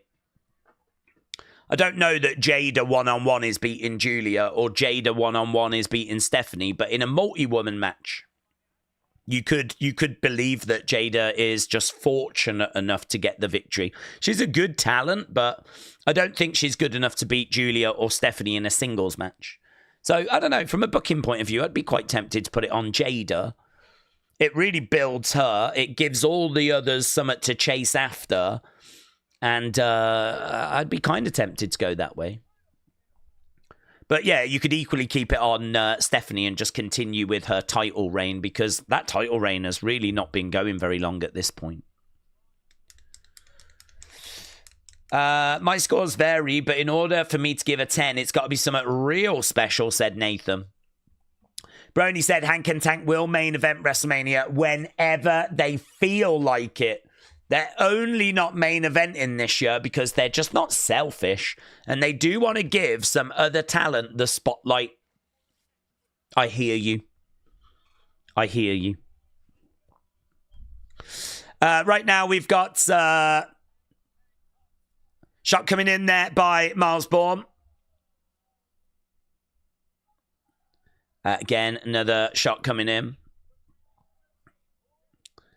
Miles Bourne going down. Tag being made. In comes Tank. Tavian in there, throwing in some big, heavy shots. Ripping the shirt off Tank. Shot coming in there by Tank. Unloading on Tavian. Oh, heavy blow. Tavion against the ropes. Oh my God, some heavy collisions between these two. Actually, low-key, Tavion against Tank could be a really fun singles match. Oh, love that. Love that by Tavion. He's got to change his ring gear. I just can't get past how awful it is. Clothesline. 1, 2.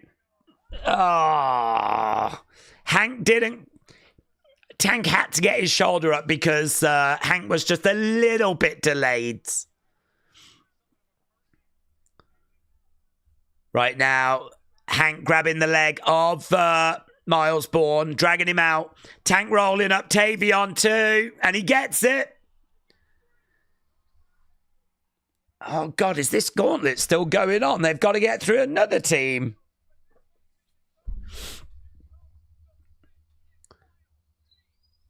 Inamura and Briggs. I mean, should Hank and Tank really go through this whole gauntlet? Should they go through this whole gauntlet? I suppose that's the argument when someone does, you know. Suplex. Going for the cover. 1, 2. Inamura. No joy. Suppose that's it with the gauntlet, isn't it? You know, it's always, if you come in at number 1, you got to dig deep and everything, you know.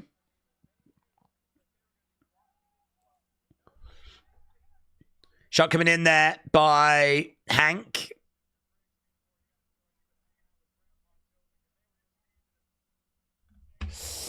Right. JP Ville said, hot take, but just based off charisma, Jada is going to be the biggest star out of the current women's NXT roster. Well, listen, charisma, connection to the audience, it is so important.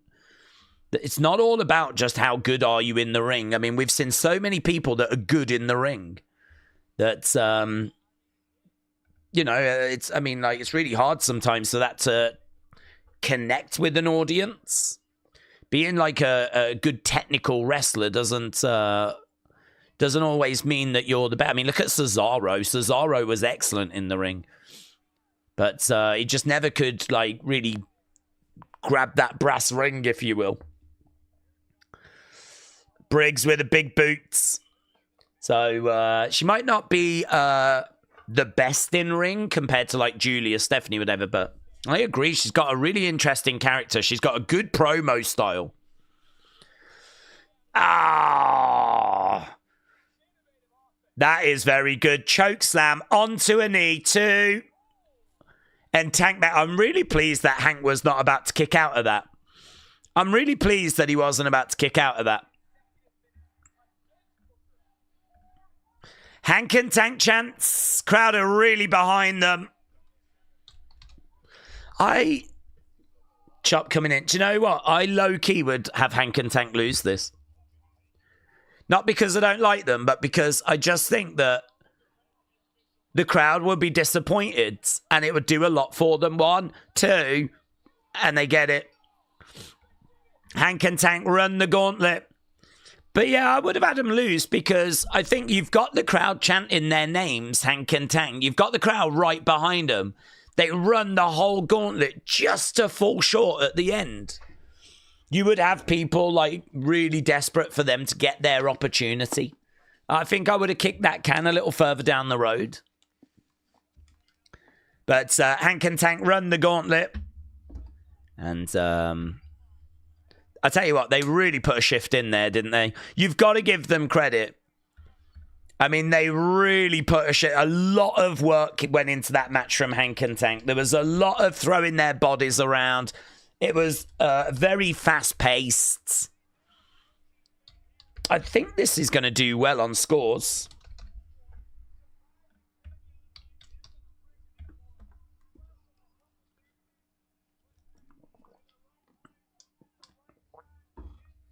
Yeah, Inamura just could not make that save.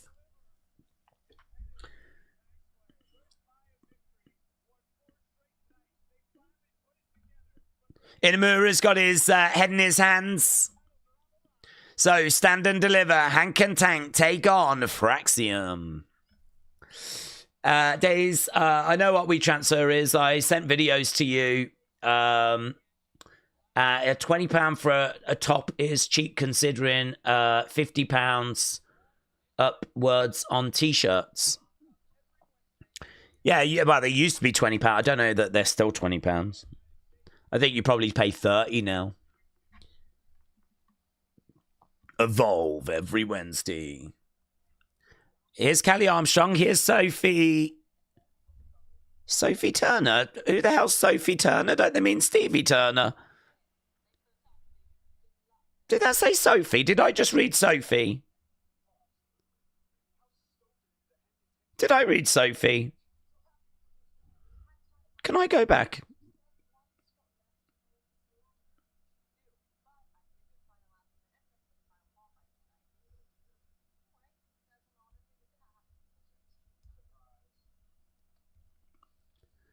Okay, we got another vehicle arriving.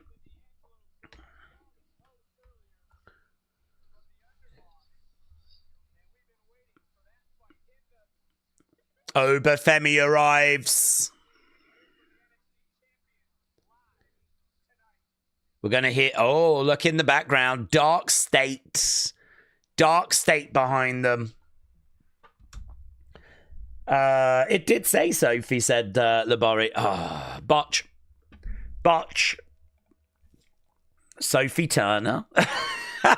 She can have some fun with that. She will. She will. There's no... You can't afford to not have fun with that.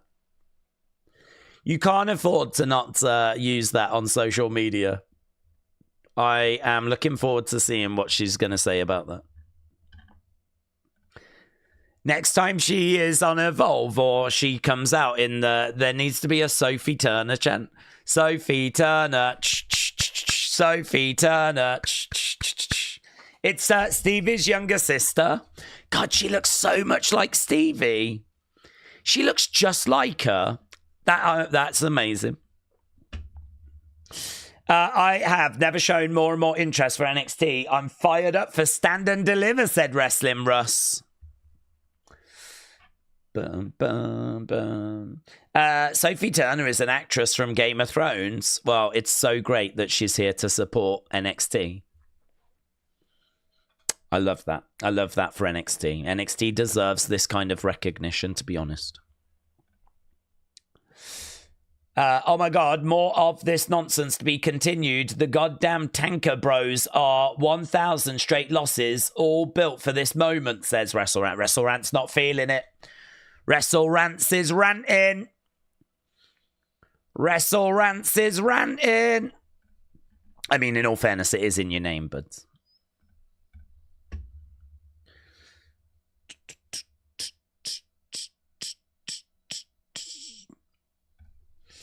Right. Daze, based on what you saw, is Hank and Tank now your favourite tag team of all time? Yes. My favourite team ever. Daze, what time are your streams on Friday, Saturday starting? They're all set up, Bob. They're on the channel already, buds. Yeah,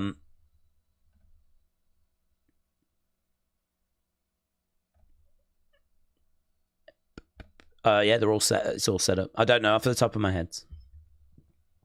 Hank and Tank should be elected as duo presidents.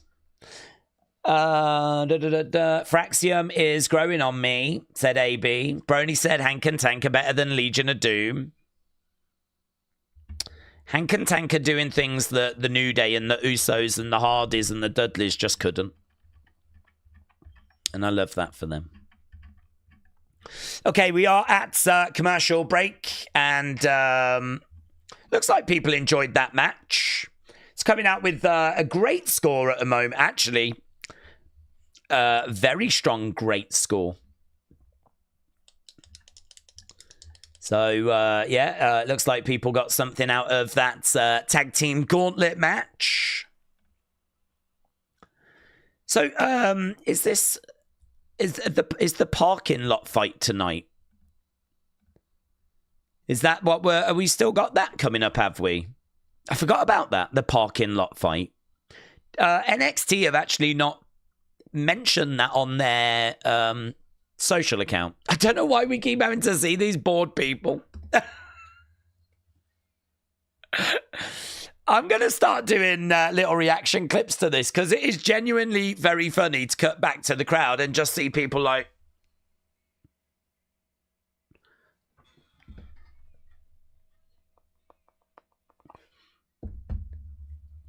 They'll just sort of... I feel like in America you've got a graphic over the top of that. We don't. We just see the crowd. We're going across the crowd and they're just like... Here's Jada.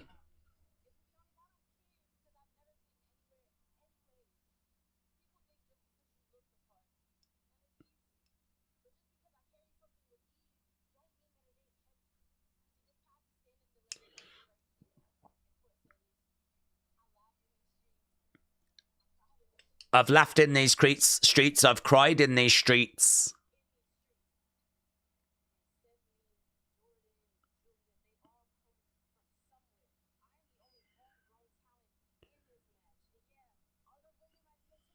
I'm the only homegrown talent.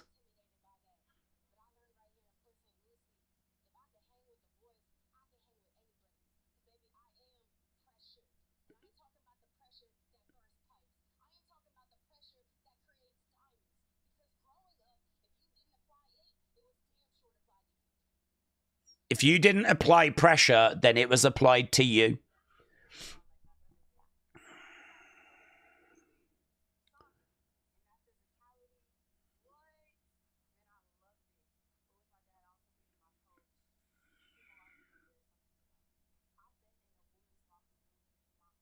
I've been in a woman's locker room my whole life. Same as William Hensey.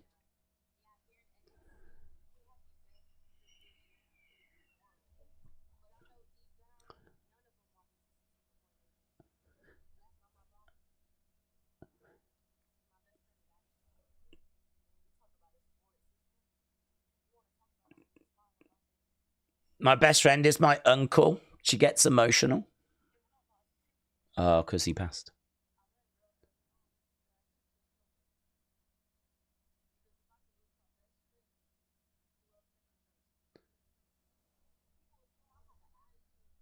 You can trust Jey Uso.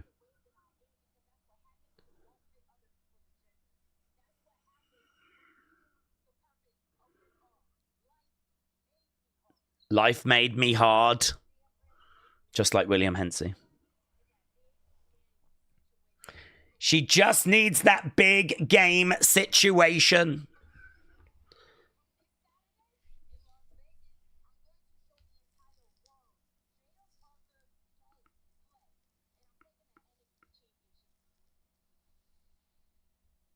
Jada Parker, don't play. I didn't quite understand the homegrown thing. Is that place in Florida? Is that what she's saying? Is she the only one that's from Florida? She's not the only American, because Jordan's American. Oh, something's going on. Oh, here we go. The family have arrived. This is Michael.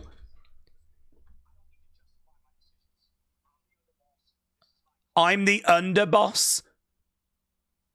Tony's not coming. Look at the others, the extras. Okay, here's Dark State. So why have they not got Tony involved? Okay, Riz is getting on the phone. Riz gets in the car. Okay, no, they are actually fighting. There was a theory that Stacks might have been working with Dark State, but that's not showing itself right now. We have actually got like a brawl going on. This fight is going into the Performance Center. Dion Lennox and I think it's that Luca. Saquon and Stacks. I don't know where the other members have gone of Dark State. Trash can being thrown. Oh, that was sick, though. That was sick. Saquon, boom. And then he like frisbee. That was sick. That was really good. Using the trash can lids. Through the table. I believe that's Cutler, is it? Well, he just got murked. Oh, through the wall! Oh, through the wall! Mate, we're wrecking the PC! We're wrecking the PC! Oh my God, Sean's going to be livid. Where are they going? They've gone into like some sort of... Okay, I thought that was like a cupboard. The action spit. I still can't get over that. That was sick, mate. Ah, into the lockers. Oh, and he moves out the way. Bang. Right now, he's coming over with a fire extinguisher.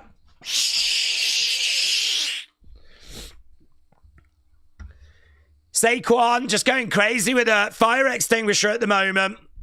Mate, I feel like there's so many memes that are going to come out of this. Boom! Into the side of a car. And you as well. Oh, my God. He just threw a breeze block at a car. He just threw a flipping breeze block at the car. Oh, mates. Picking him up. Bang! Dark State. Is that going to be Tony? This might be Tony. Tony coming out. Bang! Bang! Bang! Oh, mate, Tony's murking them all on his own. Tony's murking them all. Mate, he is no stranger to a crowbar. He is amazing with a crowbar. He's come over to Stacks.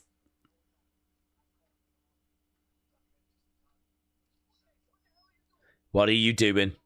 Going over my head. I had a plan. Yeah, you should have.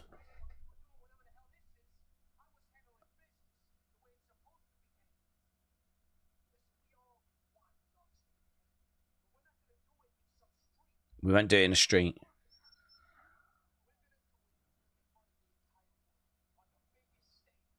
Stand and deliver.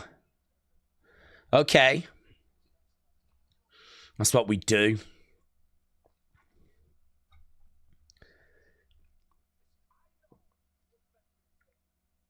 Tony knows.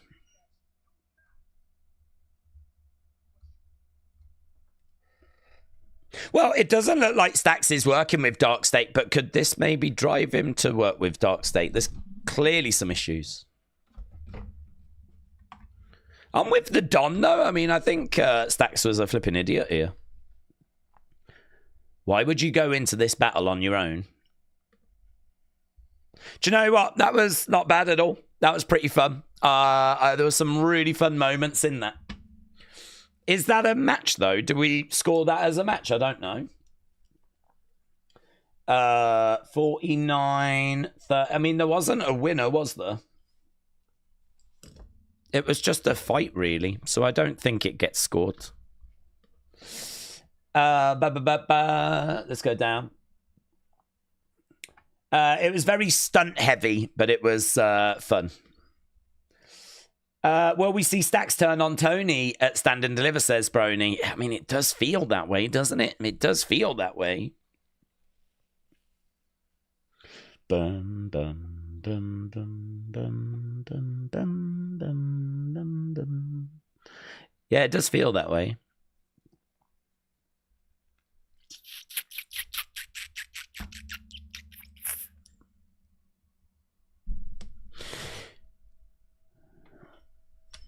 Jada Parker is going to win, says Suleiman. Why Stax? Why? Okay, we are at commercial break right now.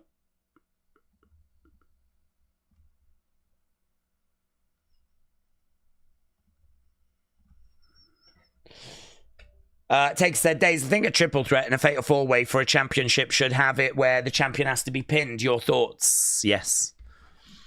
Yeah.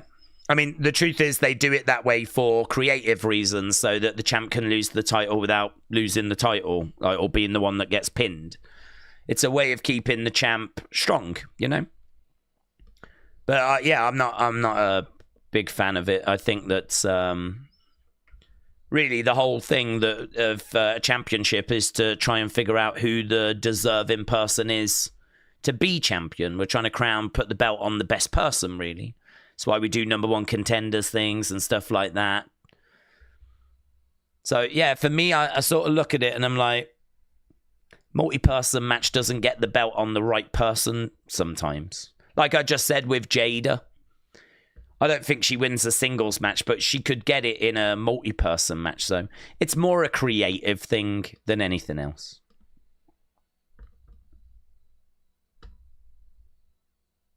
And obviously a way to get people on the show. Carl said, Daze, was that the WWE warehouse? No, it wasn't. Excitement for WrestleMania. Yeah, I mean, of course I'm excited for WrestleMania. I know the build's not what people were looking for, but yeah, I'm still excited. It wasn't the warehouse. It's the Performance Center kind of NXT warehouse, if you will. I think that's where they keep the rings that they use for live events and entranceway, barricades, kendo sticks, things they use for the show. You know, like the Halloween Havoc wheel, stuff like that. I think it all gets kept in that bit at the Performance Center. But it's not the warehouse where they keep all the artifacts from the past. Okay, now we're doing a video package for Stephanie. Here we are in Chile. La Primera. So she's in Chile.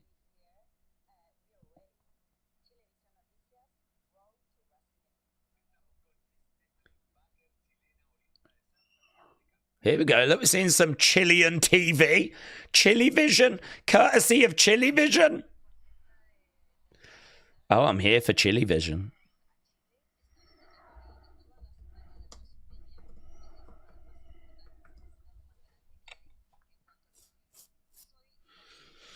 I'm the first to hold 2 championships in NXT at the same time.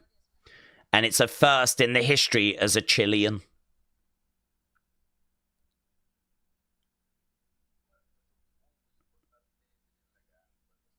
I honestly don't know much about Chile.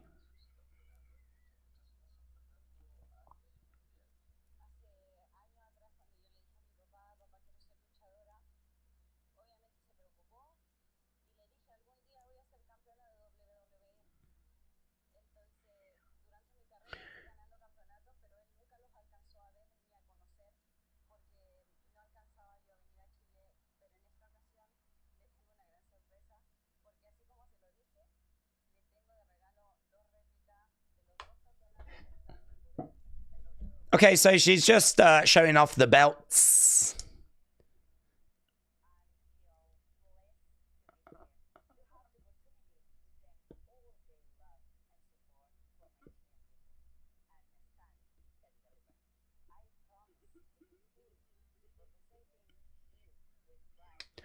I will continue to represent you with pride.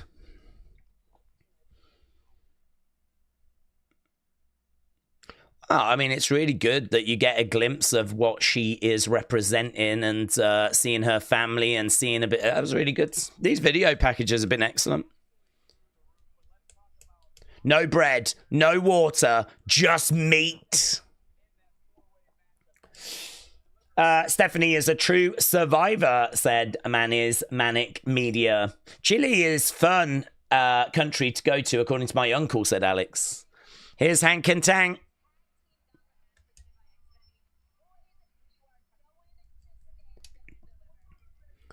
You are going to stand and deliver.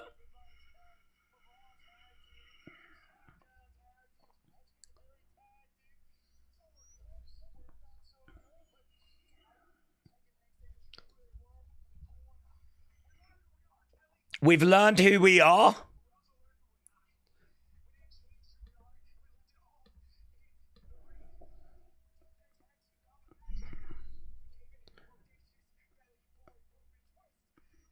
We gave it a bodacious belly boy booming twist. Here's Fraxium.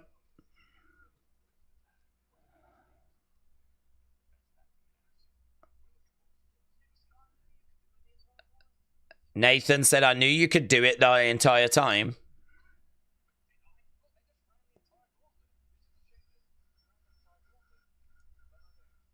It's just a shame you ran that gauntlet for nothing. I wonder if they do pull the trigger on Hank and Tank and if Hank and Tank win the titles.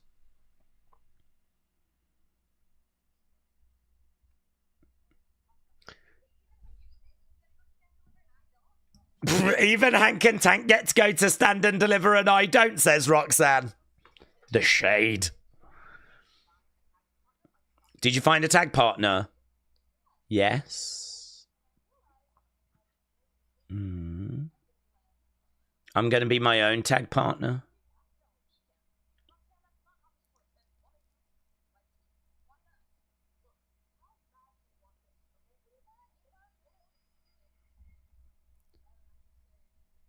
Here's Cora.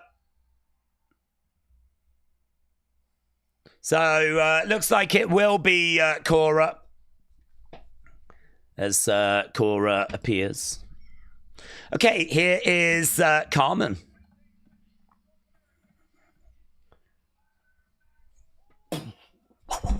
I still can't get over that. I love that moment.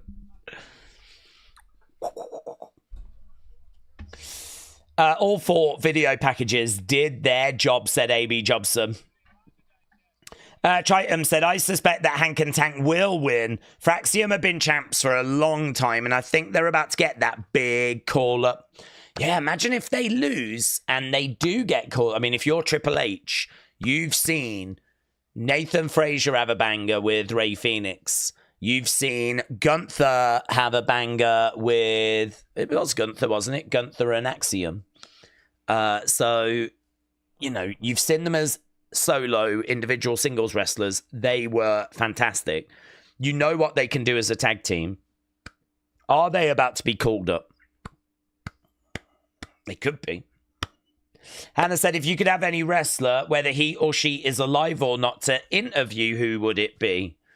Well, you know, I wouldn't really look to do that because the web is a bit of a problem in regards to the internet.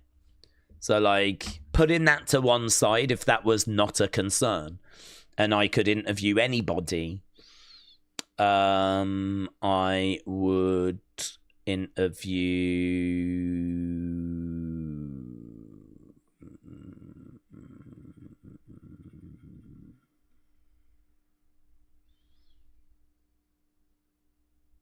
Vince. I'm trying to think of who is the person that can give you the most insight.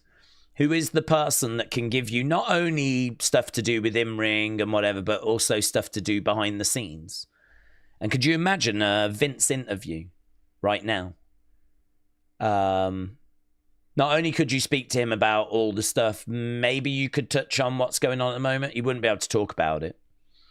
But a Vince interview right now, we all know would do serious numbers. Everyone could complain about it and say, oh my God, I wouldn't watch that. You know, and I know, if Chris Van Vliet announces he's got a Vince McMahon interview, you're going to see a lot of clips, a lot of quotes. There's going to be a lot of stuff that comes out of that. So, I don't know. I mean, like sitting here and saying John Cena or someone, I mean, I'm thinking bigger than that. I would go Vince. I was actually thinking about Vince's dad, who ran WWE before he sold it, who could give us a real insight into the 50s, the 60s, the 70s. But I sort of feel like that's something I would enjoy, and I don't know if that's something that others would enjoy as much. But actually, yeah, I'd want someone that can give me insight into 80s, 90s, 2000s. There ain't loads. I mean, maybe Michael P.S. Hayes might be interesting. He could give you insight, but I don't know how much he is involved a lot, but I don't know. I don't know if you're going to get the juicy details out of him, you know. This is why Bruce Pritchard's podcast is really good, because Bruce was Vince's right-hand man. So you're kind of hearing a lot of the stuff from Bruce about why things happen. So I do find Bruce's podcast to be very interesting. Undertaker, there's very little point because he's got his own podcast, isn't there? So he's kind of going through stories and doing stuff anyway. Triple H could be interesting, but I've seen a couple of interviews with him recently. Yeah, I mean, is there really anyone? The Rock could be interesting, I suppose. You could get an interview with The Rock. We don't tend to see Rock interviews. So Rock interview could be interesting. But really, the person that I think has got the answers to questions I'd be most interested in would probably be Vince McMahon. Would it be controversial? Yes. But would people watch and would people want to know what was said? Of course they would. So, yeah. That would, I think that would do well for the WEP's numbers. Maybe not for its reputation, but thankfully the WEP's got an awful reputation, so it doesn't really matter. Rock was dull as Rock on Rogan a little while back. Stephen said, Daze, hope all is well. It's going to be a tiring week for you, but keep up the great work. Shame for Ipswich, but we will be back, said Stephen. Stephen, shout out to you. It will be a long week. That is not a concern in the slightest. Actually, doing the streams is not a problem. My biggest problem, as people know, is just keeping hold of my voice. That's my biggest problem. Okay, they're just running down the stand and deliver cards. They're just running down the stand and deliver card, so I do need to do a bit of a video on that as well.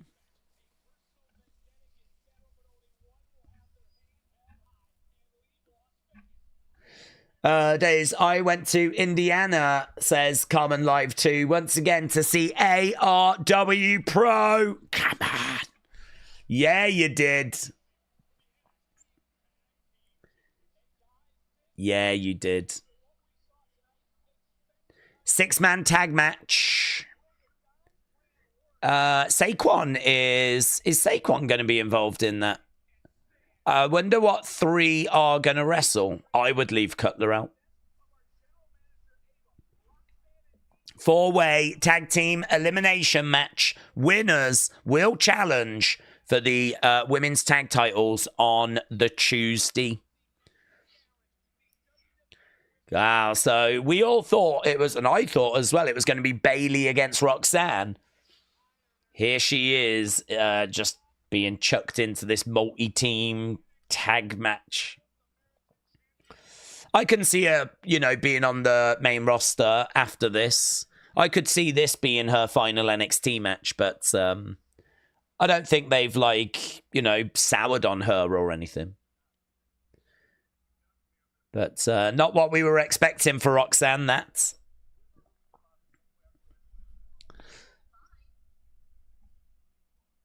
Oh, Thea Hale. It's been a while. You've got my blessings.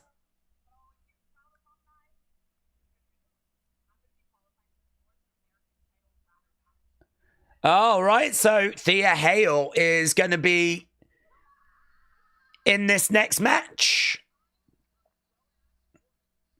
Have we got new music? I'm a grown-ass woman, said the voice.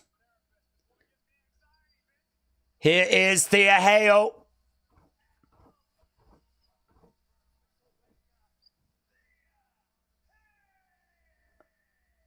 Let's go.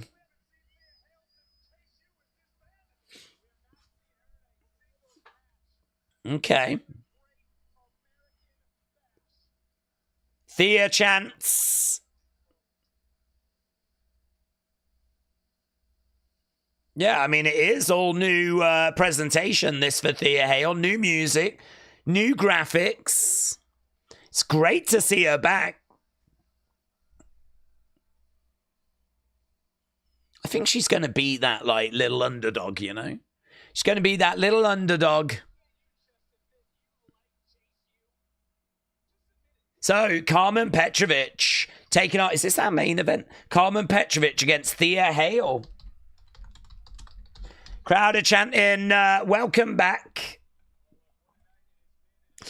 I think this has been a real solid show, to be honest. I think the video packages have been really good. I really enjoyed that parking lot brawl. And here we are now with the return of Thea Hale. So, yeah, I would definitely say NXT was clear of what Raw gave us yesterday. Back elbow there by Thea. Nice suplex. Edward. Is that an AI-generated theme, says Matter. Yeah, I wasn't too crazy on the theme. It was okay.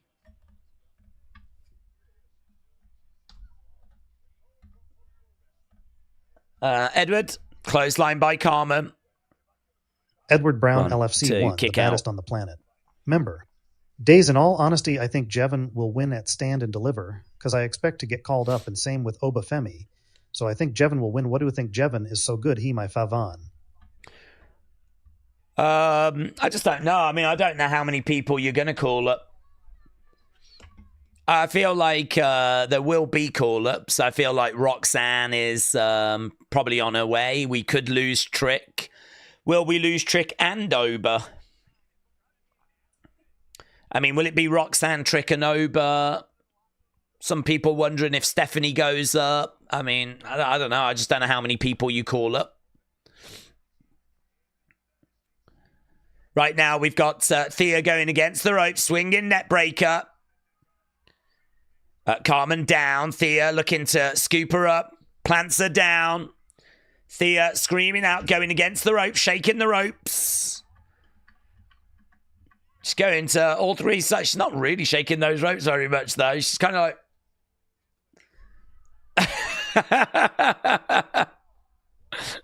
I feel like she needs to commit to that a little more than she has. Thea charges over. Double underhooks. That's nice. That's nice. You can see the work they're doing at the Performance Center. Oh, she got it as well with that Kimura. Wow. Thea Hale qualifies. Damn, that sucks for Carmen, doesn't it? I really thought that this was going to be a plucky performance by Thea, and I thought she would just fall short. But actually, they've given her the win. And Carmen Petrovic picks up, taps out here, picks up the L. Well, they gave her that Kimura a little while ago. They worked hard, didn't they, to put over the fact that... yeah, there is Zarya and Sol Ruka. She's looking over at them. She looks over in the crowd. There is Izzy Dame. There is Kalani. There is Lola. This is going to be the Fields. And there is the North American Championship suspended above the ring. Yeah, Thea Hale, they've got as this like little plucky underdog. Coming up, final face-off. I am surprised. I really thought they would have Thea like putting in a good performance, a lot like Tatum, and then like fall in shorts. But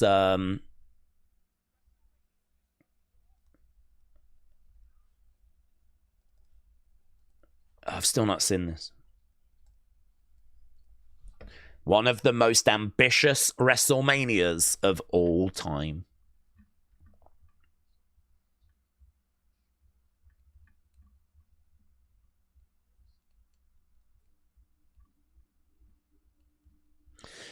WrestleMania 9 becoming a spectacle. Thea Hale picks up the win in a quick match. Rank C, said Blue Will Sonic. Stand and Deliver is looking to be banger after banger after banger, said All Game 17. A.B. Jobson said Thea Hale has got a good finisher.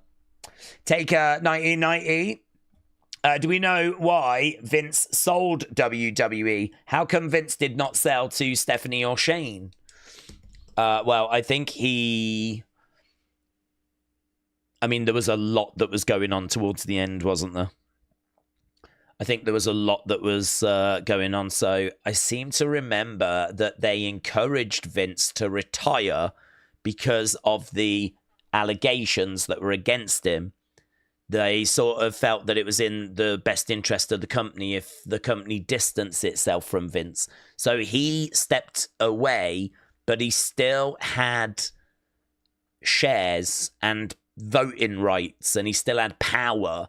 But he stepped away from being like the CEO. Stephanie became CEO for a very short time. And I think then Vince thought about it and decided that, no, he needed to come back. I think he thought about it and decided that he needed to, stepping away was the wrong thing to have done. And apparently there was a vote on the board as to whether should Vince come back or not. And it was reported that both Stephanie and Triple H said no. They didn't think Vince should return. They think he should stay away. I don't know. I mean, you can understand that the allegations are so serious. And you can understand that that is Stephanie's dad. So, of course, she's going to not want to really hurt her dad. But he, I think, has massively hurt her.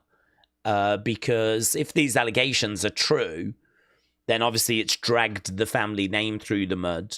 It also is horrific as well, like to think that your father has treated someone the way that Janelle Grant is alleging that she was treated. So, I mean, like for Stephanie to have a father that's potentially done these things, I think, like, you can sort of understand that part of it might be, I can't deal with this. Part of it is probably the company does not need to be associated with this. Part of it as well is that, I mean, Vince had gone stale a long time ago. And so I think, like, there was an opportunity to do something fresh and different. And, you know, I think as well, they're looking at it going, we don't need Vince back. Vince coming back is not right for the company. So rumors were they actually voted on him to not return. He had too much power, though. He had too many voting rights, and he found a way of getting back in. And I think he ends up selling the company then. And maybe because of, like, how they voted and who knows what was going on behind the scenes. You know, he's. I don't even think Stephanie's got the money to buy it. You know, I don't know where Stephanie would get, like, how much was it? $6 billion. Like, I don't think Shane and Stephanie have. They're rich. They've got money, but I don't think they've got that money. So, yeah, I mean, this is why he ends up selling it. Then we thought he might be done. We weren't sure how he fitted into things. And then it was revealed they were going to keep him on. TKO. So they kept him on, didn't they? And that was quite a surprise. That didn't last long because then obviously the detail of the allegations came out and, well, he was done then.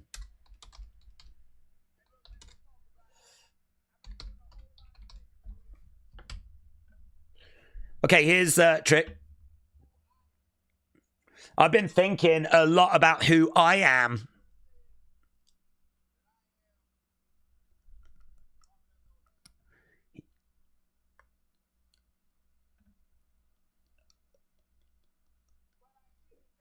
I get it now. You either die the hero or you live long enough to become the villain.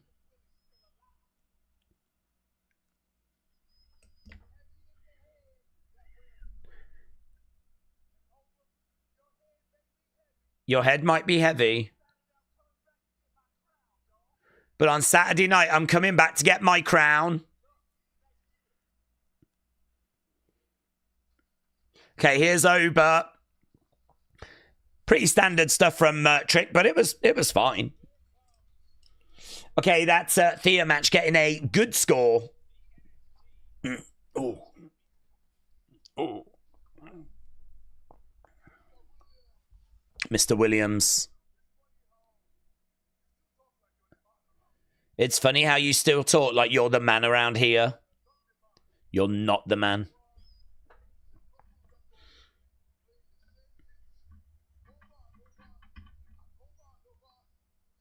You're just a broken records.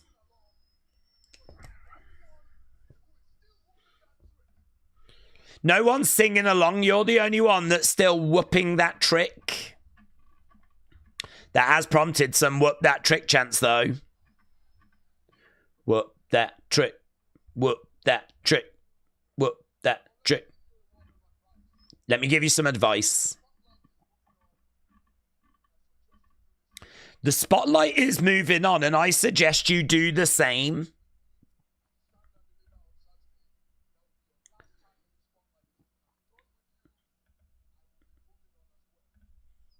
When I'm done with you, I'm going to move on as well.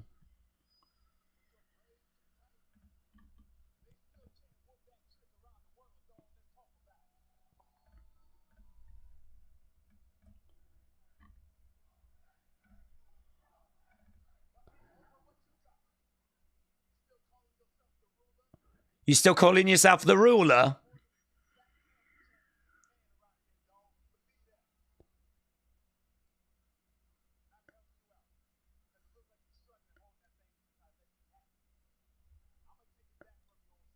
I'm going to take that back from you on Saturday. It looks like you're struggling to hold that thing since I let you have it. Here's the young OG.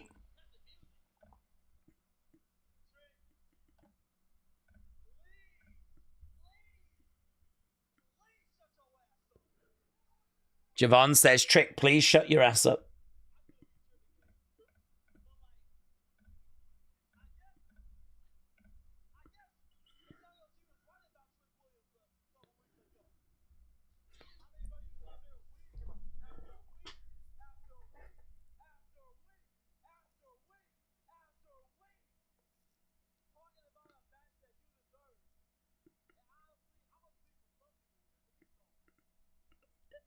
I'm going to speak for some. We're tired of that. I think the problem with this match is that I like all of them. So seeing Javon go off on Trick, I'm sort of like, it's not really hitting because, like, well, I really like Trick.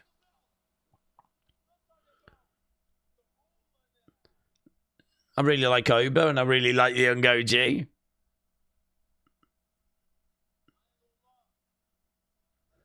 I feel like the crowd feel this way as well. I mean, we've had Whoop That Trick chants. We're having Oba chants. Real recognizes real.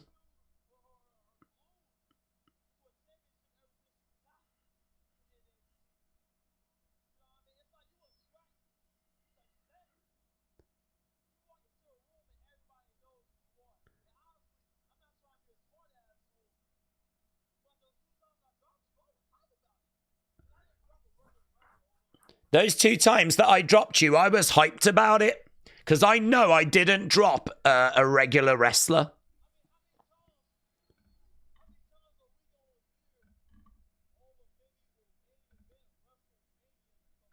How many times are we going to hear that Oba will main event WrestleMania in a few years?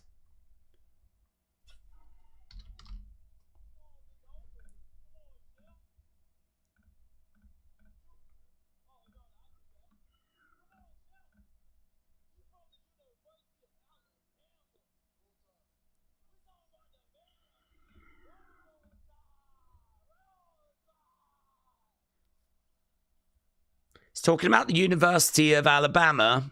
I don't know that this is landing for Javon, to be honest, this promo.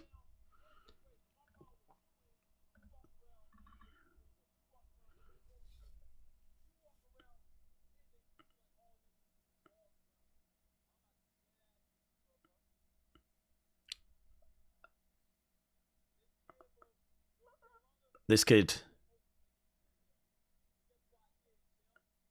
wasn't supposed to make it, but I did that.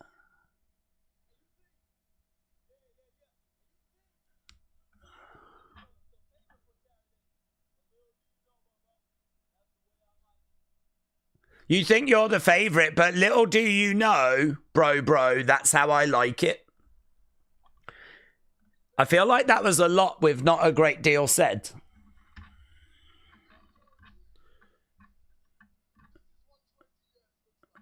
This is what 20 years looks like.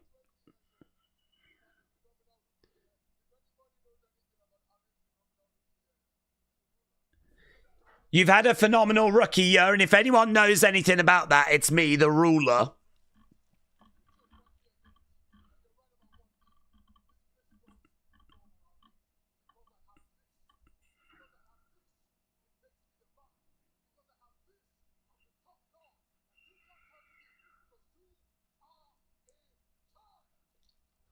You can't handle this because you are a child.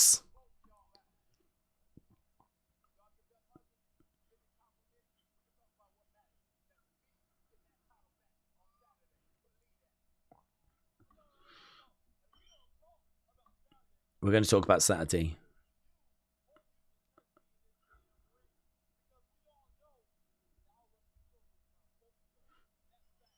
I wrestle circles around both of y'all, and that's facts. Oba and Trick throw Javon to the outside.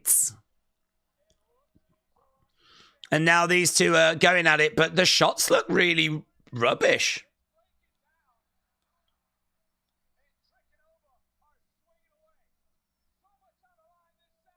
Young OG. That's nice. That's nice.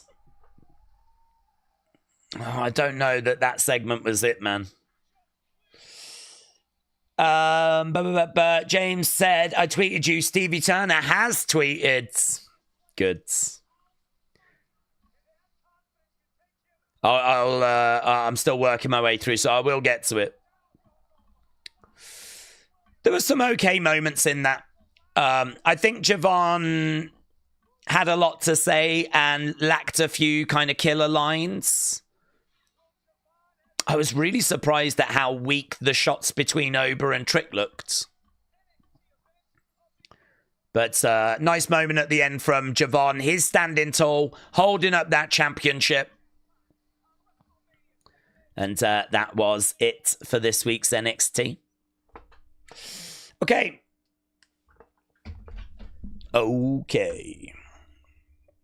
Yeah, I don't think that was a bad episode. I didn't find myself really getting bored or drifting away or anything like that. Held my attention. I think there was some nice in-ring. First match, the Fatal 4-Way, you lot said was good 99. Lola against Tatum, you said was good 95. The Gauntlet match, you said was great 62. Thea against Carmen was not around very long, but you said it was good 97, so there wasn't loads of in-ring. It wasn't like match. Obviously, we had that brawl. I really enjoyed that parking lot brawl. I do agree with the comment, though, that it was a bit stunt-filled, if you will, spot-filled, but some of the spots were really good. I still can't get over that trash can lid. Bang! It was done just so seamlessly. It looks so good. So, yeah, some really fun bits in that, I thought. The video packages were excellent for the women. Thought that was really good, really impressive.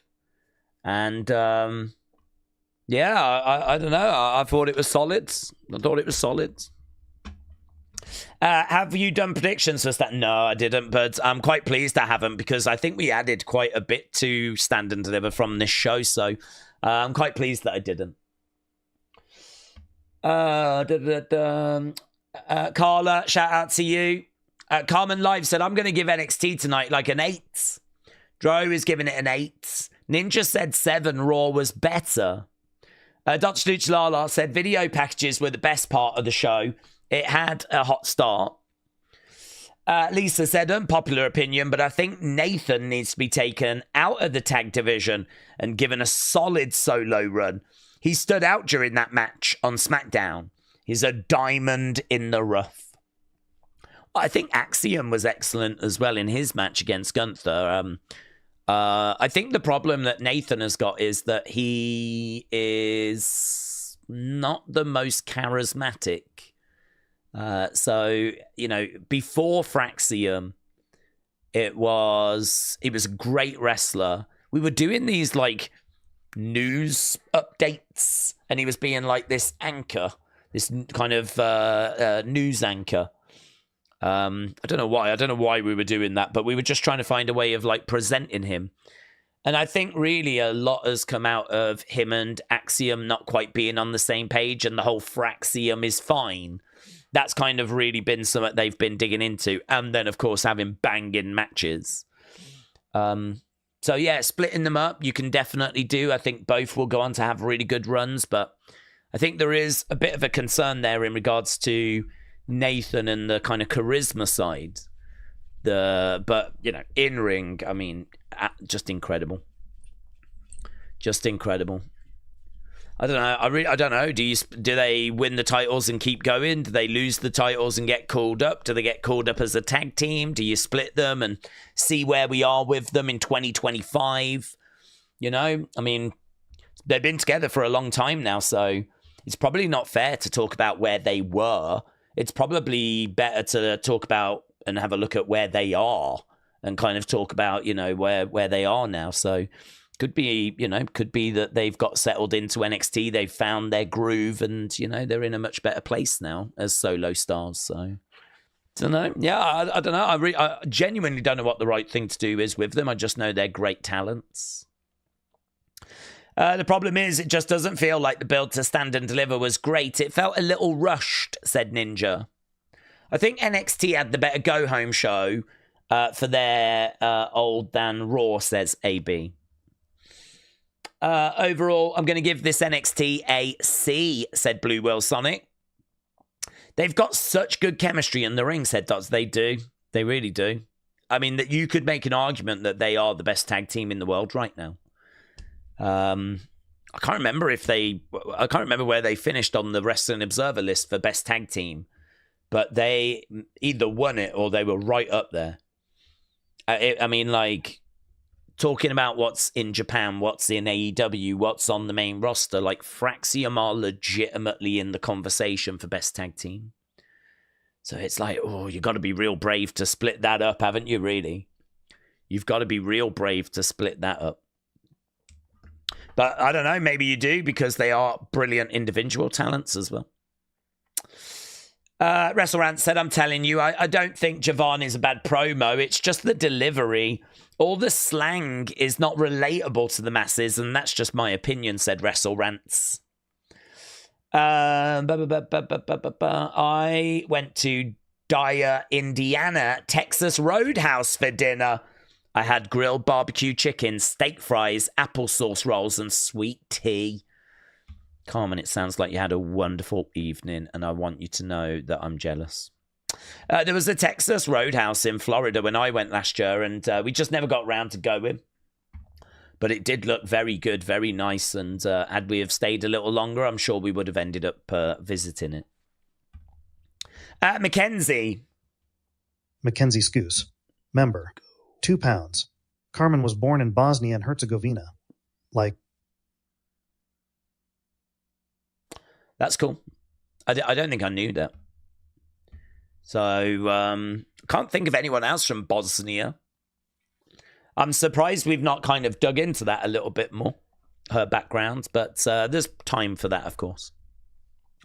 Taker1990 said, Daze, do we think HBK needs to bring back the NXT Women's Tag Championships? NXT was an 8. Well, I think what he needs to do is he needs to talk to Triple H, and he needs to say to Triple H, do you need women's tag teams for the main roster? If Triple H says yes, then bring them back. If Triple H says no, then don't bring them back. Because I've said before, like, I think the women's tag titles were a way of getting women into thrown together tag teams so that you could get them onto TV. So Sasha and Naomi got thrown together because they weren't needed for the world titles, but equally you don't want them sat in catering. So put them in a tag team, yeah? Same with Liv and Raquel. Not needed for the top end of the division, so throw them in a tag team. Same for Bayley and Lyra. Same for Shayna and Zoe. Blah, blah, blah. Pretty much everyone outside of Caden and Katana. I mean, even the Secret Hervis have kind of been thrown together. They didn't come through as a tag team. But it's just a way of getting them on TV. So if Triple H is like, well, I've got the Intercontinental and I've got the United States belts now. So actually, I can afford to have a proper women's tag division where we have proper women's tag teams that are tag teams, like Caden and Katana have been for years and years and years. So if Triple H was to say, yeah, I could do with some proper women's teams being created, coming through, then yeah, you could create some women's tag titles and then put some women together, keep them together. I suppose in a way like we've seen with Lash and Jakara. And then you would be able to create some proper teams that could then go up. But if Triple H is like, no, I just don't need women's tag teams. What are you going to do with Lash and Jakara if they get to the main roster and they're just not needed? Are you going to split them up? Well, if you're going to split them up, why not just have them solo anyway in NXT? Why not just have them doing their own thing in NXT anyway?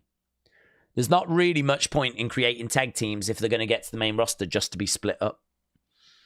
So, I don't know. I think the only person that can really answer that is Triple H as to how do you want to use those women tag teams going forwards? How do you want to use those women's tag titles? And that's the reason, I believe, as to why we got rid of them in NXT. Because it didn't really make sense to get rid of them but still have them on the main roster. But then it does make sense if you think that they don't want to create women's tag teams. They don't want proper women's tag teams. They're not looking for the British Bulldogs, the Hart Foundation, the Nasty Girls, the Natural Disaster. They're not trying to create women's tag teams. They're not looking for the Dudley Girls. They're not trying for the Hardy Girls.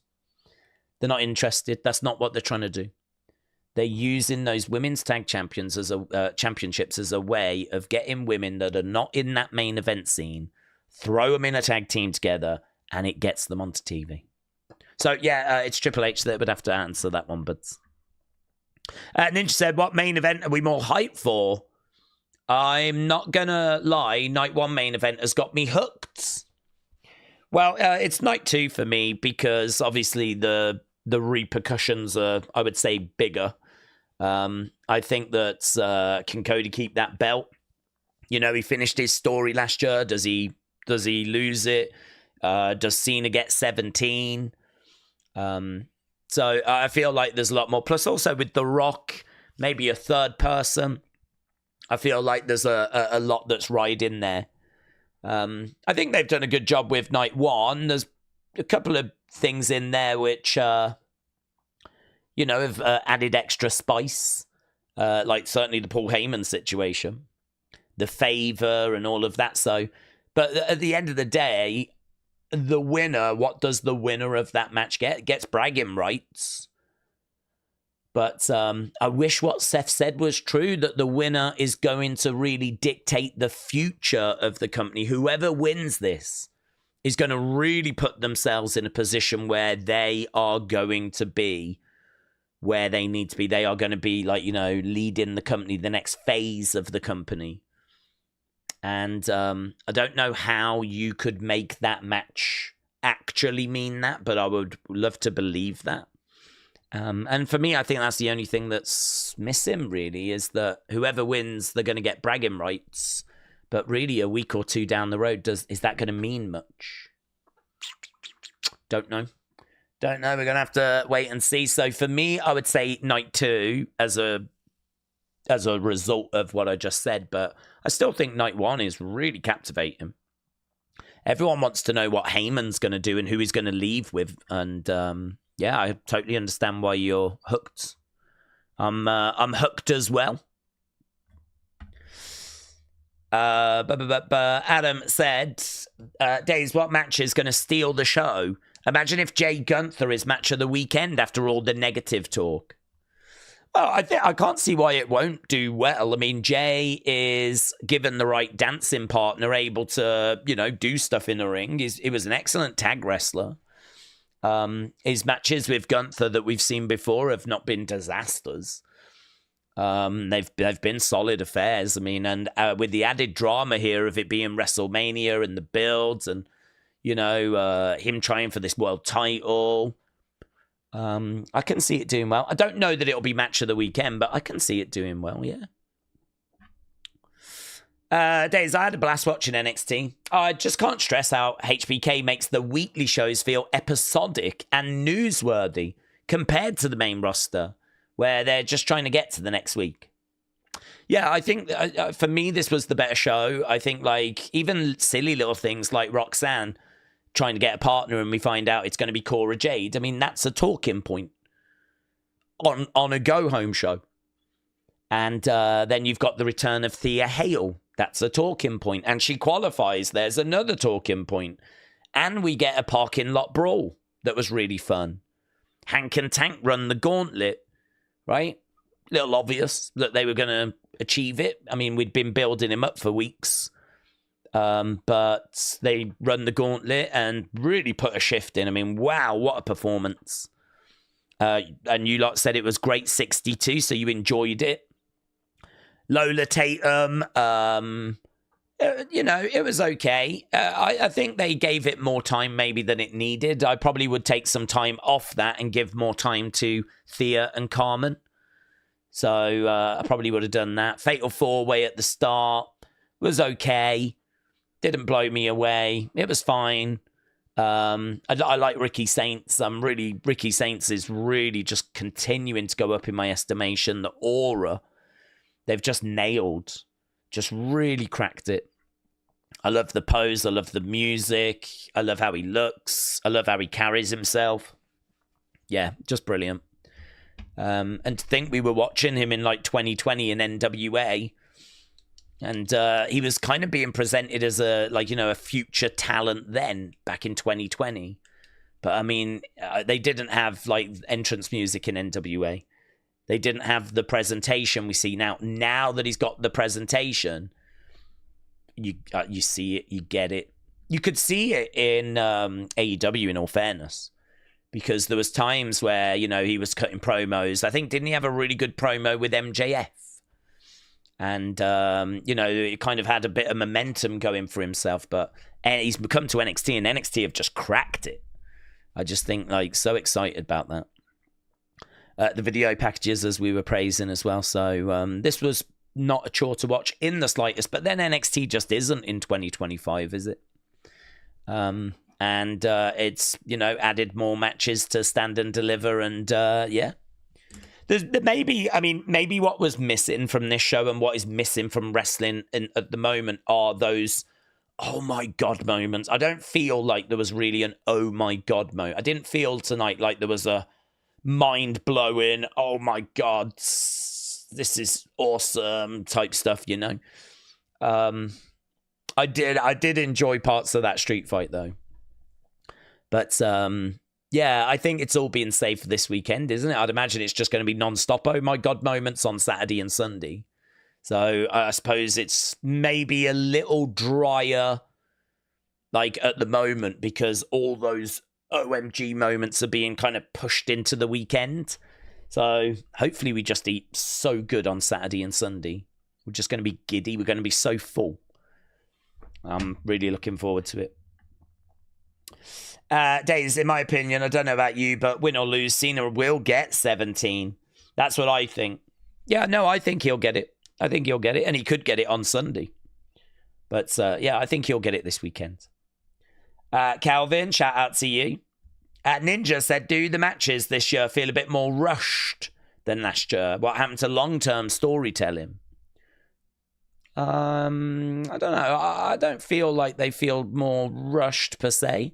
I'm trying to think about some of the matches last year and what was really built over a long period of time. I mean, you can say that the CM Punk favor, I mean, that goes back to Survivor Series, so that one goes back there. The John Cena, Cody thing is Elimination Chamber. Obviously, their relationship goes back further than that. I mean, Cody trying to finish his story took his life, of course, to do, but so you was never going to be able to replicate anything like that. I suppose you had Gunther and his Intercontinental run coming to an end. That was a long story because it was all about that run, but we just don't, you know, you can't really replace that either because no one's held a championship for that long. So, you know, that's a hard one to replace. Jimmy against Jay, I don't know, was like a long build. I don't know, to be honest. I'd have to go back down through the cards and have a look and kind of see, you know, was this a shorter build? But I think in regards to the build, it feels about normal. It's not like all matches start their build the year before. A lot of them come out of the Rumble, and that sets up, you know, people getting eliminated. They fall out with each other, bits and bobs like that. The bulk of the card tends to get set up in those first few months of the year and then pay off at WrestleMania. So I don't know. I don't know that it's feeling more rushed. Actually, if anything, I'd say the build was too long because I don't think that we filled that extra time with good stuff. We said that earlier. This year, the build was WrestleMania is later in April. Normally, it's early April. Now it's kind of like 19th, 20th. Did we really benefit from those extra weeks? I would say no. I would say you could cut some weeks out of this build, cut some shows out of this build. You wouldn't even notice. Wouldn't even make any difference whatsoever. So, unfortunately, we're a little bit later with WrestleMania, and I don't think we filled that time very well. So, no, I mean, look, the build has not been to everyone's taste. It's been heavily criticized all over the internet. I don't know that you can find too many people going, God, the build's been amazing.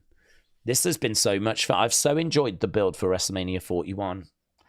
I don't know if you're going to find too many people that are saying that. But as I said earlier as well, like, that's done now. I feel like the build conversation is sort of done because the build is done. Like, the build for me ended really yesterday, I suppose, with that Raw.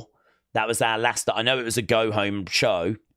My expectations were low, but we knew that we still had a Roman CM Punk segment. You can make the argument we've still got like a Cody Cena segment, but really the build is kind of done. I don't think you're going to do anything too seismic on Friday. just 24 hours, 48 hours before the Saturday, Sunday of WrestleMania. So, yeah, I think for me the build is done. We slap a label on of underwhelming, and now our attention turns to WrestleMania. And the thing about WrestleMania, as I said, is that you really judge those on their own. I sort of feel with WrestleMania, when you talk about WrestleMania 22, you watch it, you score it. If you talk about WrestleMania 9, you watch it, you score it. You don't really so much dig into builds. That doesn't really feature as part of, when you talk about ranking WrestleManias. It very rarely would a build kind of factor into that. So WrestleMania 41 will stand on its own 2 feet now. It's about the entrances. It's about the match quality. It's about the results. It's about the shocks, the returns, the swerves. It's about the talking points. It's about everything, the full package. And what can they deliver? So, yeah, build done. Mania coming up. We're excited. I would hope people are excited. And I think there's definitely matches you can point to going, oh, I can't wait for that. I can't wait for the main events.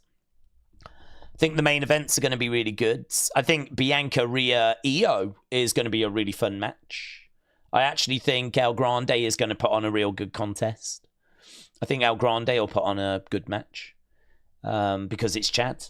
And he always puts on good matches. So him against Ray, given a little bit of time, I could see that doing really, really well.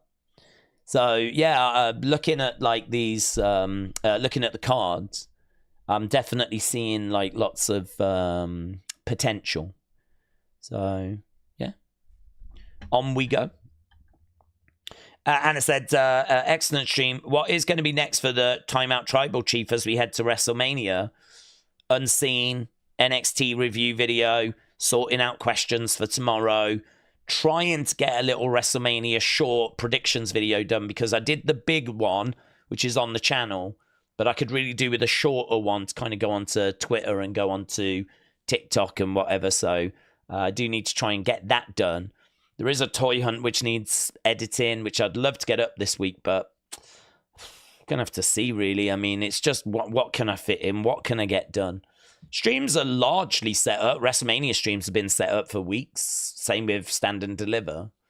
I don't know that the SmackDown one is set up yet, but I can easily do that. So it's just bits like that, really. It's just a constant, like, I need to change this. AB Jobson needs to get me a picture over.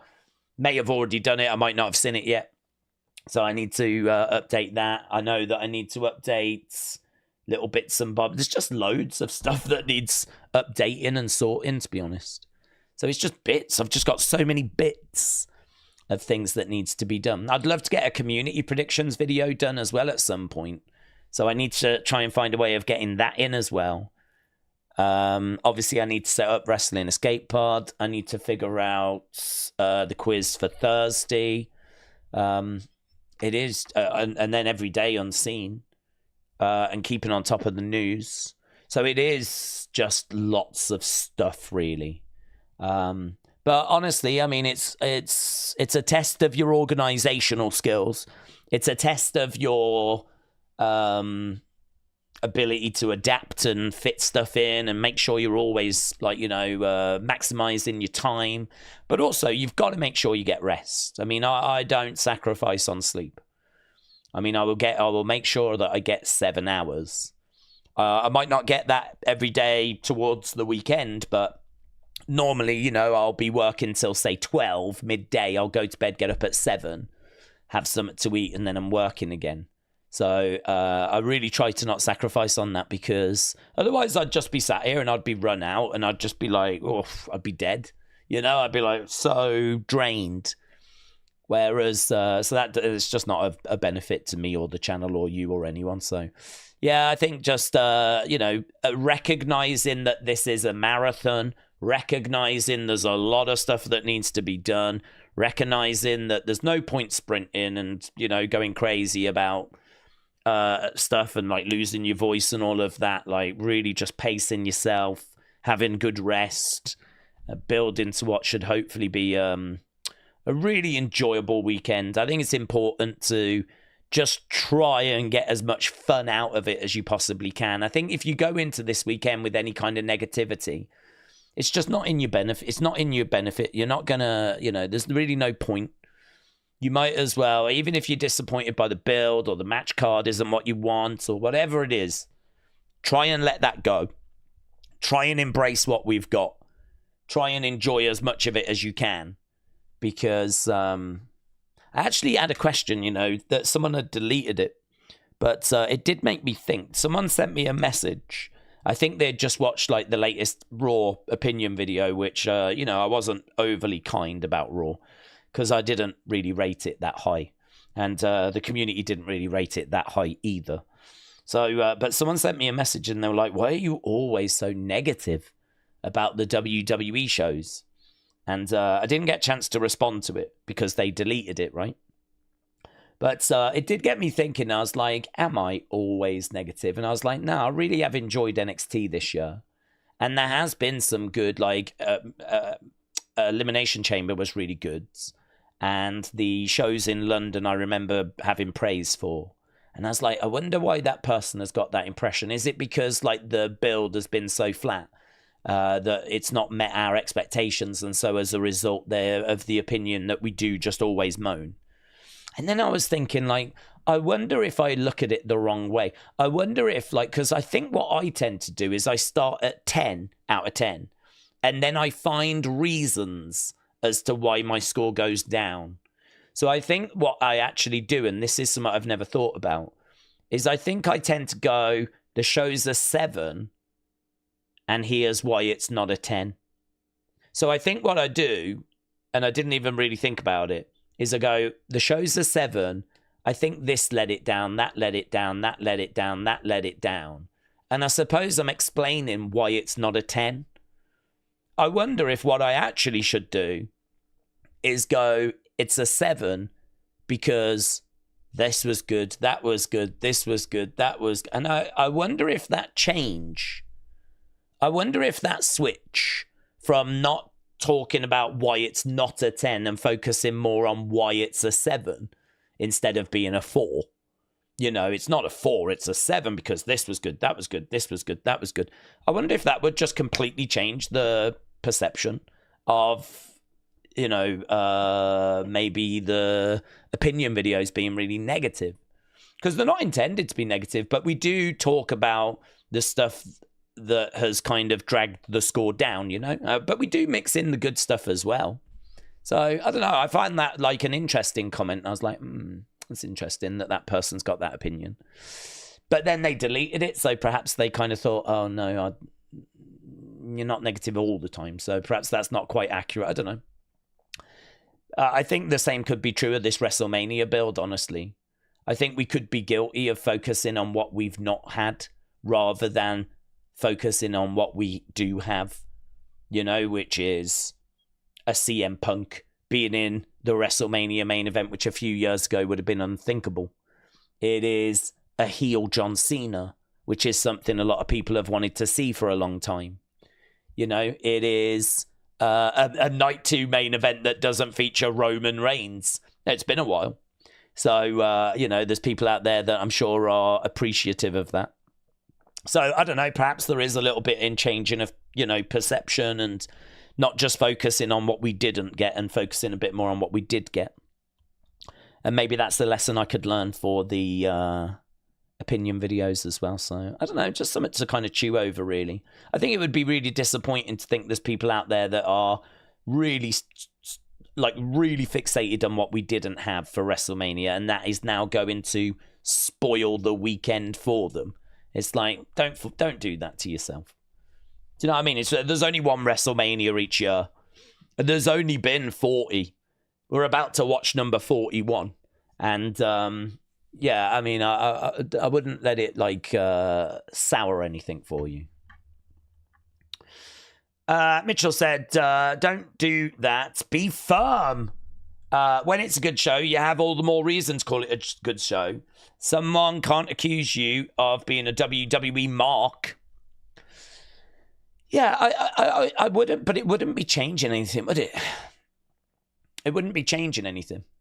The score would still be the same. But instead of highlighting the negatives, you're highlighting the positives. Instead of saying this isn't a 10 because that, and that was wrong, it's a 7. You're still saying it's a 7, and it's a 7 because this, and this was really good. So it's the same score, but just a different focus. And it did kind of make me think, like, is that the approach? I don't know. There is also, I think, a little bit of a unwritten rule, which is that when you're a kid, you love everything. And so I think you find a lot of people that just go, show is brilliant because this match was great, that was great, that was great, that was great. And I don't know that that's as interesting as actually hearing what people didn't enjoy. Like, if there was segments that you were like, that just didn't land for me because of this, I think that's probably arguably more interesting a conversation than this was really good because of this. I suppose it depends how much detail you go into. If there's a promo that you're going to say is really good and you're highlighting why, that can still be really interesting. But I do think if there's a promo that didn't land for you and you can say why, that's obviously interesting as well. So I don't know. It was just a little thing that was flopping around in my brain. Mike said, Daze, the Joe Gacy posts are pointing towards WrestleMania. It is smart on his part. 12 to 16 is 4 spots apart. 16 to 17 is 1 spot. That would be 41. Trolling or not smart, says Mikey. I don't know, but I've not been following it. I mean, I know that there are numbers that he's been putting out, and if he's going to be at WrestleMania, I think he could be. I would not use that as a way of getting excited about it. I am just going to wait and see. I think there's a chance that they're there. I don't know that they will be or they won't be. To be honest with you, I think it's dangerous to kind of tease things and be cryptic because you've now probably got people saying, oh, they're going to be at Mania. If they're not now, are you now just actually adding to the frustration? If people get it into their minds, okay, this definitely indicates they're at WrestleMania, and then they're not, have you just, caused even more heartache in the Wyatt Six fan base? So I don't know. I don't know what the numbers mean. It could be that they're pointing to WrestleMania. If they are, fine. It does not make a difference in my life because I think there is a chance we do see them there. If we don't, we don't. I think there's a chance we see them after. So I think I'd have a slightly different approach to you. I think my approach would be, I don't know that it's wise to put out cryptic stuff that's that cryptic, where it can be interpreted a few different ways and get people hyped for something that, again, might not be coming true, might not be coming through. So, I don't know. I'm just going to keep including them and let people make their own minds up. But my stance is unchanged. I'm not going to get hyped or excited for seeing them at WrestleMania because I really don't know that they're going to be there. Ninja said, I'm not negative, I'm just real. I always go to a show with negative thoughts, and if the show is good, then every minute those thoughts go away. That's a Mark approach, said Ninja. Matt said, this was a 7 for me. It met my expectations, but my expectations are average. Leo said, Daze, shouldn't there be an announced team for Mania? Reactions would be awesome. Leo, thank you for the kind words, but I hope you are well. Lisa said, give your score for each show, and I will tell you 3 highlights and your 3 downs on each show. Oh, so give a score and give 3 positives, 3 negatives. That's kind of interesting. That's kind of interesting because it's kind of balanced. The only thing is, though, that you might not touch on every point you want to touch on. Sometimes there might be a really bad show that's got like loads of negatives and you're struggling for positives. And sometimes there might be a show that's great that's got loads of positives and not much in the way of negatives. I suppose it could have flexibility, couldn't it? I suppose it could have flexibility. But that's kind of good in a way because I suppose that way you don't run the risk of just being negative when you don't want to be. Like, if I think a show is a 7, I think that's a good show. I was not bored. I was entertained. I don't think there was much in the way of OMG. You know, like, for example, this show, gut feeling 675. This show for me was solid. I was entertained. There were some really good moments. I didn't find any OMG moments. So I'm not in the 8s or up near the 8s. Like, for me to be at an 8, I really need a moment that's like, oh my God, like, I can't wait to do a reaction video on that, or I can't wait to do a conversation video on that. I couldn't find that moment on this show. So, you know, that rules out 8 or 7.75. So really the most I'd want to go to is 7.5.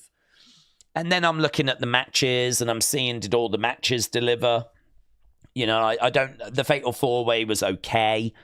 Lola Tatum was okay. Thea Carmen was okay. You know, because they're okay, the score's continuing to come down. So for me, I'm like 6.757 for this show. I think it was solid. I was entertained. I was not bored. But yeah, do I run the risk of just focusing on the reasons why it's not a 10, why it's not an 8? Maybe I do. And maybe what I should do is make sure that I'm highlighting how great those women's video packages were, how great that parking lot brawl was, how much I enjoyed seeing Hank and Tank dig in deep. You know, I thought that I would maybe question if they should have won or not. I'd maybe question as to whether you should have really built them up, got them right on, and then just fell short. It's kind of a Daniel Bryan lesson, you know, where he kept being close to the title, even winning it at SummerSlam, only for Randy to cash in. You know, you kept getting Daniel so close to being the guy, only for him to just keep missing out, only to eventually put the belt on him at WrestleMania. So with Hank and Tank, you know, they've just lost all these matches. Now they're putting it together. You know, Sod's Law, they draw number 1. They just fall short. They've not done that anyway, though. They had them win the gauntlet. They're going on to face Faction. Maybe they'll go on to win the tag belts. But either way, it was a real dig deep, solid performance. Hank with blood on his face as well. Really good. Thea Hale returning. Perhaps that is a good way forward, actually, to present more of the balance. No, it's a thinker. That's the only point, really. Days for me, as we get older, we get wiser. We know so much that goes on behind the scenes. Brain just is a bit wired differently. I think that social media and the differing opinions can mess up people's thoughts. Yeah, I agree with that. I also think that social media can actually also confirm and solidify some thoughts. So in regards to, like, you might watch a show and you're like, there was something about that promo that felt off. It was okay, but there was something about that felt off. And before, you might have just left it at that and it wouldn't really have, like, you know, affected things. But now you can go on social media. Someone might be able to tell you exactly what it is that they were bothered with. You know, the delivery not quite right, the content not quite right, the mannerisms not quite right, the content not fitting the story, or this would have been better. And all of a sudden now you're like, yes. Yeah, it's that. That's what bothered me. Yeah, and all of a sudden that's just confirmed to you that segment just was not what you were looking for. And so, you know, does that impact that segment? Does that impact that score? What about the matches? What about the rest of the show? Like, I agree. Like, I think as well, if there's someone that you enjoy reading the reviews of, or there's a YouTuber you enjoy watching their breakdown videos of, you could probably enjoy a show and then go and watch theirs, and then they will pick that show apart. And I'm probably guilty of that as well with our review videos, whatever, but they can pick that show apart.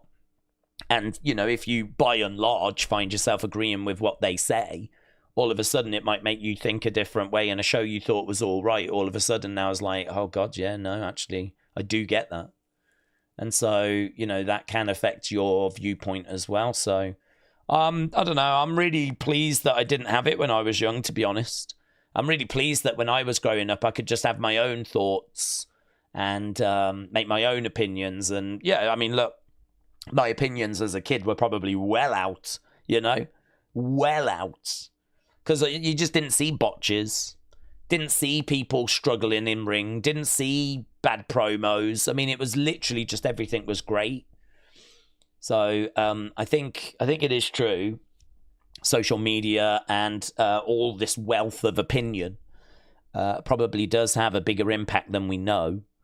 But there's no way of putting that genie back in the bottle now, is there? I mean, that is literally out. There's no way of kind of going backwards on all of that. So I suppose the best thing you can do is to try and find someone that you believe in what they're saying and kind of find yourself largely agreeing with what they're saying. Or even if you disagree, you can at least see where they're coming from and kind of try to not surround yourself with too much negativity. In the sense of, I reckon if you did watch someone that was always down on the product, it would affect your enjoyment of the product. So, yeah, I don't know. I think it just probably brings me back to my point that I made about X and about how I have enjoyed X a lot more since using lists and not just reading, like, everyone's thoughts. I think I'd get quite frustrated, to be honest, because there's a lot of opinions out there that, you just would not agree with.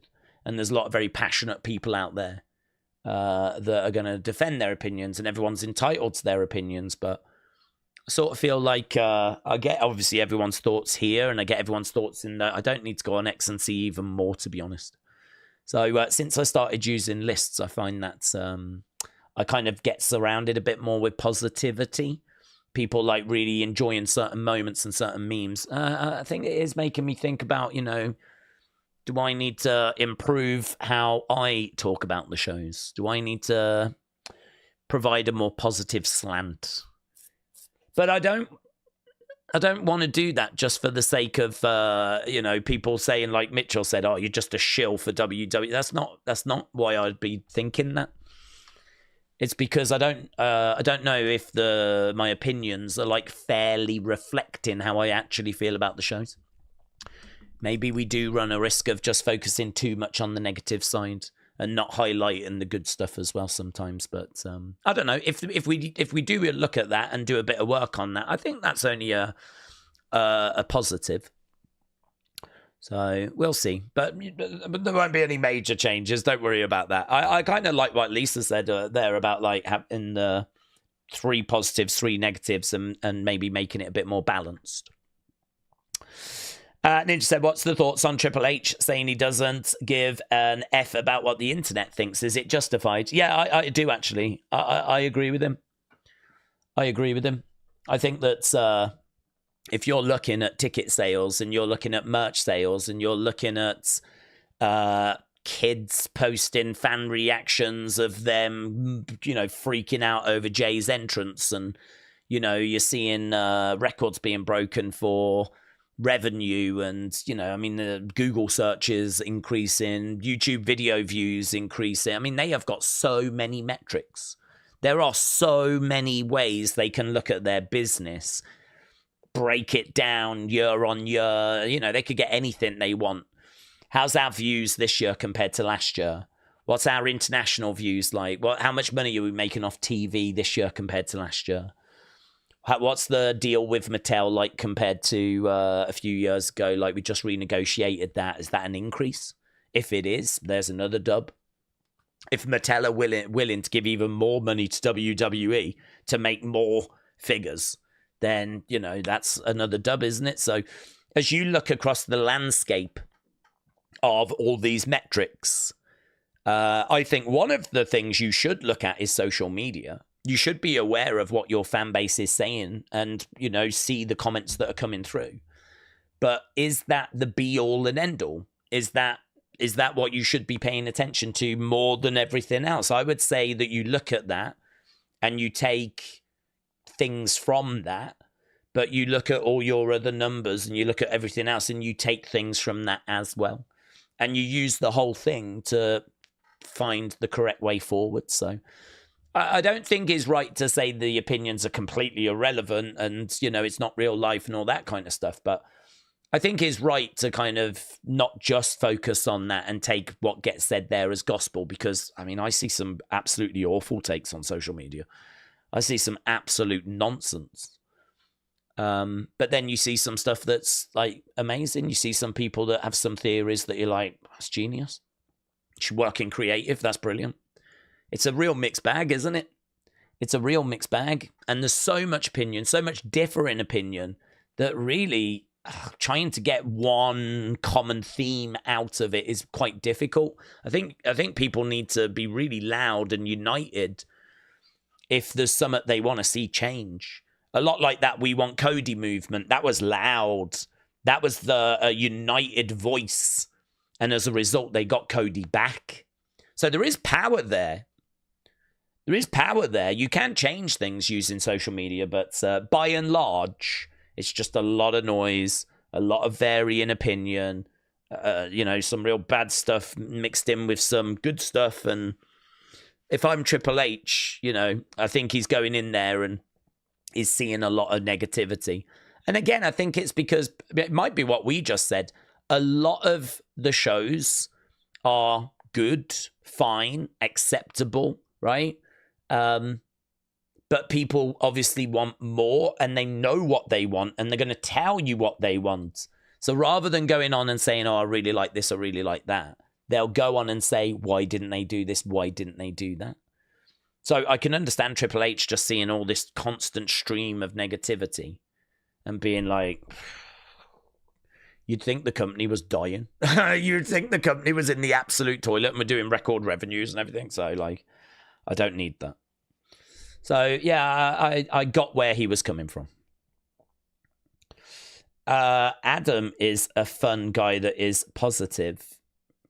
I don't know, but honestly, I don't just say it. I don't watch other YouTubers.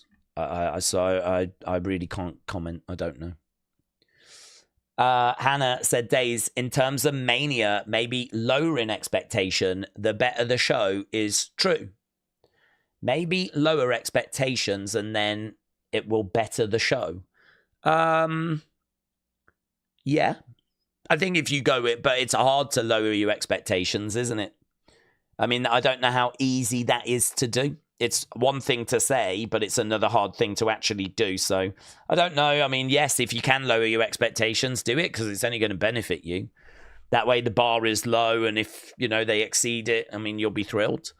So lowering expectations is always a good idea. I suppose that's kind of my approach with the Wyatt Six, isn't it? My expectations are pretty much non-existent. I just don't expect to see them. So if I do, and I have been able to do that, and I think the reason why I've been able to do that is because it only takes a few times for me to feel like we're building to seeing them. Like, okay, they could be at the Rumble, or, oh, well, they could be at that Netflix premiere, or Wyatt Six have actually tweeted out. It only takes a few times for that to happen and nothing come through for me to go, yeah, no, I'll just see them when I see them. I thought they might be at Saturday night's main event. They weren't. I thought they could be, like, maybe at the Rumble. They weren't. I thought that... I didn't think they'd be in the Rumble. But could they have, like, cost someone? Could they have, could Nikki have appeared at some point to help Alexa? Or, could Uncle Howdy have made his presence felt when Alexa came out? Or you never know, do you? You never know. So you kind of, like, could they be at the Netflix premiere? Well, no. Okay, well, maybe they're on next week. No. Well, maybe they'll be at Saturday night. No. Well, they could be at Elimination Chamber. No. It only takes so many times for you to go, do you know what? I'll just see him when I see him. So that was quite easy to lower my expectations, to be honest. But now, I feel like a lot of people struggle with that. A lot of people are still, like, really hoping that we get them. And I get that. I really do. But, yeah, I think there's only so many times I'm willing for it to be sort of, it feels like it's being teased, and only for it to not come through. So I'll see them when I see them. Actually, lowering expectations for WrestleMania, I think, would be trickier. That, I think, would be more challenging. But, well, if you can do it, I think it would be to your advantage, yes. Right, I need to walk away now. So, good is being too nice. I'm just being blunt and honest with shows. Borderline putrid, bottom of the barrel garbage. WWE is dying, fed in the mouth. Let's go. AEW says big time.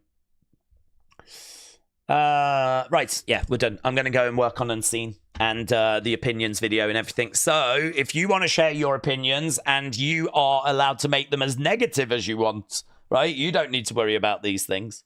So you can make them as negative as you want to. I might try and present the 3 positives and 3 negatives. I might give that a go. But I'm going to work on that. I'm going to work on Unseen. I'll get those up tonight. Obviously, we're back tomorrow for Evolve. We got that Fatal 4-Way, which I'm actually looking forward to. And we've got the members faction thing as well. So busy day tomorrow, as it is. And I'm sure that there'll be even more stuff coming for Unseen, more stage reveals and everything. So thanks a lot for joining us. I hope you got something from this show. And I will see you again next time. Bye for now.